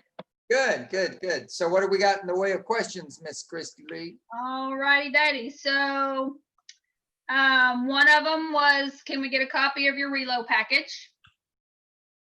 Yeah, you might want to change the city when you copy that. That's true. One of them was, here in North Texas, per the MLS, if there's a sign in the yard, this goes back to expired listings. If there's a sign in the yard, and even though it's expired, but they haven't removed the sign, that could be crossing the sign if you're door knocking. Any suggestions? Don't do it. That was my thought, but Yeah, I mean, if you think you're at risk, go ahead. You certainly could call the agent too. Yeah. And I'm just trying to verify, is this property, because the sad truth is, in my experience with this, is agents that are gonna end up with an expired listing, they usually stop communicating with the seller, and the seller doesn't want to talk to them, 2 months or 3 months out, they stop communicating. So again, the seller often doesn't know exactly when it expires, and the agent's just trying to forget about them and they ignore their sign. I mean, we've gotten a bunch of listings like that where we end up with the agent's sign because they just don't do their job. I've had that happen before too. Yeah. So I wouldn't hesitate. If you want it, then I'd call the agent and go, you got your sign up. Is it active or not? Is it an expired listing or not? And if it is, get your sign down, or I'll take it down for you if you'd like me to. There's one that says, are the database segments ranked by effectiveness? Say that again? Are the database segments ranked by effectiveness? No, they're not ranked by effectiveness. That's a great question. If I understand the question, if you're talking about the order I'm going through all of these, then some are really more effective. There are some agents who get 80% of their leads from the internet.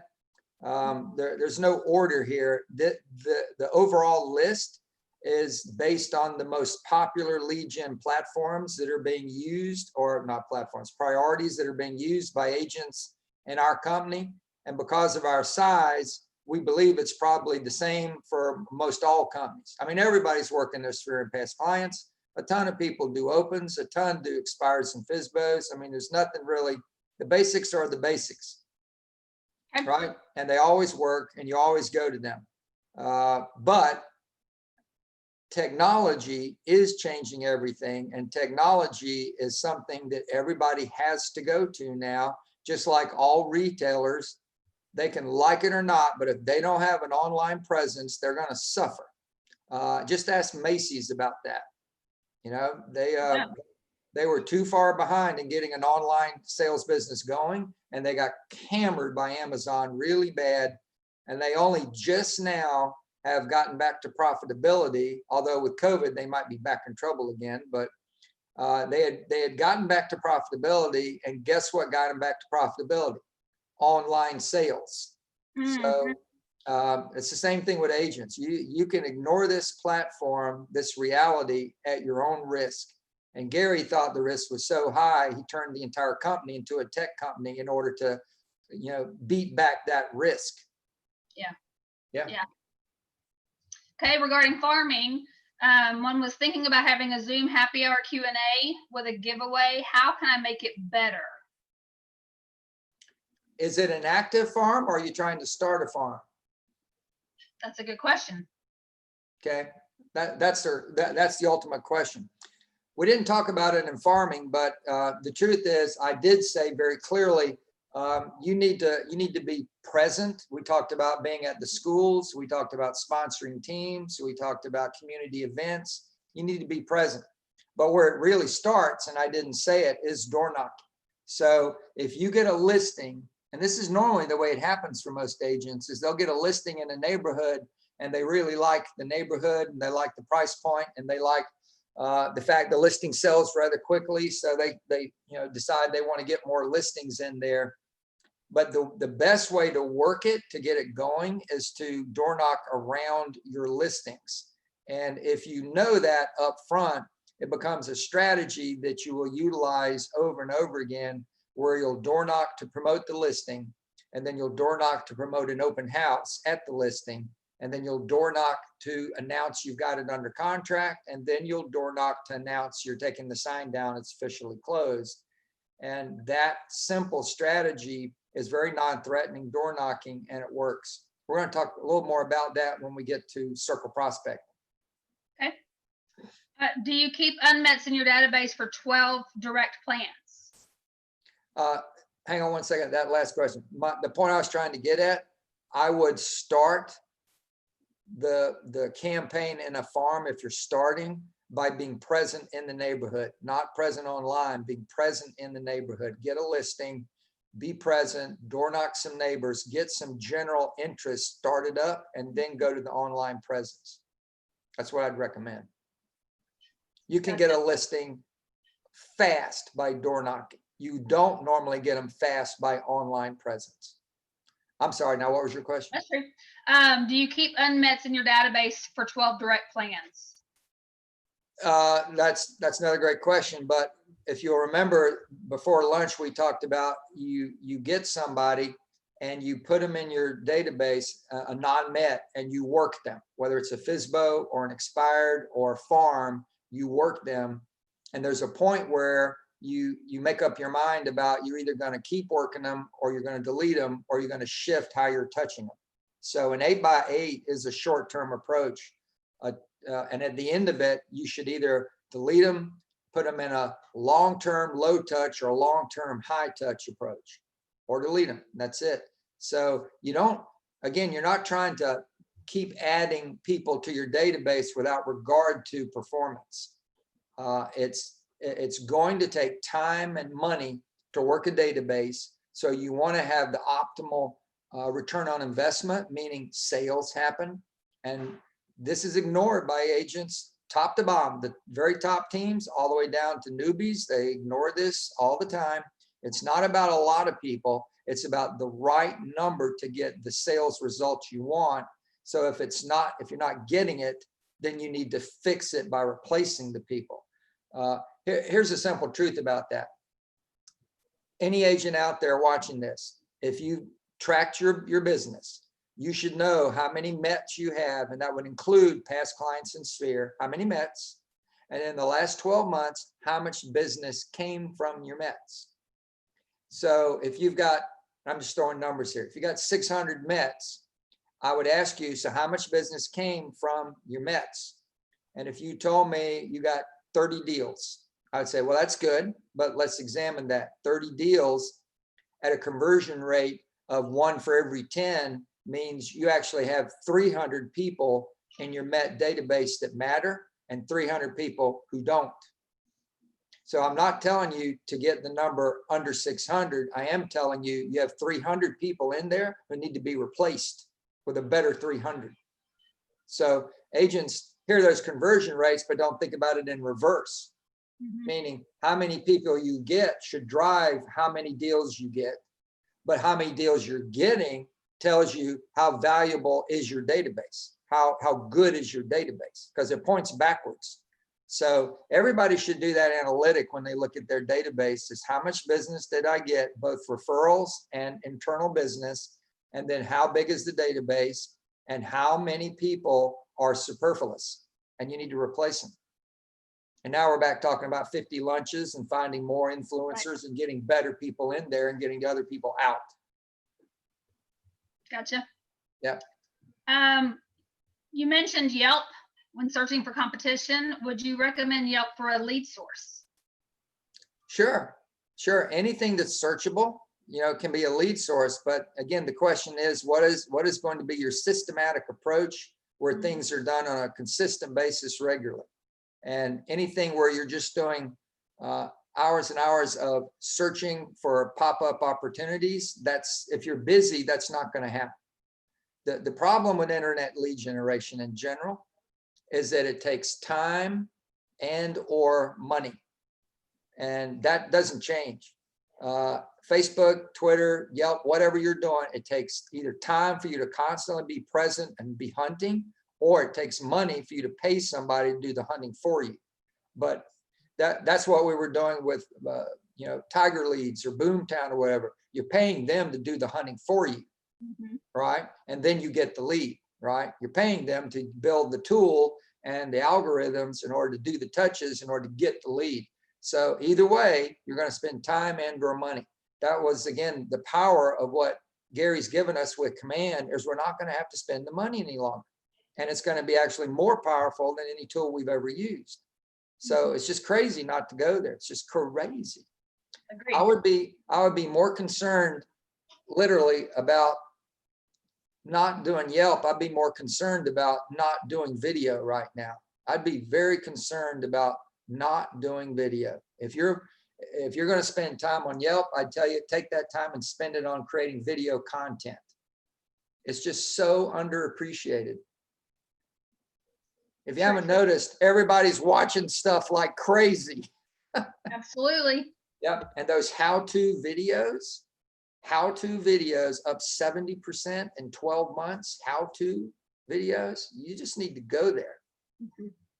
Yep. You had mentioned earlier you could get a listing fast by door knocking. The question is, how do you get a listing fast by door knocking?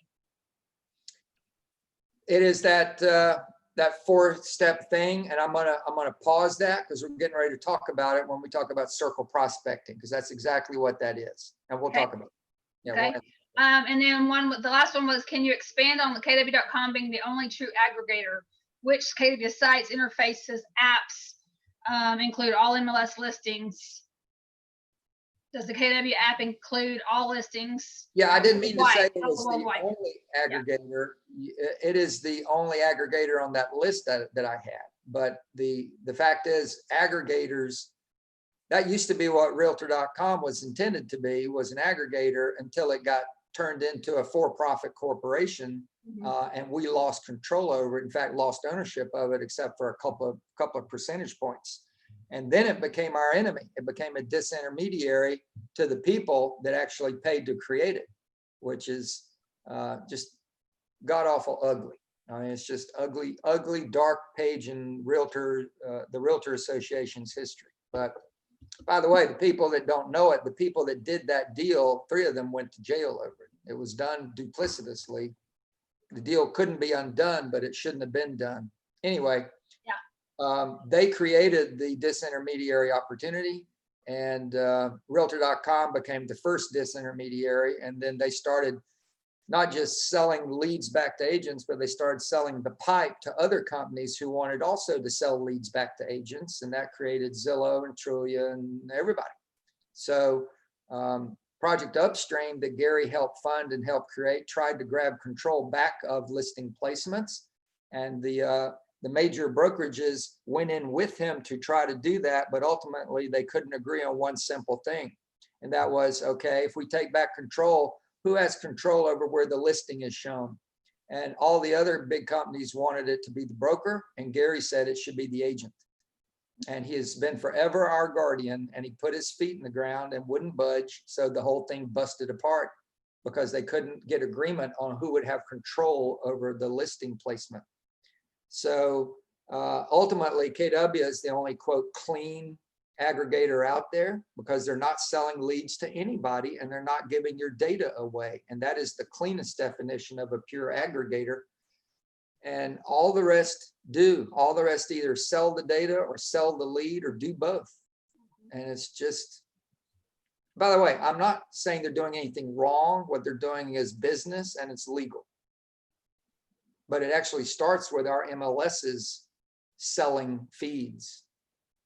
Anyway. Yep. That's it so far. Okay. All right. Those were fun. Those were fun. Stir up some dirt here at the end of the day. Yeah, baby. Who went to prison? So sign calls. Sign calls are hugely important, but they only work if you have a listing. So you have to get listings in order to have sign calls. But we mentioned this early on. One of the huge benefits of listings is the power to lead generate for you. And if the phone rings, you got to answer it. And that's just hugely critical. On our team, we answer the phone 12 hours a day, 7 days a week, 365. We answer the phone. We answer the phone. And it's amazing how much business you can get just by answering your phone. In a world where people are too busy to answer their phone, answering the phone pays dividends. So answer the phone now. IVR.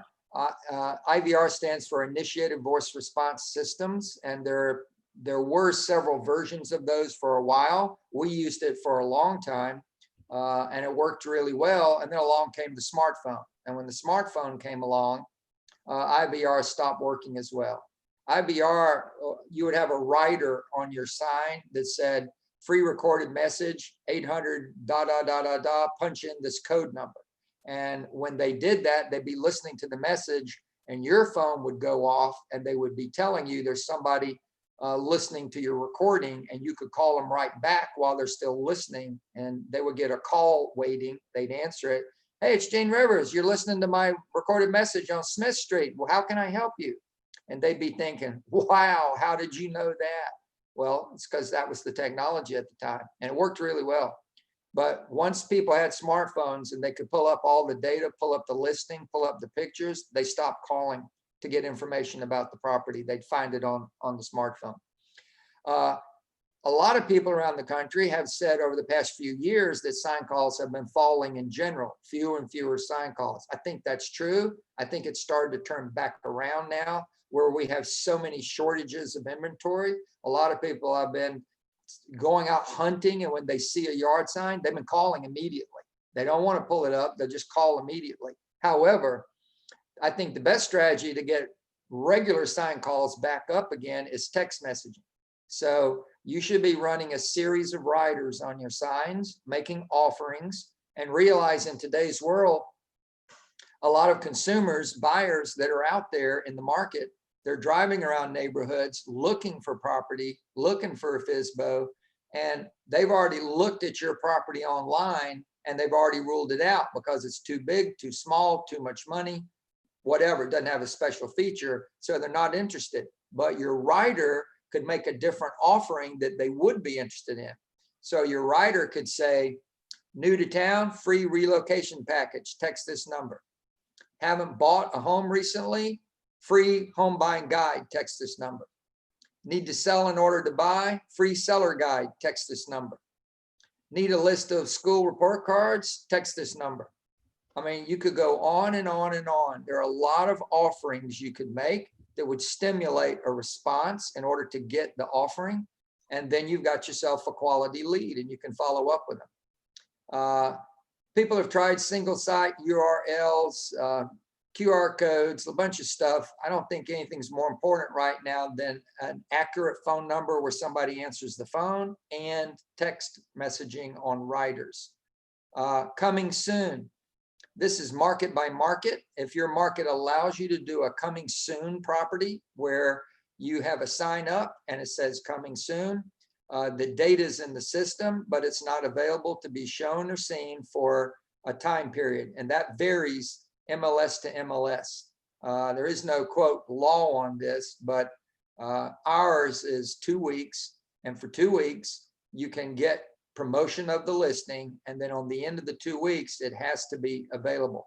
And what you do is, particularly in areas where there's tight inventory, you're creating an auction basically, where the first day it's able to be seen, you're going to have a floodgate of people, and that will drive the probability of an offer and maybe even multiple offers. So it's a great strategy to do. That's a sign issue. And then of course, respond now, answer the phone now, respond now. If you get email messaging or text, it's the same thing as the phone, respond immediately. Okay, open houses, virtual open houses. I've lumped them together into the same thing. Open houses always work, and they work because of a statistic. Last year, NAR said 61% of people who bought a home visited at least one open house. So when we know that over half of home buyers are going to go somewhere, it's a place you need to be. So it's a good strategy. It's a service to the seller, and your agent should do it understanding that the probability is you're not going to sell the house through the open house, but the probability is you'll meet somebody who wants to buy a house and you'll help them buy a different house. And that is not something to necessarily hide from the seller, the fact that you'll get leads. It is a truth, and most sellers suspect it. So I wouldn't run from it. It's the truth. But you have parallel interests with the seller. The seller needs you to find people who will consider buying their house. So if you have an open house, you've done your job. If 10 people show up and walk through the house, you found 10 people who will consider buying the house. The fact that all of them rule it out for whatever reason doesn't change the reality that there's 10 people there that you might be able to convert to help find a different house. That doesn't work against the seller's interest at all. It's a win-win. You got people in the door, they said no, but I also got a lead, and I'm gonna help these people find a house. It's just a reality. So when you do an open house, number one issue is driving traffic. Traffic is the most important thing with an open, duh. And understand that signage plus is one major consideration. So what I'm talking about is riders, little small arrow signs, directionals that you post around from major arteries into the neighborhood and into the house itself. I'd recommend 20 to 30 directional arrows. Be prepared to lose a bunch of them. Some will be stolen, some you'll forget. But these are simple, corrugated plastic, cheap, they're not expensive, and an arrow, open house this way. If you do them like that, you'll end up getting people to your open house that were looking for another open house, and they stumbled into your arrow directions and came to your open house. After all, it's in the same area they're looking, so they'll come and look to it. You need to have registrations. The whole point of an open house is to get a lead, and if you don't have contact info, you can't follow up. So the registration is about the follow up. When people walk in the door, a large percentage of consumers are hesitant to sign in and register. Now, there are scripts you can use for that, such as, thank you for coming to the open house. I'm sure you'll appreciate that if people you didn't know were walking through your house while you're standing in this house, you'd like to know who they are. So the seller asks you to register as a form of security precaution. So I'm sure you can appreciate that. Now you can use scripts like that, or you can go softer and understand some people are going to sign in and some are going to be hesitant. And rather than push it, I would consider doing offerings throughout the open house where they have other chances to register. So simple example, they walk in the door, the same stuff we talked about on the rider, dining room table has another registration form and a Lucite stand, and it says, new to town, free relocation package, sign below. They go in the kitchen, there's another Lucite stand. Haven't bought a home recently, free buying guide, sign below. They go into the master suite, another Lucite stand. Considering new construction, free new construction guide, sign below. Now, you could do 8 or 9 offerings throughout the house. And the point is, I know people will not want the house, but I know buyers who haven't bought recently like buying guides. People who need to sell in order to buy like selling guides. A high percentage will want these tools. If they're from out of town, they all want a relocation package. So when I have a lot of offerings, I'm going to generate registrations. So you don't have to push the registration issue up front if you have other registration arenas. And that's what I'm driving at. It's registrations from offerings being made. When you do the open house, you want to invite your entire database, Mets, non-Mets, everybody, invite them all to your open house. Hey, everybody, I'm going to be at 1515 Smith Street Sunday from 2 to 5 o'clock. Come and see this beautiful home in Cherry Woods. And you might have a friend or neighbor who might be interested. You might be interested yourself. Either way, come and see me. We'll talk real estate. You can check out Cherry Woods. I'll be there 2 to 5 o'clock. P.S. Free lemonade. That's it. Invite everybody. There's a simple rule about open houses, and it's really a business rule in retail, and that is traffic creates traffic. So if you have an open house and there's nobody there, and there's a car driving by slowly who's considering stopping, and they look up and you're standing in the window and you're doing this, they're going to speed up. They just drive by. They don't want to stop and be captured by the realtor, right? I'm sure you get that. If they come back, however, 30 minutes later, and there's 4 cars out front and 3 cars on the other side, and 2 couples are walking up and 2 couples are walking out, they feel very comfortable about stopping. Traffic creates traffic.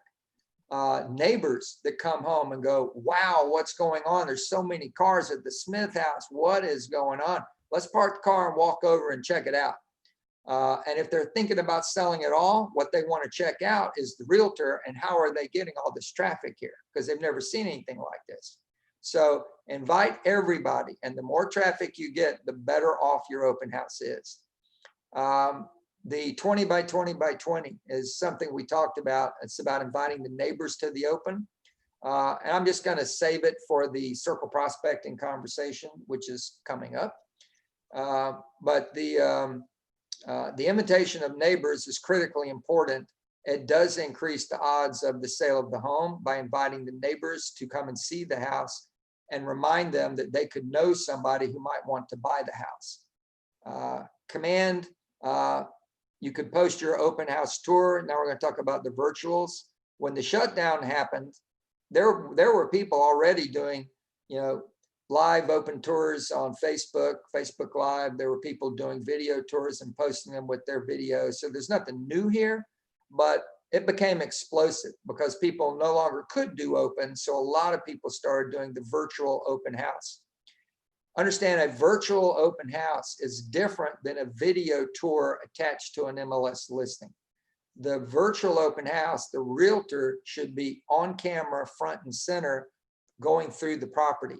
The tour video attached to a listing should basically be no realtor involved, just showing the property off.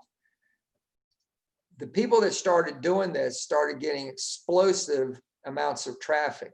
I remember about, what is this month? I guess the beginning of May, I did a group call with my people, and I had invited Leslie Peters of the Peters team in Atlanta to be on to talk about their virtual open houses. And what they had found was massive traffic. The past week before that, they had 3 virtual opens. It took 20 minutes to do them. And one had 800 views. The other one had 1,200 views. And the one Leslie did had over 2,000 views. Now, you never get this kind of traffic with a real open house. So the fact is they're still working really, really well. And there are people that are doing these that are making offerings, the same kind of offerings I talked about on the virtual open house tour, and getting registrations. So the power of the open house tour as well is that it works 7 days a week, 24/7. If you post it on YouTube and promote it, you can be getting leads steadily from virtual open house tours. And Command allows you to set these up and post them and boost them if you want. You can just post them. The Peters, by the way, she was getting that traffic with no boost dollars, no ad dollars at all. She was just doing it organically, and she sent it out to her entire Met database, and that's the kind of response they got. And a bunch of it was the link being forwarded by the Sphere to other people. So the appetite appears to be very high for watching property video right now. Investors are a significant part of the market permanently, meaning every year, residential property sales include a percentage that are investors. It usually hovers around 10%. It goes up and down, but the main issue to me is that your database, your Sphere, and your past clients all should be told about real estate investing. We've talked about this already. They need to understand it in order to pay for kids' college. They need to take care of aging parents. They need to grow their retirement plan. But somebody who buys a home has said to you point blank, and I don't think they think this cognitively, but they've said, oh, I'll invest in real estate. I will put money into real estate, because that's what they did. So if somebody has already done that, the odds of them buying another one are not low. They're pretty good odds. The issue is if you're not going to push the energy out to educate them about real estate investing, they're probably not going to address the issue, because nobody else is encouraging them to do it, because no one else gets paid for investing in real estate except a realtor does. So you need to do it. If people, and this is an important issue about you as a professional and your level of awareness of your role as a consultant. So if you're a consultant, and I encourage all of you to really think about this, if you have sold somebody their first home, and now it's 2 or 3 years later and they're having a baby and they want to buy a bigger place, and they call you, yeah, come on over, we need to get a bigger place, we're having another baby, so yeah, we need to sell this one and get a big one.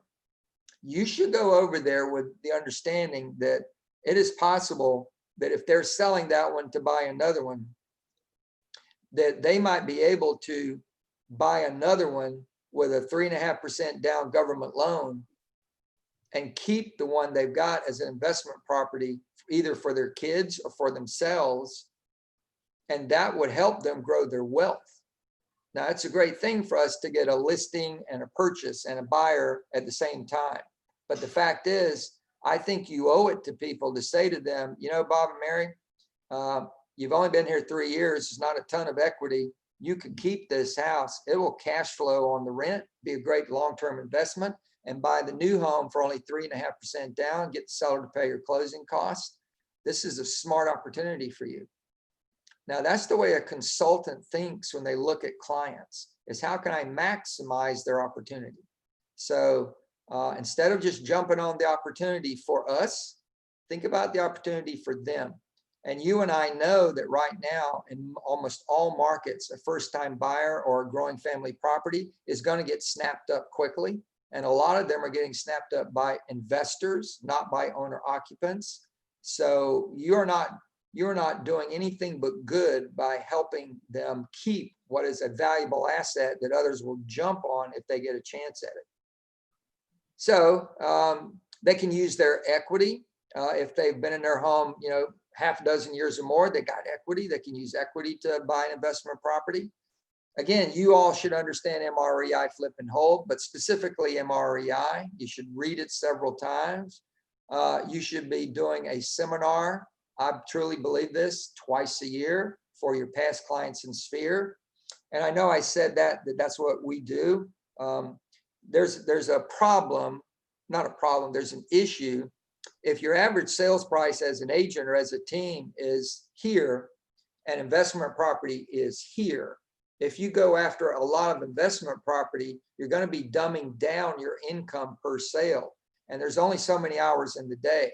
So we're not trying to build up a huge investor business, but we're trying to do our professional duty to educate people who trust us that real estate investing is very good for them. And we'd like to encourage them to do it and help them do it. So I'm not looking to get a bunch of it. It would dumb down our agents' income, which wouldn't serve them well. But we're going to do it as an obligation, and they all totally get that. Again, financing kids' college, aging parents, second homes, retirement. There are many reasons why they need to do real estate investing. Agent referral business. The app, build your own BNI group, and you can do that through Facebook or through KW into Facebook. Provide value.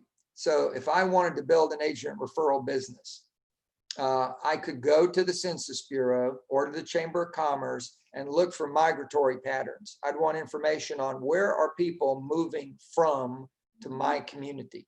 So I can find the top 10 metro areas where people are moving. And I'm in Tallahassee, Florida, which is a state capital, and education is our other main industry. Florida State University, Florida A&M University, Berry College, Kaiser College. We have about a half a dozen colleges there. So guess where people are coming from? They're coming from state capitals with universities. So it's very predictable where the traffic comes from. And when you know where the traffic comes from, then you go to those cities and you find, and this is unfortunate what I'm about to say, but it's business minded. I want to find top agents in each of the Keller Williams offices, and I want to put them on a drip campaign. when you run across, not if, when you run across someone moving to Tallahassee, Florida, share this Tallahassee newsletter with them. P.S. We pay 25% referral fees. And any questions, don't hesitate to contact us. So every month you get a drip about Tallahassee, Florida. It's a little newsletter. It's not complicated, but it's something they can give to their person who says, yeah, we need to sell. I got hired at this Florida State University, so we're moving there. So, oh, wonderful. You know what? I've got a newsletter from a fellow I know there, an agent I know there about Tallahassee. I'll forward it to you. So it triggers their memory. They can use that as a tool to leverage the referral. And that is about you building your brand for that city. I have agents who do this at a higher level. They send out branded koozie cups. They send out magnets. They send out cutting boards. I mean, they send out a lot of stuff to build their brand. Gary, for a long time, harped really hard about how we don't do a good enough job building our agent referral business. And I think that's still true today. We have offices in resort areas like Panama City Beach and the 30A market. We do a lot of business. In fact, we hit a record number this month of deals over there. So you have people that are buying resort property and you're not being called by those people. In other words, you have people in your Met database that are going somewhere and end up buying resort property and they don't think to ask you first for the name of an agent. And the reason is because you don't promote that idea. So you should be promoting at least once a year. If you're considering a home at the beach in Florida, if you're considering a home in the Carolina Mountains, if you're considering a home in Canada for snow skiing, call me. I have a network of really seasoned professionals who are great to work with that will take super care of you. Help me help you. Reach out to me if you're considering a second home purchase. Now, if you would just market that idea, you'd be getting big referral checks. We do a lot of closings with people from out of town, and the percentage of referral checks we send out is single digits, which means they're simply not calling their agent back home. And that's because the agent doesn't let them know that they can help them. So yeah, agent referral business. All right, let's talk about some ahas or questions. Hopefully you got some questions, some ahas. Got a couple questions for you. Hey there. One was asking about how you hold a virtual open house. Well, you're gonna hold a virtual open house by filming it. So, you know, the virtual open house is not necessarily live. You can do live, but it's not necessarily live. I think if you're doing it for the first time, don't do it live. Record it. So you go through the house, you make up your mind about what the tour looks like. You need somebody to shoot it so you can be in front of the camera. We talked about that. This is a different thing than a video of the house. And then you can talk about the house, but you can also talk about, you know, attributes in the area, things people need to know about your area, you know, whatever. You're trying to sell the house, but you're also trying to sell yourself with a virtual open house. And don't forget to make offerings. And for those of you that are new to the area, we have a relocation package that's 400 pages of great information about living here. So there's a button here to click and you can go through and register to get your relocation package. So you're going to do some selling in this video. And then once you have it, you can go through command and post it on Instagram or YouTube and place ads on Facebook or on Instagram or YouTube itself to boost it. And these are not going to be big ad dollars. I'd recommend you do $50 a week and start boosting your open house video and see what happens. There's a lot of interest in seeing property tours organically. And since YouTube is the second largest search engine and it's tied to Google, which is the first, I definitely want to be on YouTube over Instagram just because of search. Mm-hmm. Okay. As far as open houses and gated communities, what's an appropriate conversion for executing that open house, knowing that neighbors and HOAs may not want people coming and going at will? Well, remember, there's one principle that is overarching, which is there's no lead generation strategy you do where you make enemies. You don't want to do that. Just long-term, you don't want to do that. So if you have a gated community that prohibits open houses, you absolutely should do a virtual open house. That's absolutely the way to go with that. Then there's nobody coming into the neighborhood, but you might get hundreds of people viewing the property. In fact, if it's prohibited and there are no open houses there for a fact, you might get a rather large audience as a virtual open house. So if you can't do it straight up, meaning you're not hiding, you're not dodging the rules, you're not bending the rules, then do it virtual. Okay. What is a BNI group? BNI Groups, Business Network International, is the formal organization that started a business built around people from different vocations getting together and helping support each other's business. And they created this concept. So everybody says a BNI group, just so everybody understands what you're talking about. You could call it a networking group or whatever, but it's like a realtor and a lender and a title company and an inspector and a builder all get together and try to help each other grow their business. So that's all a BNI group is. And you can do that easily on LinkedIn. There are a lot of professional communities on LinkedIn.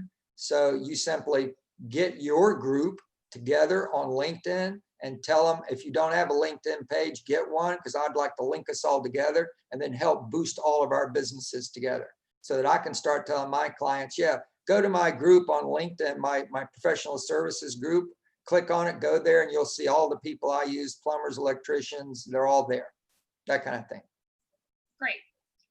When you, referrals and things like that, how do you find particular agents in different cities? So if you're looking for an agent to refer to in a particular city, what's your best way to do that? Well, like I said, you want to look at the traffic patterns, and then like if you get a lot of traffic in from Atlanta, you want to go to the Keller Williams offices that are in Atlanta, and you can search on social media if you want, but you want to find, and again, I hate to say this, but you want to find top agents. You want to find people that sell hundreds of houses a year, because those are the ones that are likely to, number one, get corporate referrals, and number two, to have more chances to find people for you than somebody who sells 10 houses a year.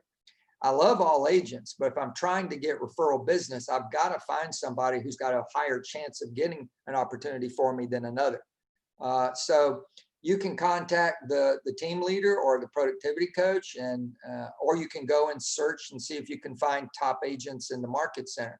Usually there's some award ceremony that's on Facebook or somewhere where you can, quickly find out who are some top agents in those market centers. It's not hard to find them. They have pretty big egos. They like to post their awards. That's You true. can find them. When you have, okay, so when you have, let's say you have an international referral, how do those fees get processed?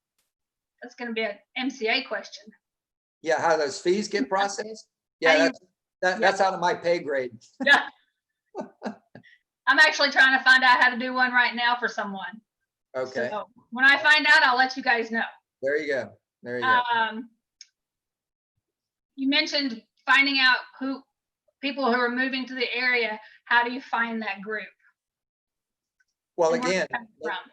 it's migratory patterns, and the Census Bureau traces that. That's what they do every 10 years. They're looking at migratory patterns because that affects a lot of federal and state spending on infrastructure over decades. I mean, this is a lot of research that's done for things that need to be done for decades to come. And they're just predicting, they're trying to get ahead of this wave. We've had a big wave for a long time of migration to the Sun Belt, right? Along I-10, coast to coast, we've had people moving up north down to along the Sun Belt. It built Phoenix, it built Dallas, it built Houston. I mean, this has been going on for Atlanta. It's been going on a long time. Those patterns are starting to shift a little bit. COVID, it's been announced that COVID has created an instant movement out of high dense populated areas to less dense populated areas. We're actually seeing that in Florida right now. We're seeing people from up north saying, yeah, I want to move down to where it's less populated, less dense. They're not meaning small towns, but they mean where people aren't piled on top of each other riding in subways. They just want to get out from that. I don't know how permanent that is or how real that is, but right now prices in Manhattan have softened quite a bit. And rental vacancies are continuing to pop open. So there seems to be some migration And it just might be to Jersey or Connecticut, but there seems to be some migration out of New York City. I know a little bit about that because we have an apartment in Manhattan. So we're kind of watching. Have you had any success calling on local company HR departments? Boy, that's a great comment. And that's one on that list that we talked about, I would talk about, but it's not one of the top 10. Yeah, HR departments are not well worked by agents in general. So everybody understands about corporate relocation. So a human resource director in any Fortune 500 company is managing the inbound and outbound movement of employees. So they help them sell if they're sending them to a different city or if they fired them. And then they're bringing them in and they're helping them find temporary housing or permanent housing.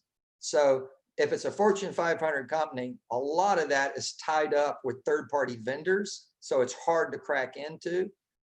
You can crack into it. Rebecca and I have done a lot of corporate relocation over the years, even though Tallahassee isn't a big corporate town. It has corporate activity, but we also have state government and university, which is like a corporate entity. So we've done quite a good bit of it. Join the CRP, which is the Certified Relocation Professionals. That organization is not a realtor organization.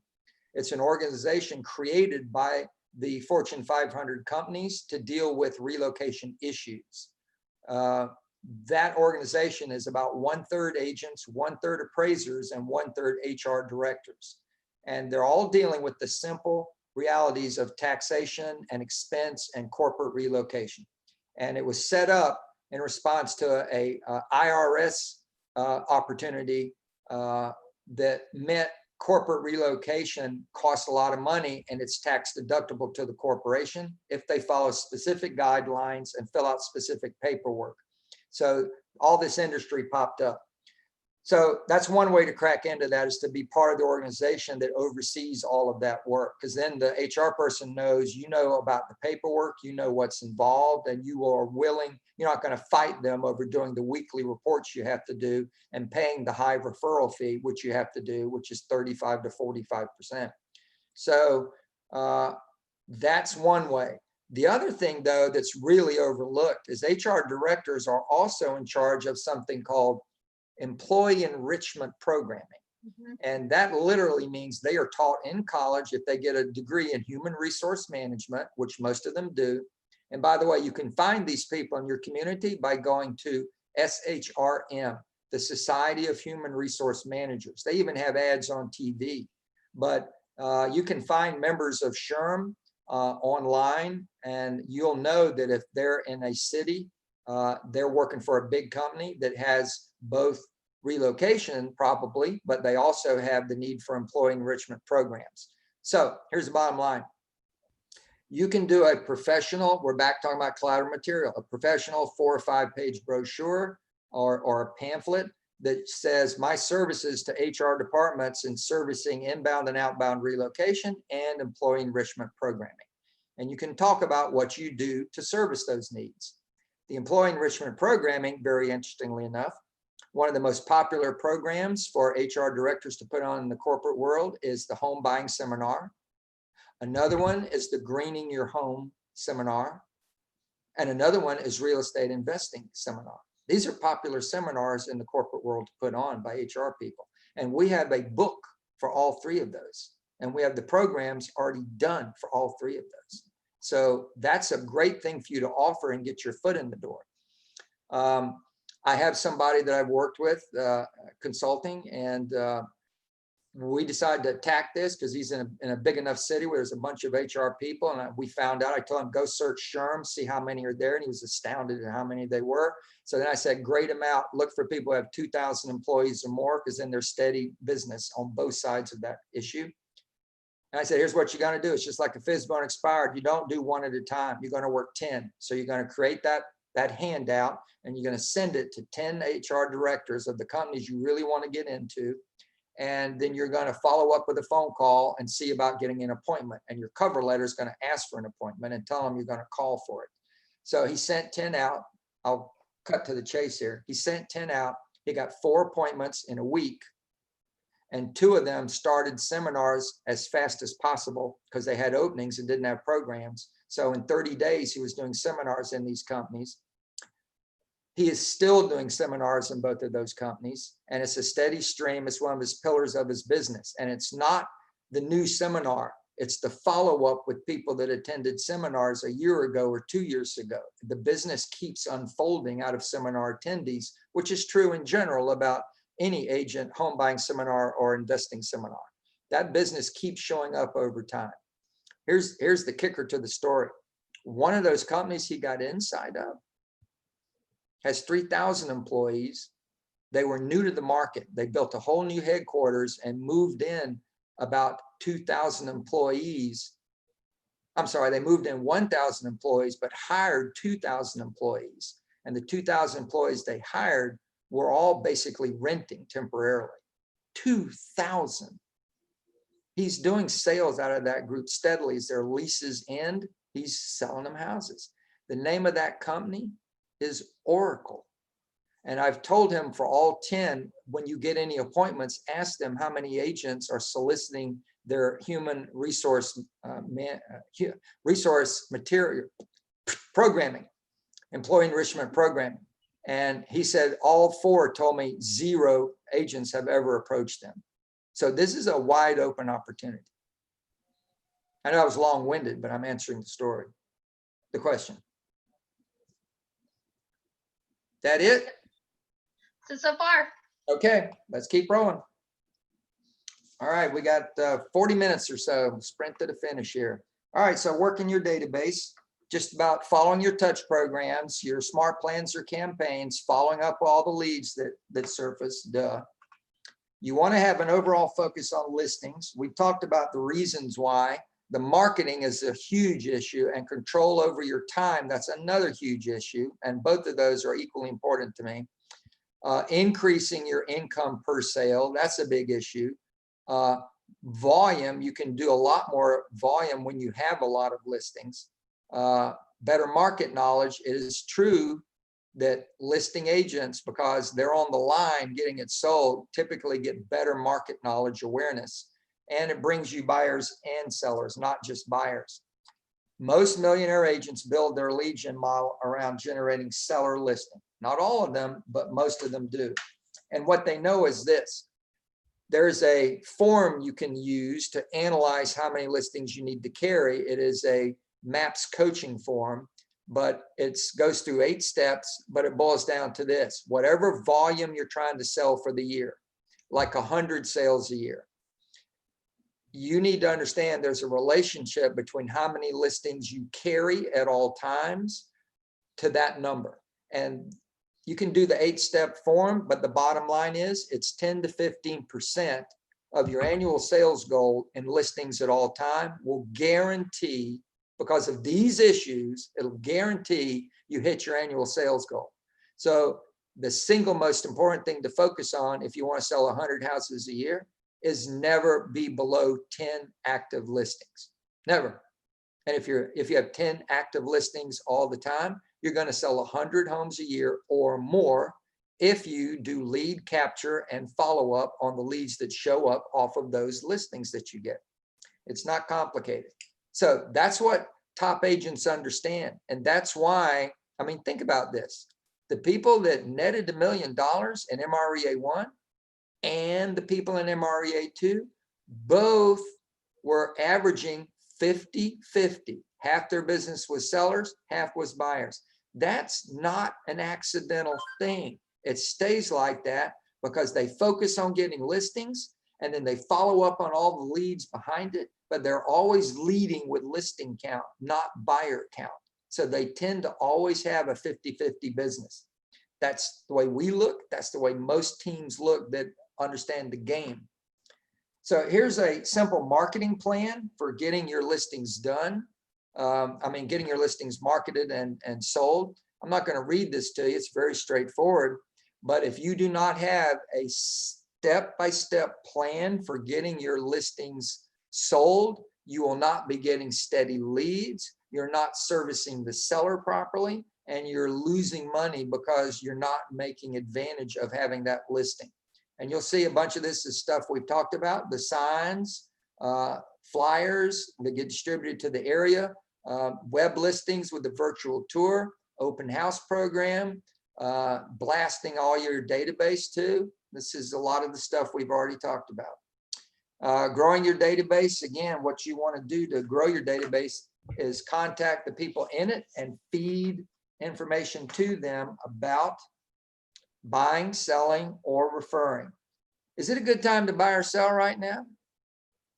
Yes, it is. Yes, it is. It's an excellent time. Does it have difficulties? You bet your booty. There are challenges. That doesn't change the fact that it's an excellent time to buy or sell. So look at that bottom question here. In terms of growing your database, particularly your inner circles, who are you spending time with? Who are you talking to on the phone? Who are you seeing? And I know that's hardly anybody right now, but in more normal times, who are you spending time seeing and who are you talking to on the phone? Those activities are going to have a huge impact on your success. And if you're talking and seeing people in your database and you're not growing your business, you need to be talking and seeing different people. And that's the point about who you add and who you either remove or put aside and don't focus on them like you were. It's a numbers game, winning with the lead gen. And the numbers game looks like this. The number of leads you must generate is critical. And remember, the number of leads you need is the number to fill your appointment goal. And nobody knows what that number is, but we know when you're getting your appointments. True too, it's a massive numbers game. You want more leads than you need so that you can pick and choose and only work with quality clients. Quality clients will refer you and use you again. Lower quality clients will argue with you at the listing. They'll argue with you during the listing, and you'll drag them to the closing table. And people will ask them, so how was it working with the Rivers team? And they'll say, well, they were difficult to work with. They got the job done, but it could have been better. When the fact is, they were difficult because that's who they are, as a difficult person. And you knew that when you first met them because they argued with you. So be careful. Truth 3, systematic marketing is the most important thing. Creativity matters, but systematic touching matters most. A real estate report card to a farm every 30 days is more important than a crummy one and then a really beautiful one and then skip a month and then an average one. It's way more important, this steady touching. And your lead gen plan should be more ambitious than your income goals. And that's a growth issue. So now let's talk about these messages you're sending out. These are the issues of branding and building for down the road success. Your brand, your logo, your image is important. And once you get it fixed, it's really important that it doesn't change much. I don't know if you remember, but there was a time when Coke tried to change their logo and the world went nuts over Coke changing their logo, literally went nuts, and they changed it back. So you need to understand that consistency of branding is important. We have our images on trucks, on yard signs, on marketing. Rebecca and I, our images, it's the Rivers team and our images are there. And it's getting to the point where I'm starting to look like my son in real life. I mean, I'm starting to look like my image's father in real life and not my image. It doesn't matter. We're not messing with that brand because we don't meet with that many buyers or sellers at all. And it's accidental normally, or the few listings that we do. Promoting your brand, the marketing you send out should always come from the 4-H club. You should send out messages that make people think, or messages that warm their heart, or messages that make them laugh, or hard closes. And I'm going to show you some examples. So this is a real estate report card, and this is the back side of the report card. And just so you can see it better, I cut off where the stamp and the address label would be. But this is a classic real estate report card. Now, the other side would be an image. And I want you to listen to what I'm about to say to you about the message itself. Everything you send out should have, I'm talking about your email messaging or your snail mail, but there should be an image that grabs attention. The image has a statement. The statement has an offering on the bottom and then a call to action to get the offering. So the flip side of this postcard has an image, and I'm about to show you a couple of images just to get the idea. And the image is designed to grab attention, and it's literally supposed to make you do this. You're going through your mail and you got Bill, oh, that's personal, that's Bill. And then here's the message. And then they see the image and they stop and look at the image. And then they always do this. They flip it over and now they're looking at the message. And if the image hadn't grabbed them, they probably would have said junk, junk, junk, and not looked at the message. So you want them to look at the statement. The statement is the report card itself. The offering is down on the bottom where it says, want to know your home's value. And the call to action is log on to TallahasseeHomeValues.com. So it's an image, a statement, an offering, and a call to action. And everything you do should be built like that. And those call to actions are where you get the registrations. I see a lot of mail that agents put out and there's no call to action. They got a phone number on the card and they assume that if anybody wants to talk to them, they'll just find the number and call it. No, you need to offer something and tell them to get it by going here and doing that. So here's an image. This is a heart image. It says that we salute the 3 million Americans who support the March of Dimes. That's one of our favorite charities because one of our kids was born early and was helped by March of Dimes research through surfactant, a drug that opens premature babies' lungs. Here's a humor message. This would have been in April. Chocolate rabbits, my butt hurts. What? Yeah. This is a hard close. We did it again in your neighborhood. So communicate with those offerings, items of value related to real estate, like report cards, like a relocation package, like buying guides, like selling guides, items of value. There are 9 brackets for you to message around in terms of buying or selling. And here they are.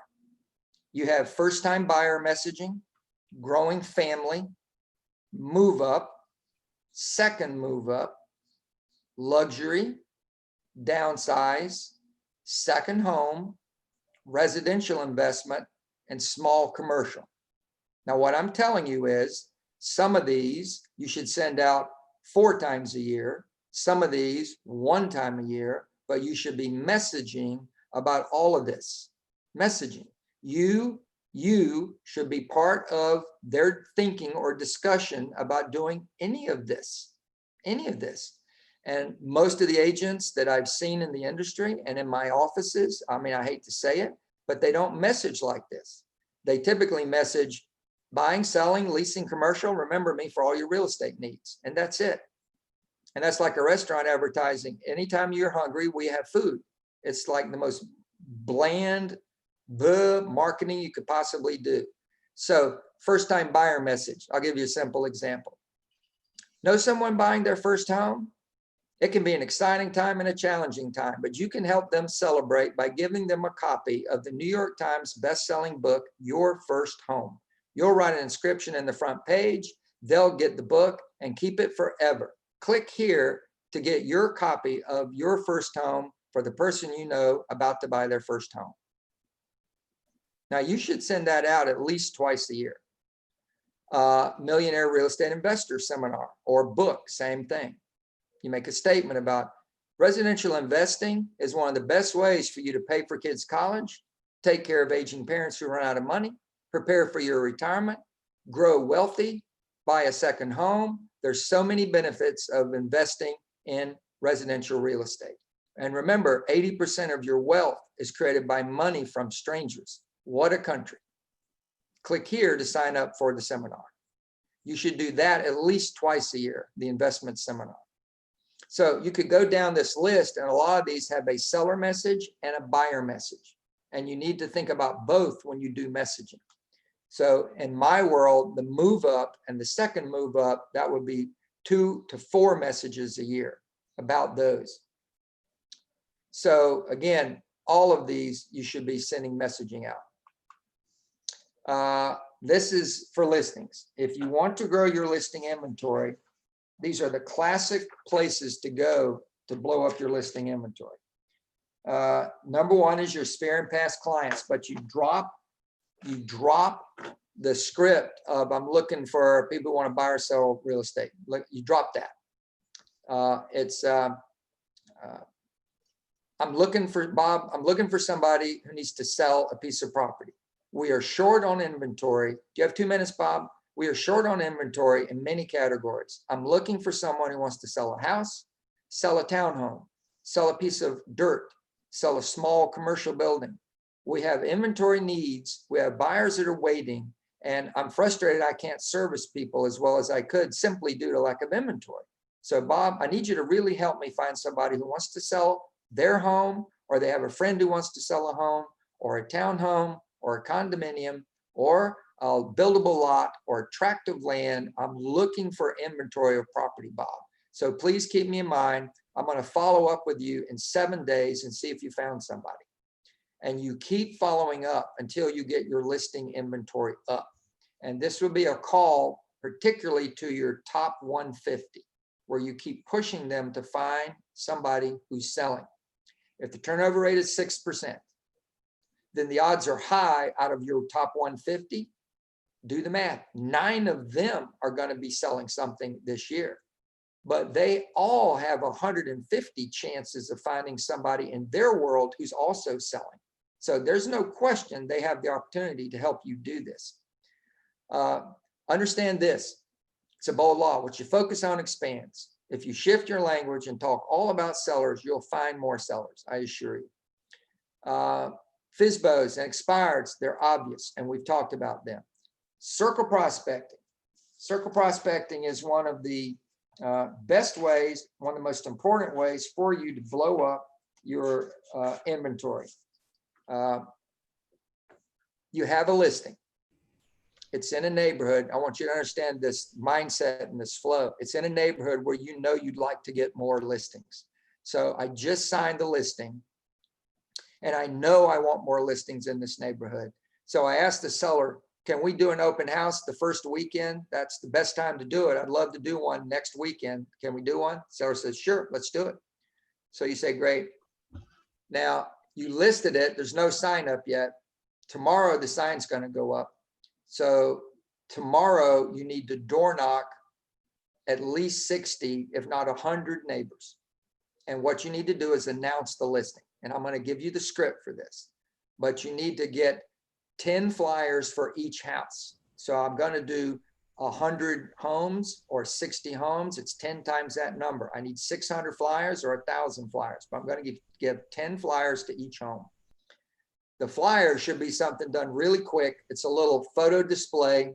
So there'll be a sheet of paper with a little photo melange and then bullet points about the property. So bedroom, bath count, square footage, if that matters in your market, price, your contact info, just bullet points, simple flyer. It's what we call the initial flyer. It's not the finished flyer that we use, but it's the initial flyer. On the back of it, there should be 4 URLs. Thinking about selling, there's a website. Thinking about buying, there's a website. These are big on the backside. Thinking about real estate investing, there's a website. Thinking about relocating, there's a website. With Command now, those could be landing pages on your one website, or they could be separate websites, or they could be one website and 3 landing pages. It doesn't matter. They're all going to be linked. You're going to go and door knock at dinner time, the day the sign goes up. So if I listed it tonight, I know I'm door knocking it tomorrow night. So I'm going to go at dinner time and I'm going to door knock, and here's the script. Hi, good evening. My name is Gene Rivers, Keller Williams Realty, the Rivers team. I don't know if you saw it when you drove home, but we put the Smiths home for sale. Yep, signs in the yard and it's for sale. I'm door knocking in order to help the Smiths. There's a fact that you need to understand, and it is that 16% of buyers have a friend, relative, or coworker that live in the neighborhood they buy in.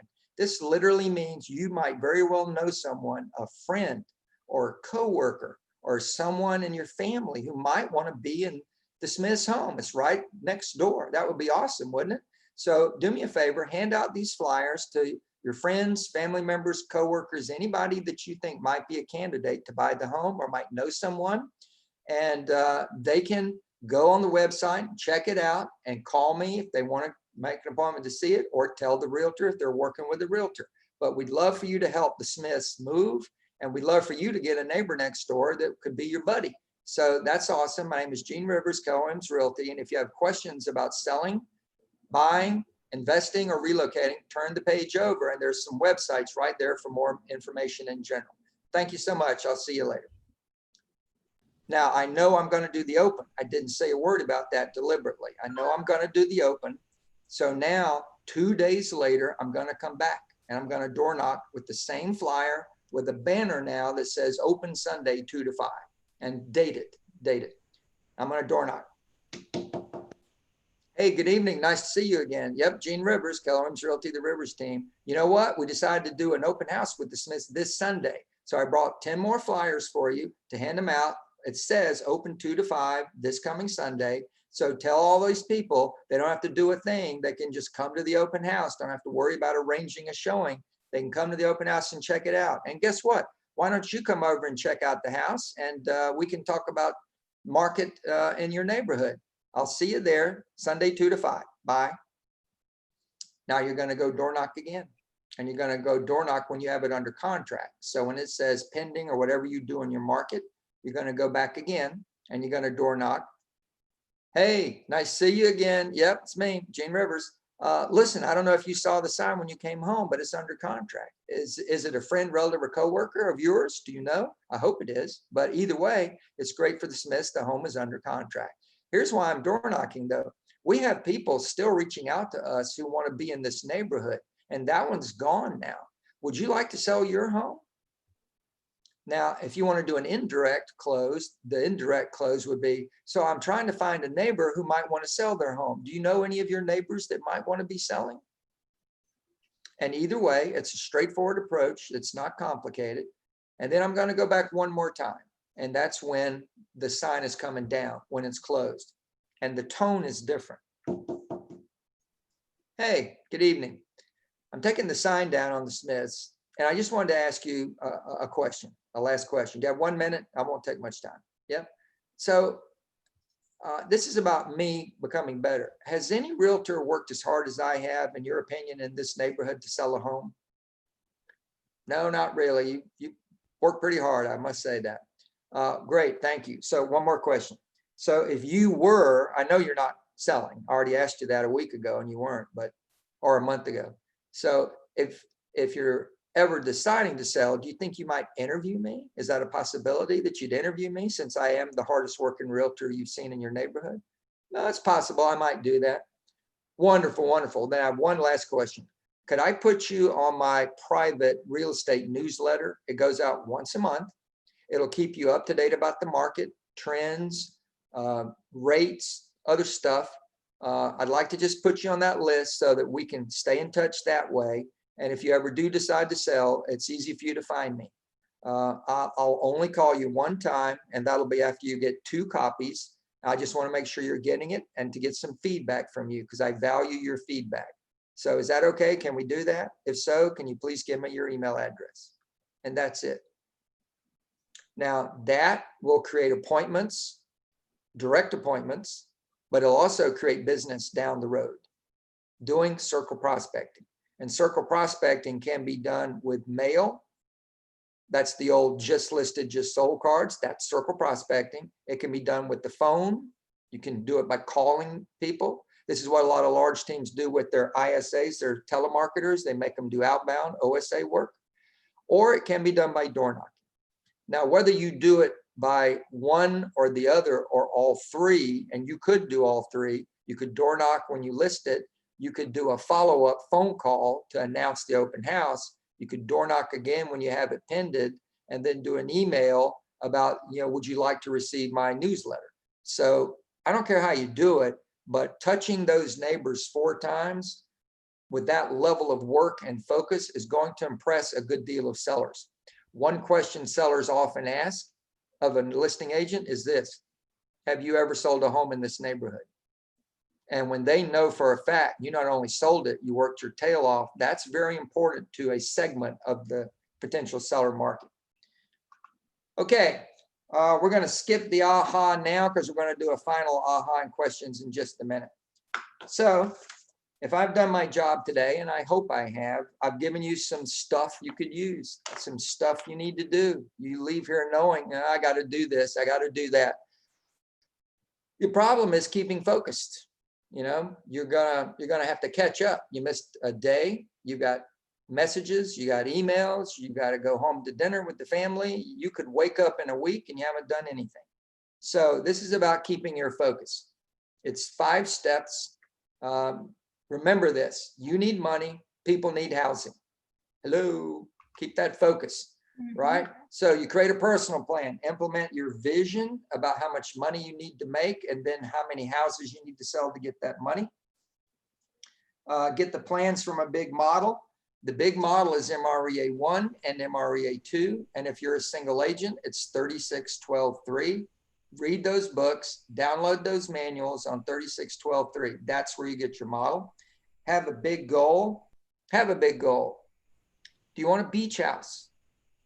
Do you want a ski house? You want to pay for your kids' college? What's your big goal? Do you want to pay off your mortgage fast? What do you want to do?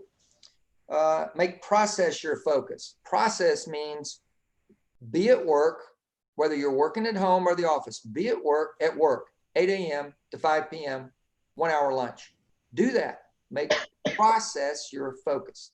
Don't get distracted by lots of stuff. Time block.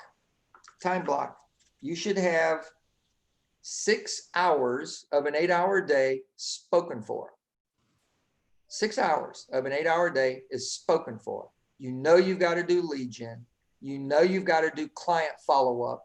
You must touch every active buyer or seller every week if you're a single agent. You know you have to do this stuff. So time block it. If you want things to get done, set aside time to do them and don't let that time get violated. You need to work on your business, not just in it. That should be at least 1 hour a week spent working on your future, not just your today. Otherwise, today will swallow you up and you'll never grow. You've got to figure out how to spend your time to get a better end result. But it starts with that idea of block out 6 hours and don't get distracted from that. You should have an appointment opportunity every single day, because when you talk to people, you never know, are they going to say, you know what, it's perfect timing, I can meet you today, or I can meet you tomorrow. So you got to have one of those 6 hours is an appointment time slot. And when your appointment is not needed or taken, then you will use that for 80% work to get caught up on detail work. Get accountability. The essence of accountability is having goals, metrics that measure your progress to the goal, have that written and tracked on a daily and weekly basis, and then someone reviews it and calls you out when you're slipping. Now that's the essence of accountability, and that's what this says. Now you can have a peer partner, you can have a MAPS coach, you can have a productivity coach, but you need somebody to hold you accountable, particularly if you have goals for growth, because growth is challenging. Accountability looks like this loop. A lot of you have seen this before. I love this loop. It's one of the best ways to explain accountability. And this is a weekly loop or daily, nothing less than that. This is not monthly. This is weekly or daily. If you're hiring and you've got somebody in their 30, 60, 90, the first 30 days where there's high control because they need to do a lot of growing into the role, this literally is done daily. You set goals, they do the activities, you measure the results or they measure them, you evaluate the process and you make adjustments, and then tomorrow it starts all over again.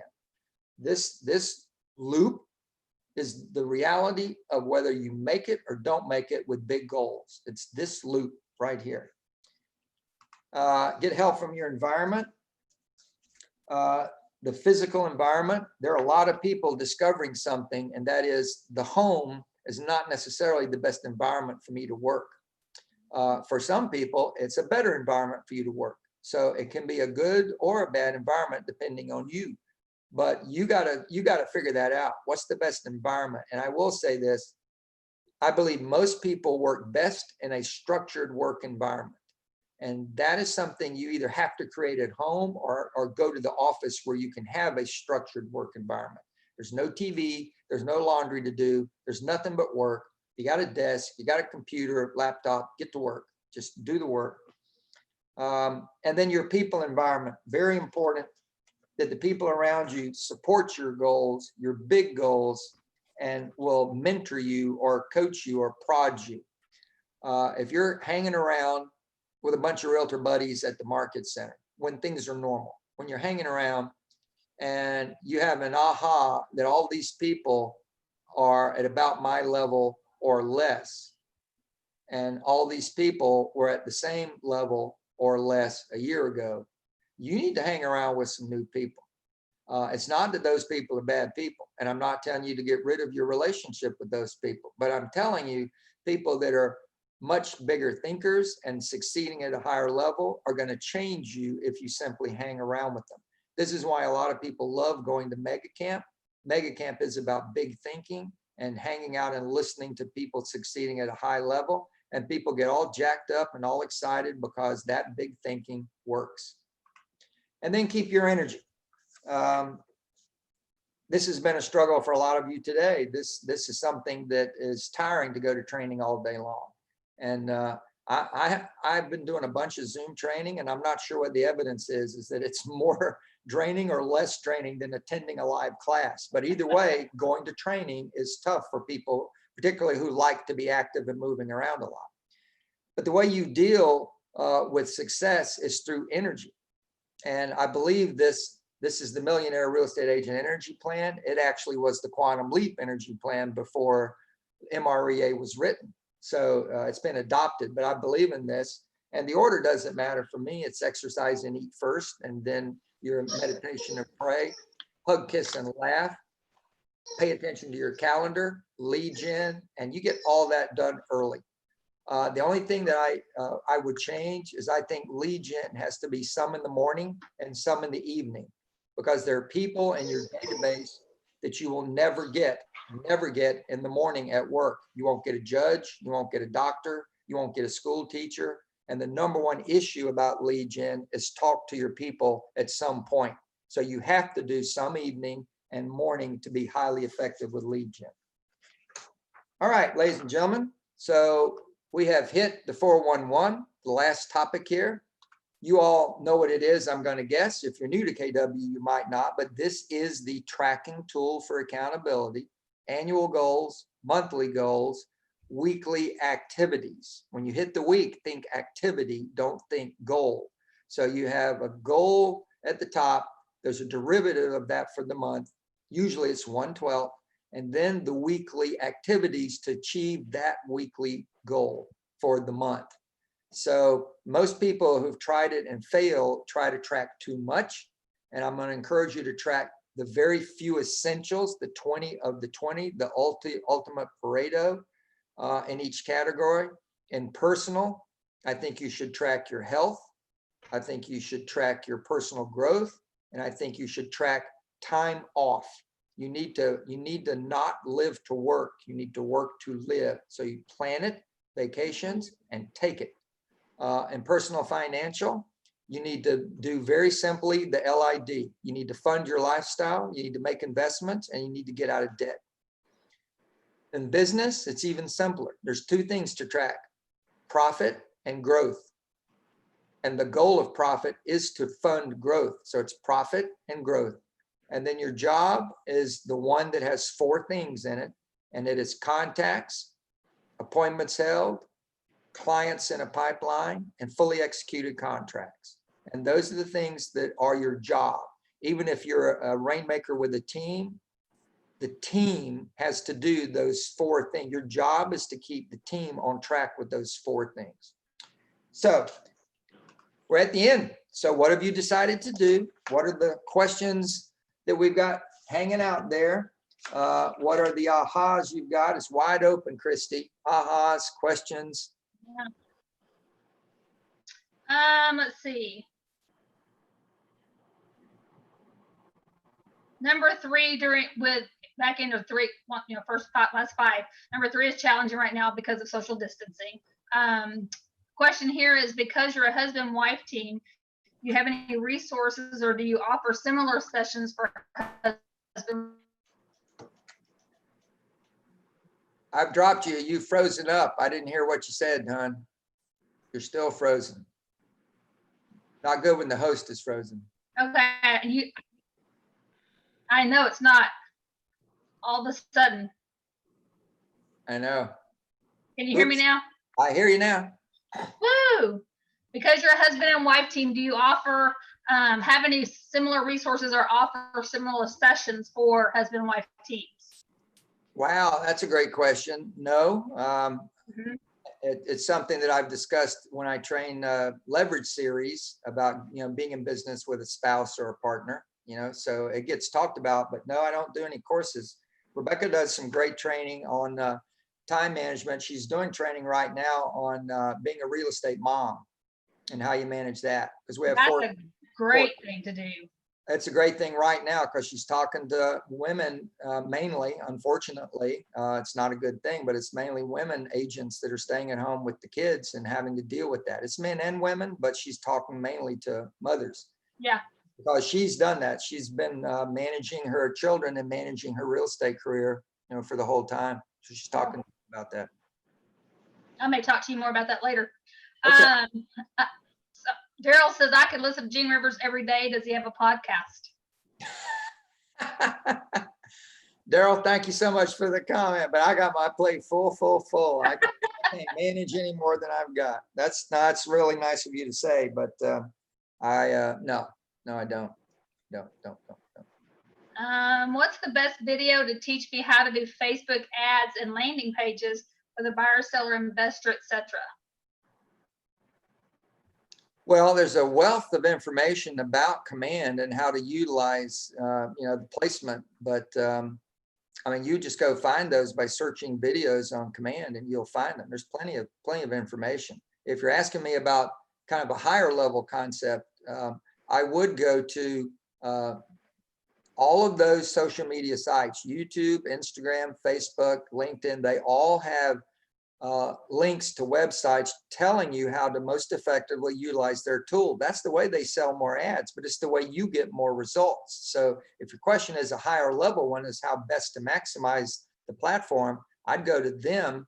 And again, they have those. I gave you the one for Google up front. It's a great website where they give you lots of insight into utilizing Google, but they've got them on all of those. Facebook has a great one. It's Facebook for Facebook, I think is what it's called. It's a website about how to utilize Facebook it's Facebook for small business. That's what it is. It's a great site they created about optimizing your utilization of Facebook.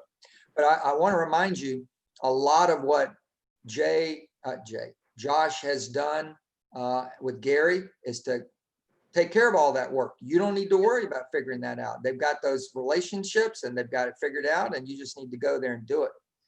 I think almost all the KW agents need to spend, if they're not utilizing the tool at all or well, you need to spend an hour a day. This is that time block, spend an hour a day on Command, period. If you simply commit to using it and watching video and studying and using it and watching something else and studying it and using it, you'll start to see what you've been missing. Yeah. Yep. We also have in our region, we have amazing tech drivers and trainers. So go to your market center tech driver, ask them about it. They can teach you. We also have a class that we do called One Thing Tech. We're doing it every Monday, Thursday, and Friday, beginning next week. I will send information out about that 1 hour each time. So we can always put in a request for that to be taught at one of those. Yep.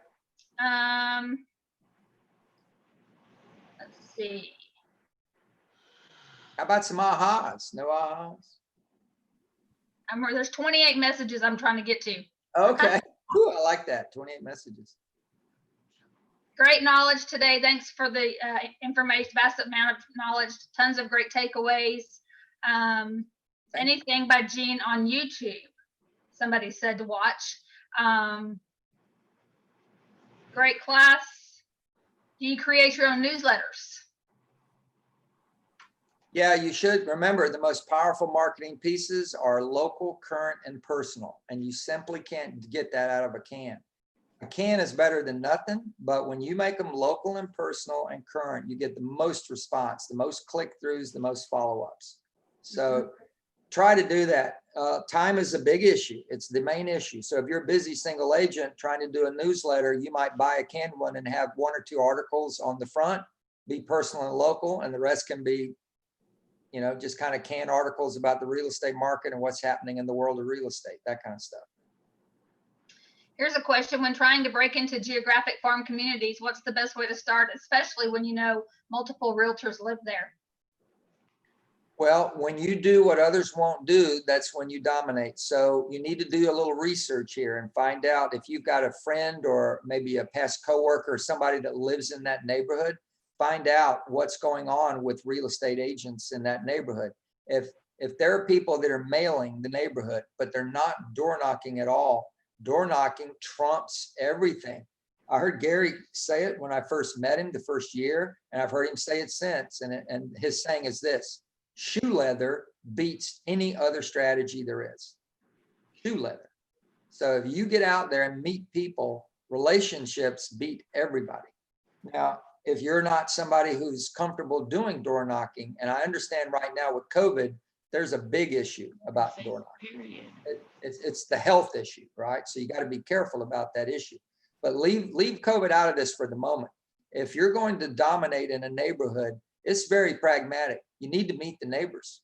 And an agent who's willing to meet the neighbors is going to beat an agent who's defaulted into the leadership because they send mail and nobody door knocks. So when somebody starts showing up on the doorstep, then you start dominating. But if you're going to do this, and understand this, being the neighborhood expert is not some little trite saying. It has to be an absolute vision and you live up to it. So if you're going to be the neighborhood expert, do you know what it means? What it literally means? It means you're the first agent inside a new listing in that neighborhood. The very first agent should always be the neighborhood expert to check out the new listing. I don't care whose listing it is. You're the first agent to follow up on a FSBO in the neighborhood that pops up. You should be somebody who gives information about local events that matter to that neighborhood.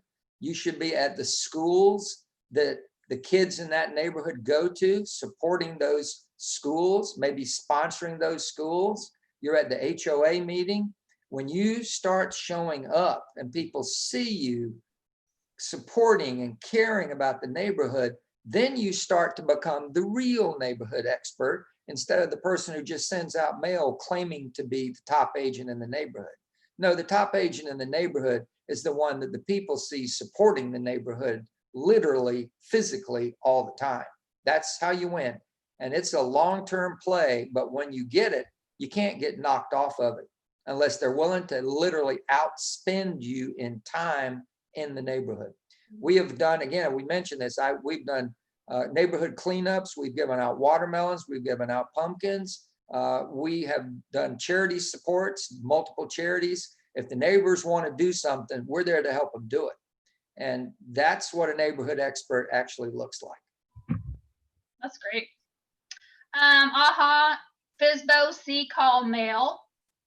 Yeah. One of them, love the multiple offers at open houses. Yeah. Another one says the whole class was an AHA. Oh, thank Number you. one AHA, I need to rewatch this several times over the next month while in my COVID cave. AHA of the scripts, listen and learn. Cool. I'll have the recording out and send the information to your Market Center leadership so you can watch it, guys. Let's see. Let's see. Now it's real estate is real work. AHA. Ooh, who'd have thunk it? It's what all new agents say. It's harder than I thought. I had no idea. Yep. Yeah, It's simple, but it's not easy. that's right. At the top of your lungs, AHA, shoe leather beats everything. Mm-hmm. Yep. Appreciated the detailed PowerPoint. And one last question is, what books are you reading? that you haven't mentioned? Yeah, well, right now, not too much. Right now, I'm staying up on Florida is on fire with COVID. We have a lot of change going on. I'm sitting in Jacksonville right now, looking out the window. Jacksonville just had a spike. I have 2 agents who come down. We have one agent whose wife's mother passed away from COVID. We're spending a lot of time on Zoom calls, on talking to people. I'm not reading much. I'm trying to keep up on what's going on and what we need to do as an organization to react to it. I want my agents to be focused on the health, their personal health and their family, and health of their business. And we're walking tightrope right now. We got to keep trying to sell property, and we got to be safe. And it's taken all my time.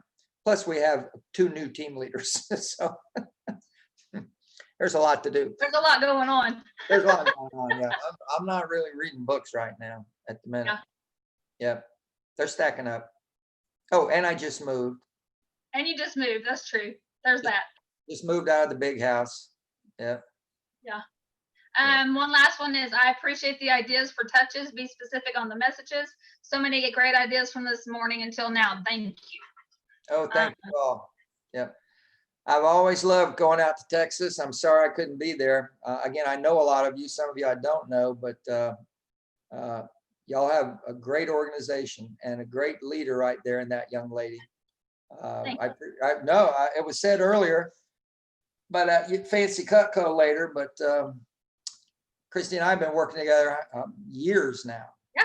And I appreciate the trust and the support, and I try to bring what can help you all, but y'all are very generous, and I appreciate it. We appreciate you too, Jean, very much so. Another one was very grateful for the class. And do you have any last advice for new agents?